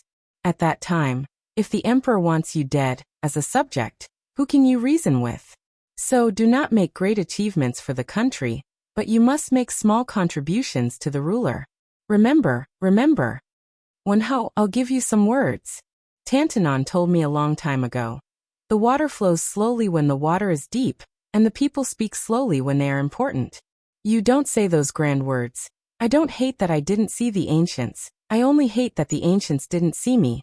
In life, I will be made a marquis, and when I die, I will go to the temple to accompany the sacrifice. It sounds very satisfying, but compared to Tantanon's words, it is a dozen streets away. Some words should be kept in the stomach, and should not be said. A man's ambition is not as obvious as a woman's after a few months of pregnancy. Ma Wenhou chuckled. I don't like to talk about these things now. In the past, I was thinking that if one day I really made a name for myself, I would be able to write history books and use it directly. The old man laughed and scolded. Brat! Ma Zhongxian felt a little wronged and said gloomily, Father, why are you scolding me too? The old man squeezed out a smile and reached out again to pat Ma Zhongxian's head. You're also a brat. All right, I've scolded all three of you. Ma Zhongxian laughed, but there were already some tears in this rough man's eyes. Ma Wenhou kept one hand on his grandfather's arm, and the other on the old man's back. At this time, an expert of the Ma family close to 70 years old appeared at the door, his voice trembling uncontrollably. Su Fengnian has already killed more than 30 immortals at the gate of the Imperial Astronomer. The 1,200 heavy cavalry has not yet entered the battlefield. The general of the north, Ma Lulong, was somewhat absent-minded. Then the old man suddenly said sternly, Zhongxian, quickly enter the palace and meet the emperor. Even if you break your knees, you must stop His Majesty from using the heavy cavalry. Ma Zhongxian subconsciously stood up, but when he realized that the old man did not have long to live, he hesitated. The old man angrily rebuked. Idiot, I'm using the entire Ma family's face as a ladder for His Majesty to walk down from his high position. His Majesty can appoint anyone to be the commander of the heavy cavalry, but only you, Ma Zhongxian, cannot. Only in this way can Wenhou hope to enter the center of power as quickly as possible. Ma Zhongxian wiped his eyes and left with large strides. Ma Lulong was panting heavily while Ma Wenhou gently patted the old man's back. The old man smiled wryly. Let me lie down. If I can't hold on, there's no need to hold on. Ma Wenhou carefully let the old man lie down. The old man held his grandson's hand and laughed softly. It's rare to live in the 70s. Grandpa is already in his 80s. What do you have to be sad about? Ma Wenhou squeezed out a smile and said in a choked voice, It's not that I despise my father for being stupid. Even if he curses, he won't hit the point. Grandpa has great wisdom. Even if he doesn't curse, I can still listen. The old man lay there quietly, already in a bleak state of breathing less than he breathed out. The old man calmly said, Wenhou, you're 70 and do as you please, not overstepping the rules. This saying is very interesting. Grandpa really believed it after 70. If you don't believe it, then you must live to this age. Your heart isn't calm enough. You need to study more. In the dead of night, you can go sit on those 8 steps more often. Ma Wenhou grabbed the old man's hand and nodded vigorously. Ma Lulong slowly closed his eyes. I was born earlier than you, Su Xiao, and I died later than you, Su Xiao. I've finally won a round against you. When the old man finished speaking, he finally passed away. Now, it's time for me to die. Chapter 1634. In the blink of an eye, This rain of swords from the bottom to the top had killed more than 30 immortals who had been invited by Li Yang to step down from the altar. However, the sword formation near the imperial astronomer was still rapidly rising into the sky. Each sword was like a raindrop. The densely packed tips of the swords pointed at the imperial astronomer at the same time. The imperial astronomer had unknowingly turned into a cage to trap beasts. The civil officials of the imperial court who were condemned by thousands of people would probably die without any illness. The generals on the battlefield would most likely become hedgehogs when faced with thousands of arrows. In short, they would not have a good ending. Now that the thousands of swords were hovering, ready to strike, the immortals who were pointed at by countless swords would not feel good. On a high wall about a mile away from the imperial astronomer, 2 spectators sat swaggering. One of them was dressed in snow-white clothes and the other in a bright red robe. The man in white sat on the wall with one leg bent, and the other leg hanging on the wall. A wine pot was tied to his wrist with a red string. He raised his head and drank a mouthful of wine. Then he laughed softly and said, "Peach Blossom Sword God, does this move look like the way I welcomed guests in the heavy rain at the gate of Dunhuang City?" Dong Tai, who had been called out, finally appeared. He stood not far away from the white-robed Luo Yang and nodded. "It does, but the momentum is bigger than yours." The former number 1 devil of Beimang, or the current leader of Zhulu Mountain, Luo Yang, stared at the battlefield in the distance that could be said to be unprecedented. She pondered and said, "After being a lonely soul for 800 years, I have seen many ascended immortals and banished immortals. I know a little about the ways inside. More than 60 grandmasters of Longhu Mountain descended to the mortal world together. Due to the restrictions of the heavenly Tao, most of them are no more than Vajra realm physique and finger mystery realm chi. At most, they have mastered a few greatly reduced Xuannong of the immortals. They only look like immortals on the earth. They are like paper tigers. They can scare people, but they can't kill people. However, the 7 or 8 of them standing in the middle, even if their cultivation has been reduced, are at least in the celestial state. They can't be underestimated, especially the 3 immortals in the middle. They are all Taoist saints, aren't they?" Dong Tai placed one hand on his chest and rubbed his chin with the other. "The one with the sword is the first grandmaster of Longhu Mountain. The one with the lotus on his head should be the first immortal of Liang dynasty. It is said that the purple golden lotus pond in the Taoist mansion was created by him. And the one riding of the white deer is Qi Xuanzhen's uncle. They are all well-known figures. If they were about to ascend but had not yet entered the celestial gate, they would be powerful. They would be real divine transcendents. But now they are just ordinary earthly immortals.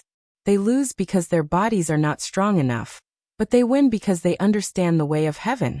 Well, since they are in the human world now, especially when they are facing that guy, this is not an advantage." Suddenly, a man in a green robe appeared leisurely. In terms of bearing and demeanor, the Peach Blossom Sword God was thousands of miles away from this one. Even if the latter had white hair on his temples, when he stood next to Dong Tai, one looked like a country bumpkin while the other was a famous scholar. Comparisons were odious. It was no wonder that Dong Tai's disciple wanted his master, who was not good at appearance, to recite poems every time he rode a donkey. The green-robed Confucian paid attention to the movements at the imperial astronomer's side.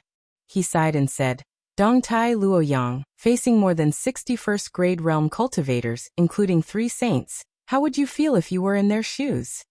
Dong Tai thought for a moment, then said seriously, "If we kill until our hands are tired, we might need to switch swords a few times, and we won't be able to kill them all."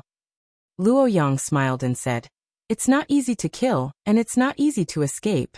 For some reason, Chao Chongqing, who still had not left the capital to return to Guangling, looked a little helpless. Luo Yang seemed to ask casually, "Dong Tai, after Li Chungying borrowed your sword, will there be a day when you can truly wield a sword?" Dong Tai said indifferently, "Even if there is a day, it won't be today. My friendship with that guy is long gone. Don't expect me to interfere this time." Chao Chongqing said in a low voice, "It's starting." A giant semicircle enveloped the imperial astronomer's sword formation. Tens of thousands of swords shot out simultaneously. The deer-riding immortal lightly pulled on the reins, and the white deer beneath him took a light step forward. The white deer's hoof stomped down, and like a boulder thrown into a small lake, a vast ripple instantly spread out. It was like hearing the sounds of nature. The flying sword's momentum instantly froze, but the flying swords were too fast and fierce. They only paused for a moment before continuing to charge forward. The white deer's second hoof stomped heavily on the ground, and the majestic chi once again spread out. The flying swords were once again slightly slowed. Using the earth as a bell, each time the white deer stepped forward, the immortal's voice would violently strike the bell. When the white deer was 30 steps away from the gates of the imperial astronomer, the flying swords that covered the sky like a swarm of locusts had already begun to slow down from their rapid flight. The 1,000-odd heavy cavalry on both sides of the street raised their blades to meet the enemy. The dense mass of flying swords pressed down, suffocating. Although their speed had greatly decreased, they still continued to descend with a momentum that could be slowed down but could not be stopped. As the saying goes, gods are 3 feet above one's head. Now there were flying swords 3 feet above. Several cavalry did not believe this, and were even more unwilling to wait for death. They jumped high from their horses and slashed at the flying swords. The war blades were like knives cutting through water. They seemed to easily cut through the water, and the flying swords were unharmed. However, the flying swords that had been slashed by the cavalry's war blades were the first to leave the sword formation, and disappeared in a flash. In the next moment, 6 cavalry seemed to have been pierced through by a crossbow, and were nailed to the ground from the air. There were no tangible flying swords on their corpses, but a fist-sized bloody hole appeared on each of their bodies. They were seeking their own deaths. A cavalry commander saw that the situation was not good and angrily shouted, "Dismount!" Without military orders, no one is allowed to draw their blades. The heavy cavalry dismounted, and did their best to distance themselves from the flying swords. Chapter 1635. The immortal riding on the white deer waved his sleeves casually, and a purple gold lotus bud bloomed above the heads of the Ma clan's heavy cavalry and the Li clan's armored soldiers. It grew rapidly, swaying even though there was no wind. It was like 2 armies facing each other on the battlefield. Neither side dared to act rashly. The flying swords finally stopped moving and hovered in the air. The immortal raised a hand at the same time, and made a grabbing motion in the air. He shouted softly, "5 mountains, hear my command." A towering mountain rose from under Su Fengnian's feet, lifting him up high. Around him, 4 immortal mountains with different auras rose slowly, each with its own majesty and danger. Su Fengnian took off the cold blade in its scabbard, and used it to support himself on the ground. He placed both hands on the hilt, and pressed it down gently. Not only did he stop the rising of the mountain under his feet, but the surrounding mountains also began to tremble. Baoyang's sharp edge did not move for the wind and thunder, nor did it retreat for rain and snow. On the vast territory of Liyang, the 5 towering mountains stood tall on the land of the Central Plains. All the Taoist temples built on the mountains, regardless of size, extinguished the incense in the incense burners, regardless of whether they were inside or outside the houses. Moreover, the previously lit smoke began to swirl and sway. At the same time, 4 immortals flew out from the gate of the imperial astronomer. They stood on the peaks of the 4 mountains and each took out a seal made of wood, copper, jade and gold. The seal buttons were respectively azure dragon, white tiger, vermilion bird and black tortoise. Su Fengnian glanced at the immortal standing proudly on the peak of West Mountain with a strange expression. It was just a casual glance, but the immortal, the seal and the mountain all turned into powder. The old Taoist with the lotus crown, who had been watching with folded arms, looked up at the western sky. He seemed to have mixed feelings inside. Su Fengnian took advantage of the victory and pressed down hard on the hilt of his blade. The scene was like the Central Plains sinks, that the seed of Liyang had been muttering to himself for 20 years. After the rainbow light that symbolized the immortal of West Mountain's cultivation exploded, the immortals of the other 3 mountains collapsed. Su Fengnian slowly landed on the ground. When the tip of the cold blade's scabbard touched the ground, at the top of the 5 Peaks mountain, regardless of whether it was cloudy or sunny, a thunderclap rang out at the same time. This was what it meant when immortals fought, and mortals suffered. The flying swords in the imperial astronomer's sky that had been stationary suddenly accelerated. The deer-riding immortal snorted coldly and pulled on the reins. The white deer, which was shrouded in immortal energy, raised its front leg high and stomped on the ground. The countless flying swords once again stopped in their tracks, but this time, the swords trembled violently and buzzed. The purple gold lotus flower that had been protecting everyone was withering at a speed visible to the naked eye. All the soldiers subconsciously shrunk their necks, their faces covered in sweat. Looking at the flying swords that were close at hand, they swallowed their saliva. The white deer immortal suddenly vanished. A streak of rainbow light entered the body of the heavy cavalry, and then this rider abruptly charged out of the formation, as fast as lightning. In the blink of an eye, he had arrived at Su Fengnian's side. Su Fengnian raised his scabbard and pointed a finger, and the golden-armored rider shattered with a boom. The colorful afterimage dissipated a few steps away from Su Fengnian. Su Fengnian did not move at all, his sleeves slightly fluttering. The streak of rainbow light suddenly transformed into 2 dots of golden light. With the golden-armored rider as the center, they drew 2 arcs in the air and crashed into the 2 riders on the opposite street. The 2 riders began to charge. Su Fengnian sheathed his scabbard. Before the 2 riders could reach within 10 paces, the golden-armored rider's head seemed to have been pierced by an arrow, and he died on the spot. The 2 dots of golden light split into 2, and the 4 heavy cavalry soldiers began to charge toward their deaths. The flying swords that Su Fengnian used to block Qi Jiajia's sword had already appeared. The flying sword that destroyed the enemy was the box of miniature flying swords that Dong Tai had given him at the Eastern Sea. After the battle of life and death with Han Shengxian, Su Fengnian had secretly replenished the 12 flying swords that had a perfect sword embryo. Wherever his mind willed, the sword would be there. Black armor, childhood sweetheart, morning dew, spring water, peach blossom, moth vermilion bird, yellow tree, mayfly gold-threaded tie.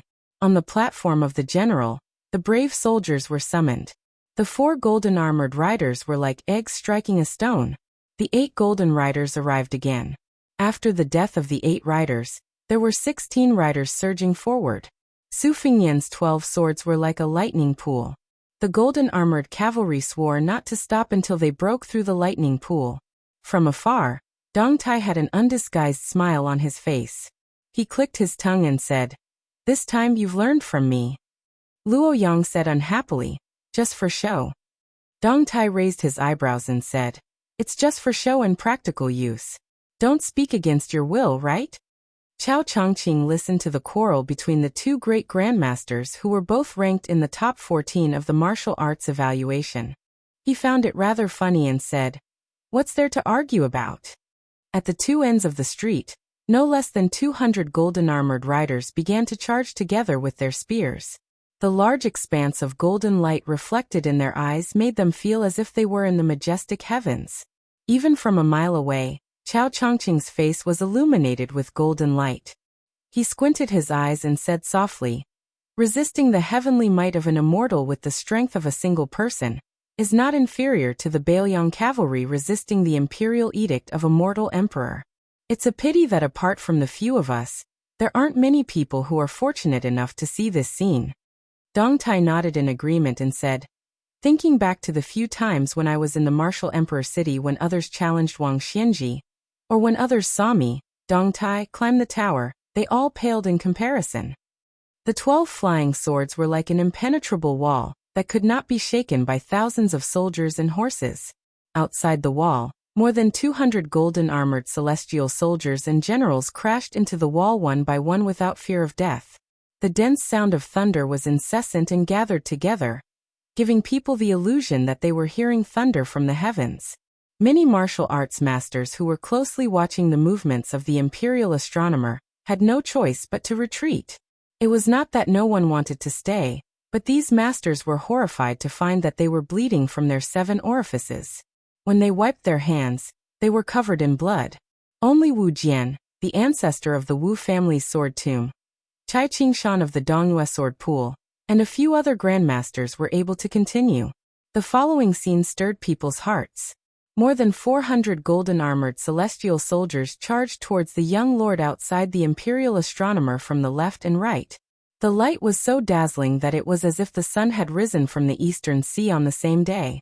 A red sun rose from the imperial astronomer. Chapter 1636. The sun rose in the east. Even the citizens of Great Peace City were attracted by this soul-stirring scene, and looked up.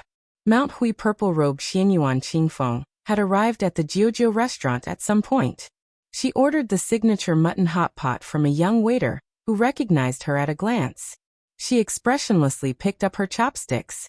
There was someone who was closer to the imperial astronomer than Wu Jian and Chai Qingshan, and even closer than Luo Yang, Dong Tai, and Chao Chongqing. The young girl stood at the foot of a high wall. She reached out her hand to adjust the slanted sable hat that covered her eyes. No one knew when she had arrived. Not only did the immortals at the entrance of the imperial astronomer not notice, even Su Fengnian, who was focused on fighting the enemy, did not notice. And she was only one wall away from the heavy cavalry that had been reduced to pawns. As an assassin, she had not killed many people. More accurately, the number of people she had killed could be counted on one hand. For example, the world's 11th ranked Wang Mingyin, and the gatekeeper of the capital Lu Haosher, had clearly escaped the pursuit of Su Fengnian, who had been possessed by the Qin emperor. In the end, he had been killed by her and his head kicked around like a ball. Other than killing Su Fengnian, she had only made one mistake, and that was stopping Wang Xianji from entering Bailiang. This time, she would not allow herself to make a mistake. On the main street, the 400 cavalry began to charge at each other. If they were blocked by Su Fengnian's 12 flying swords again, then the next time, the remaining 1,000 or so cavalry would come out in full force. But Su Fengnian's flying swords had clearly been used up. The 8 flying swords were on the verge of shattering, and had no choice but to return to his sleeves. In reality, Su Fengnian had been able to last for so long. If he had faced the elite cavalry of the mortal world, he would have been able to break armor 1600. The white deer immortal, who had transformed into a rainbow, did not give Su Fengnian a chance to catch his breath. The 400 cavalry had already arrived. The date mark on Su Fengnian's forehead glowed brightly. A trickle of blood seeped out of the corner of his mouth. He raised his hands and began to form a sword. In his life, he had only used the 3-foot sword to kill dragons. Azure dragon sleeves.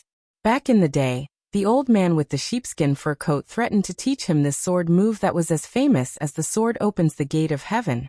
When he was young, His Royal Highness was still puzzled about how the one-armed old man had 2 sleeves. 60 years ago, there was only one person in the vast Jianghu. After 60 years, the Sword of Great Snow Plateau came. The unveiling of the young swordsman was to ride his sword and laugh loudly over Guangling.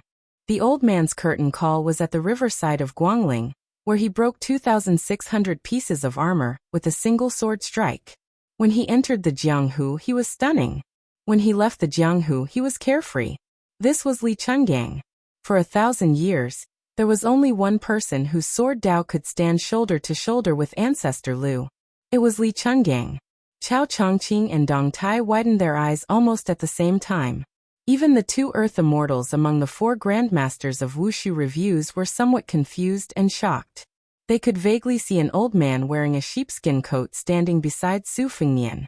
This time, his appearance was different from the similar appearance on the streets of Maui Post Station. This time, it was a divine resemblance.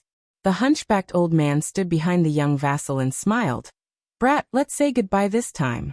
Don't bother this old man if you have nothing to do in the future. If you have to leave, leave. This old man has nothing to miss, so why can't you let go?" Su Fengnian nodded gently. In his 2 sleeves, an extremely majestic green qi madly flowed out. "Brat, are you going to learn from this old man and fight by the riverside? So stubborn? Won't you regret it? If I'm not stronger than her, I won't have the face to pick her up in the future." That's true. This old man was stronger than Green Pao Air in the past. Otherwise, she wouldn't have liked him. Oh right, don't bully her just because you're stronger. This old man has been through this before. He knows that he will regret it. Remember, if you don't know how to cherish a woman because she likes you, you can't do that. I don't need you to nag. Brat. In the past, it was always you who acted cool. Why don't you take a good look at the last time? Sure. The 2 green dragons in his sleeves, one on the left and one on the right, were like a flood bursting through a dam. each like a great river rushing east and west. Li Chuangong's figure gradually dissipated, his eyes filled with nostalgia and agitation. Finally he softly said, "In the 100 years of Jianghu, there was me, Li Chungang, and Wang Xianji took over. Now there's also you, Su Fingyan. There's no harm in not having wine." As the two green dragons charged past, the majority of the 400-some golden-armored cavalry were thrown off their horses. 50 to 60 did their best to go against the flow, but the golden light on their bodies was still rapidly dissipating. The wall at the end of the street loudly collapsed. However, in this scene of utter defeat, there were 4 cavalry that stood out the most. Their official ranks in the army during their lives were not high, and their individual battle prowess was far inferior to that of the cavalry commanders. However, without exception, they were all cavalry that Jean Xian and had personally selected from the main camp. Before this, they were unremarkable in Ma Lulong's heavy cavalry. At the time, when they were selected to join the Battle of the Imperial Astronomer, the 4 of them were actually baffled. They did not think too deeply about it, only believing that they had accidentally caught the discerning eye of a major figure in the army.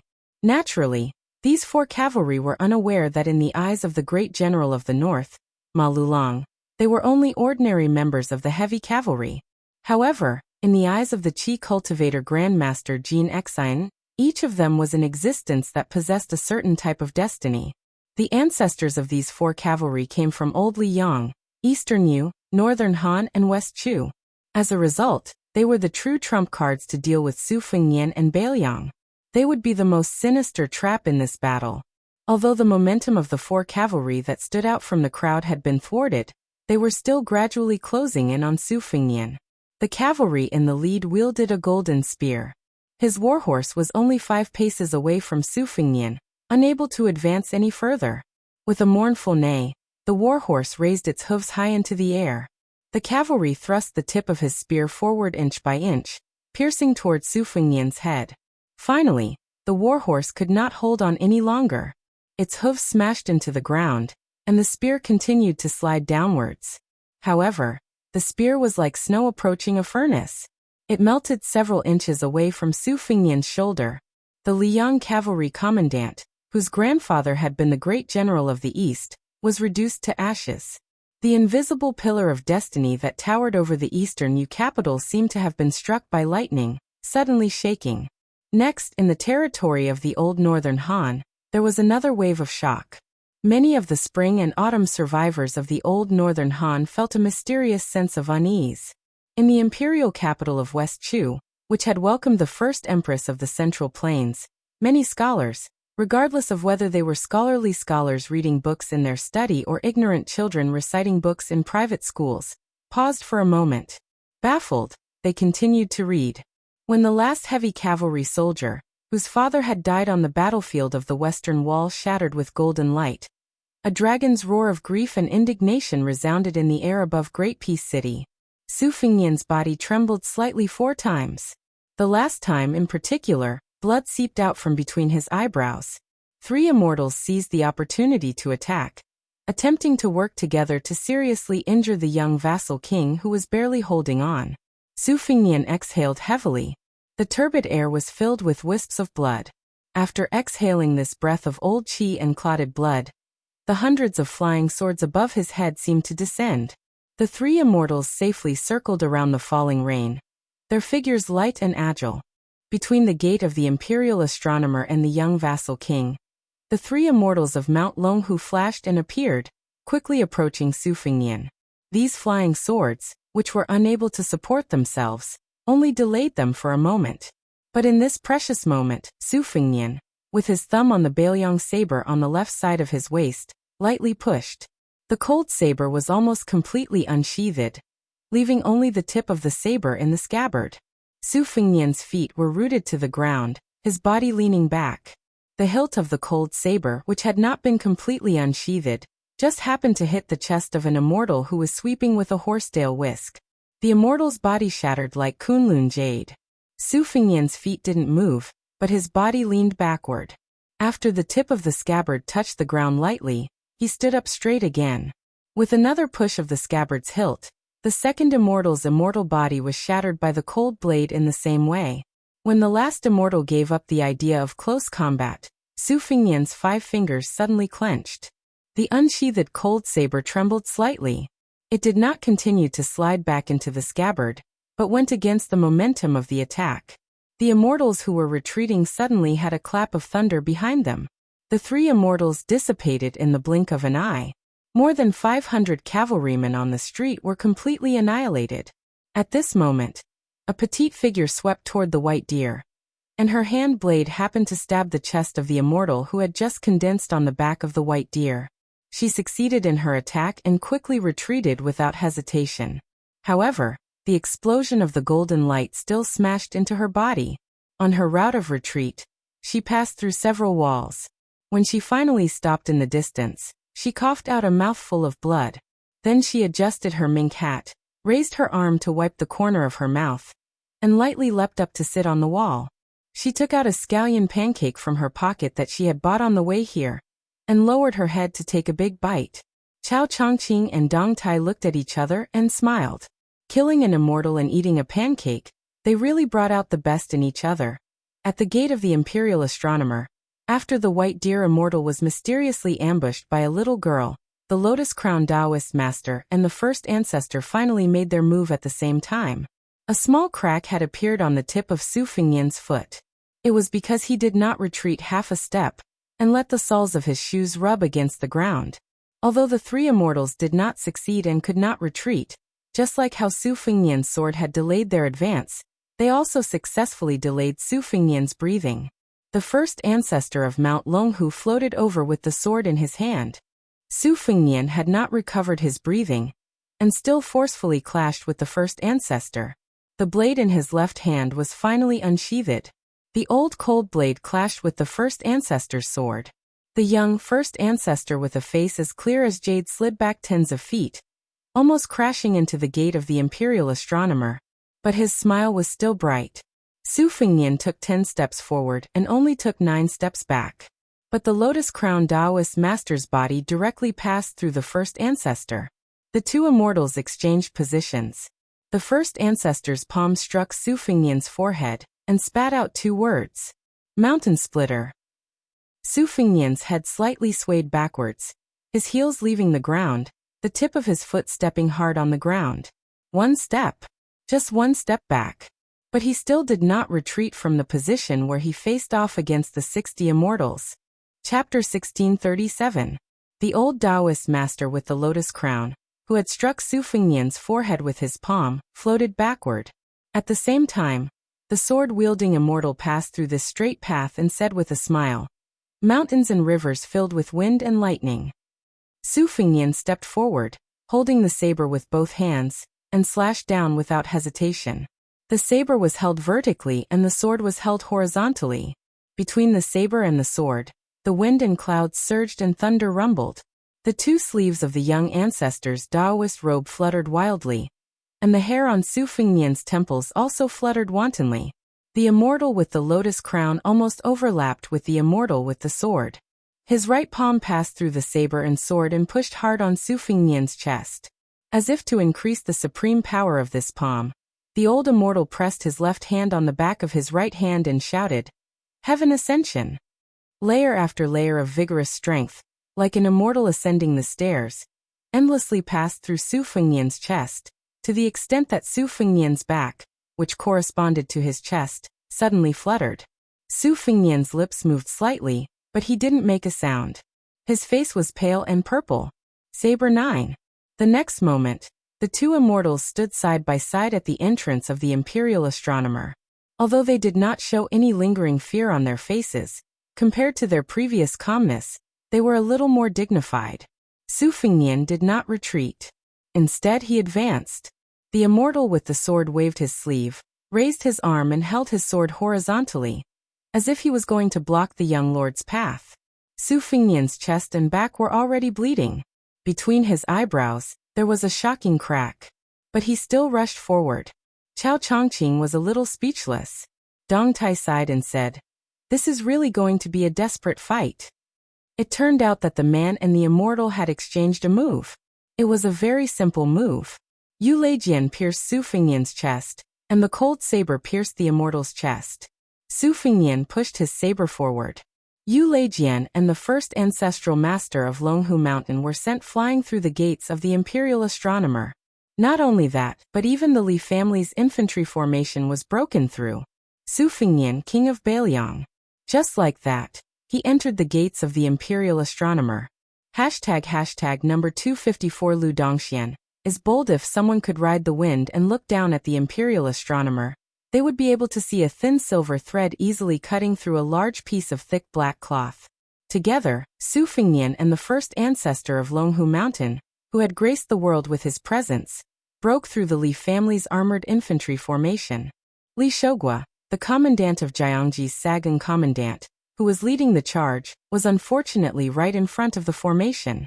This general's chest seemed to have been hit by a battering ram, and he fell roughly 7 or 8 feet away. Beside him were his subordinates who were in the same situation. Even though they were wearing heavy armor, most of the soldiers still fainted directly. Occasionally, there were strands of painful groans. The dizzy Li Shogua shook his head hard and bit his lips to wake himself up. He tried his best to open his eyes and turned his head with difficulty to look at the two culprits who had broken through the formation. One of the figures, who was not wearing a python robe and was wearing plain silk, had already sheathed his saber. He waved it gently and directly shook off the chaotic purple lightning on the tip of the saber. His back was soaked in scarlet blood, like blood and snow, and was particularly eye-catching. To Li Shogua's horror, a fist-sized hole appeared on the chest of the sword-wielding immortal. However, what was even more inconceivable was that the sword-wielding immortal still had a nonchalant expression on his face. The sword-wielding immortal's body was like a woman whose finger was pierced by an embroidery needle, causing a drop of blood to appear. The old Taoist with the lotus crown stood beside the sword-wielding immortal. The sword-wielding immortal stared at the young king and said with a smile, "It's okay. This guy still hasn't used Bailiang's providence. Since he's so arrogant, it doesn't matter if he gets stabbed 7 or 8 more times. It's not a loss for me to exchange my life with such a method." Unlike the various auspicious signs of other immortals, the old Taoist with the lotus crown on his head was wearing an old and ordinary Taoist robe. He did not have the purple and yellow color of the Taoist master's residence. In fact, this was normal. As the first immortal protector of the old Liyang, the Dragon Tiger Mountain had not yet risen at that time. Although it had proclaimed itself as the ancestral court of Taoism, the orthodoxy of the world still only recognized Wudong, which had produced many immortals of the Great Feng dynasty. Although the old Taoist had attacked Su Fengnian twice, his aura was completely different from most of the younger immortals of the Zhao family. At this time, the old Taoist looked at the young king who still had not taken a breath and sighed. "Why bother? Su Fengnian, do you know how many things you've given up along the way? Jinwu's Dharmakaya, Emperor Qin's aura, it's not a big deal. After all, the things of hundreds and thousands of years are too fleeting. But now you don't even care about your life in this life?" Su Fengnian ignored the old Taoist's question and looked up at the heavenly platform of the imperial astronomer. Both sides knew that when Su Fengnian took a breath, it was the time for the sword immortal and the old Taoist to attack with all their strength. Whether the Taoist was a foot taller or the devil was 10 feet taller, each would show his or her magical power. The reason why the old Taoist had the mood to chat with the young king was not because he had good intentions. It was just that the two of them had a higher chance of winning if the battle dragged on. Their immortal bodies could be broken, but they would not be injured. However, Su Fengnian was different. The so-called land immortal was still a human after all. Even the celestial being Gao Shulu, who had been punished by heaven, could not be compared with a real immortal in terms of physique. The thing that really puzzled the two ancestors of Dragon Tiger Mountain was that Su Fengnian knew that immortals had no impurities and could not be hurt even by divine weapons. However, as long as there was impurities, it would be fatal. It would directly reduce the good karma accumulated in several, or even dozens of lifetimes. Therefore, Su Fengnian's real weapon was not the ordinary Bailiang saber, but Bailiang's fate. Su Fengnian withdrew his gaze and suddenly smiled. "Old Taoist, I'm very grateful for the 2 moves of Mountain Splitter and Heaven Ascension. I don't return the favor." Before he could finish his words, Su Fengnian had already disappeared and appeared in front of the old Taoist without any warning. His cold saber swept across the old Taoist's head. The old Taoist smiled and put his hands behind his back. He took a few small steps back. Lotus flowers bloomed under his feet. His figure was elegant, but his clothes did not move at all. The celestial being did not overstep the rules. The young king did not seem to realize that his efforts were futile. The cold saber continued to sweep. However, just when the old Taoist was about to stand still, another Su Fengnian appeared in front of him. He followed him like a shadow and continued to maintain the same posture. The cold saber swept across the old Taoist's head. The old Taoist took a few more steps to the side, strolling leisurely, and dodged the sharp cold saber. Although it was the same as the invincible Vajra, described in the Buddhist scriptures, the old Taoist did not believe that this young man really did not know how to play tricks.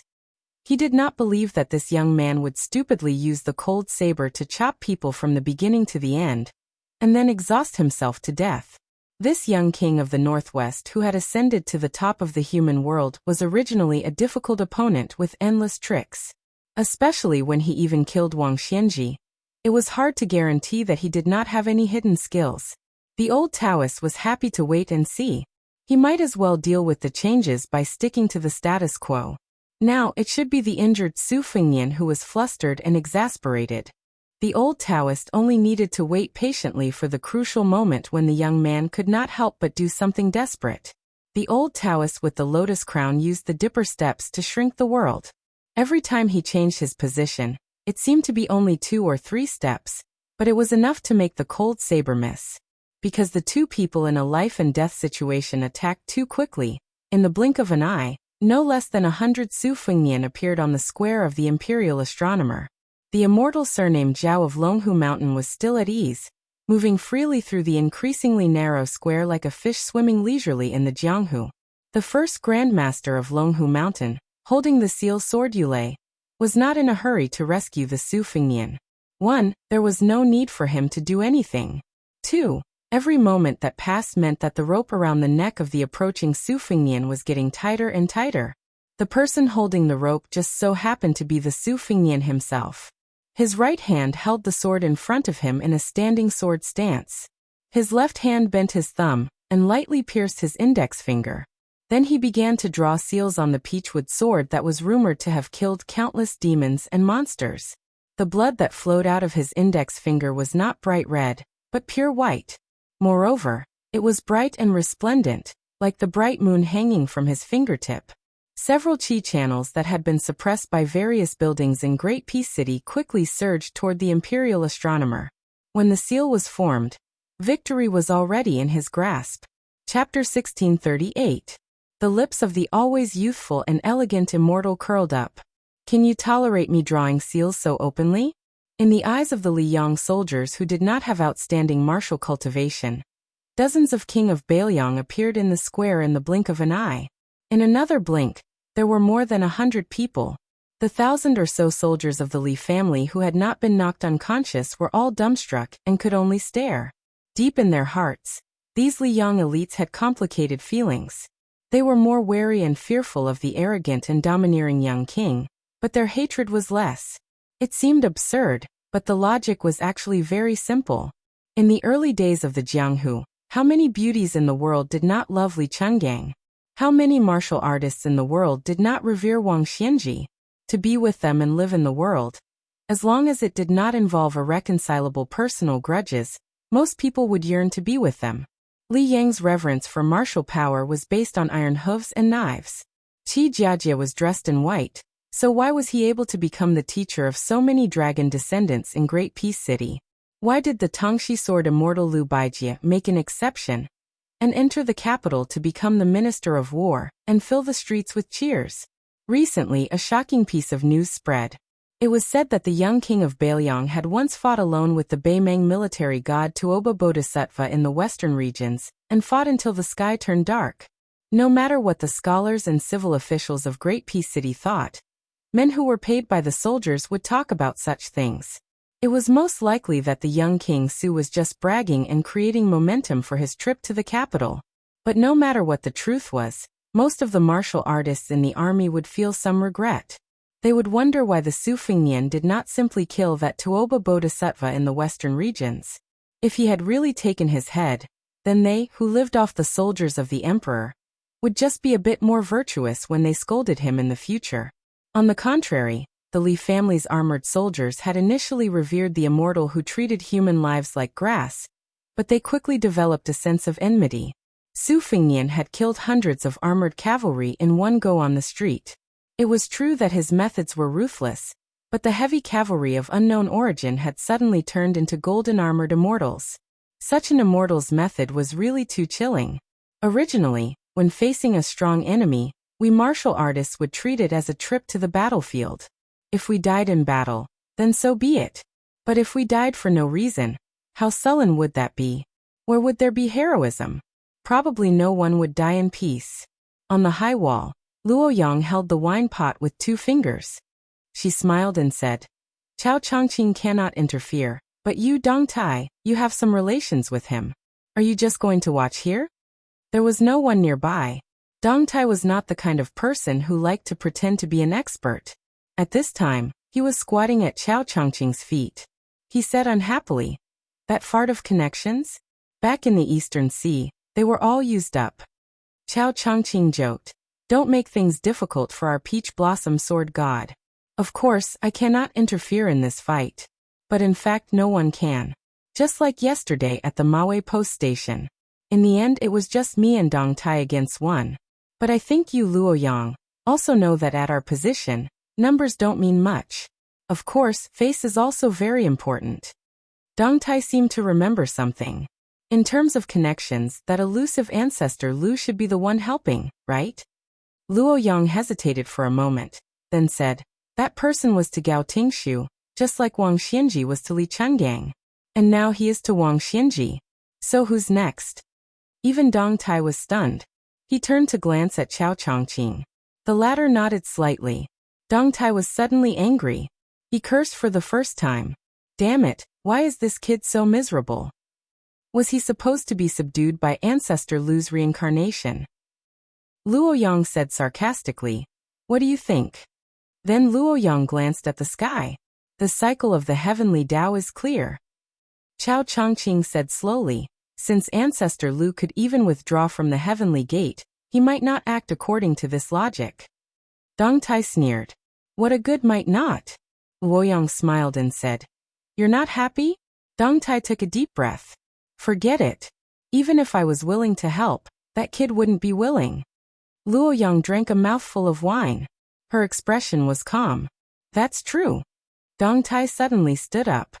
He shook his wrist and said in a deep voice, "Su Fengnian will settle the grudge of the imperial astronomer himself. Dying here is his fate. Anyway, if he survives today, his future might not be good. But Xie Guaniying, that nimble old rabbit, I Dong Tai, will properly pursue him this time." After passing Xiangfan City and Qingzhou, one would reach the middle and lower reaches of the Guangling River.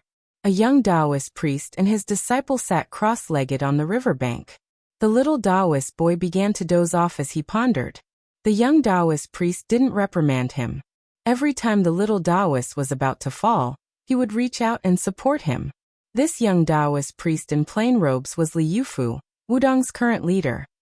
He brought his disciple Yufu along the Guangling River to escort the arowana into the sea. Suddenly, Li Yufu's body trembled. He heard 2 words softly, "Yufu." Li Yufu slowly turned his head and saw a young Taoist priest sitting beside him with a warm smile. The Taoist priest and his disciple Yufu sat on Li Yufu's left and right. Li Yufu's eyes were filled with tears. He was about to stand up and bow. The man quickly waved his hand and said, "Don't. We don't do this on the mountain." But Li Yufu still insisted on standing up. He was respectful and choked with sobs. "I'm Li Yufu. Greetings to the young martial uncle." The young Taoist priest who was called young martial uncle by Li Yufu looked helpless. "You're just like senior brother Yu. I'm afraid of you." When we were on the mountain, even the eldest senior brother, who was in charge of discipline, was not as particular as senior brother Yu. At that time, His Royal Highness would give out books after beating people. Well, you know, the kind with more pictures than words. Every time eldest senior brother found it, he would not throw it away. Only senior brother you would pull my ear and scold me when he found it. So Yufu, if you meet a young Taoist priest on the mountain who secretly hides such books, just scold him. Don't beat him. It's okay if you really want to beat him, but remember to tell him that when you are successful in cultivation, you will return the books to him. That's what eldest senior brother told me. You see, didn't I become successful in the end? Li Yufu raised his arm and wiped his eyes. He smiled knowingly. The young martial uncle of Wudong Mountain was Li Yufu's young martial uncle. Then it could only be Hong Xixiang who rode a green ox and smiled when he met people. The young martial uncle looked at the torrential Guangling River across the central plains. He was lost in thought for a moment and then said, I had no choice but to leave in a muddy water. This time, other than wanting to say hello to you personally, I also want to borrow your sword. Li Yufu didn't look confused at all. He just nodded solemnly. Hong Xixiang looked up at the sky. I didn't go that year, and I won't go in the future. So, I have to trouble you with that matter. Li Yufu's eyes were clear and firm. Don't worry, young martial uncle. The two stood up together. Hong Xixiang patted Li Yufu's shoulder and smiled. You're more responsible than me. If only you went up the mountain earlier. I'll definitely lend you the books. Li Yufu smiled. There was no thought of the tall image of young martial uncle collapsing in his mind. This kind of young martial uncle was exactly his young martial uncle. Li Yufu took the peachwood sword from his back and handed it to young martial uncle. Hong Xixiang took the peachwood sword and looked down at the little Taoist boy. He suddenly said to Li Yufu, Yufu, don't be confused by the word longevity in cultivation. You can't be an immortal wholeheartedly. Help me tell this to myself. Li Yufu replied, I will. Hong Xixiang gently threw the ordinary Wudong peachwood sword into the Guangling River. He smiled gently. I've been cultivating for 800 years, and I've never taken anyone's head with a flying sword. Let's go. The moment Hong Xixiang threw the peachwood sword, thunder rumbled and the momentum suddenly overwhelmed the river waves. It was as if a celestial was sitting high in the clouds and shouting to the human world. Lu Dongxian, how dare you? Hong Xixiang looked up and laughed. I've been bold for 800 years. The peachwood sword that was still in the scabbard first hovered on the river surface for a moment, and then disappeared in a flash. The celestial above was suddenly silent. Li Yufu looked at the river surface and did not turn his head. Young martial uncle left. 3 feet of spirit. 1,000 years of elegance.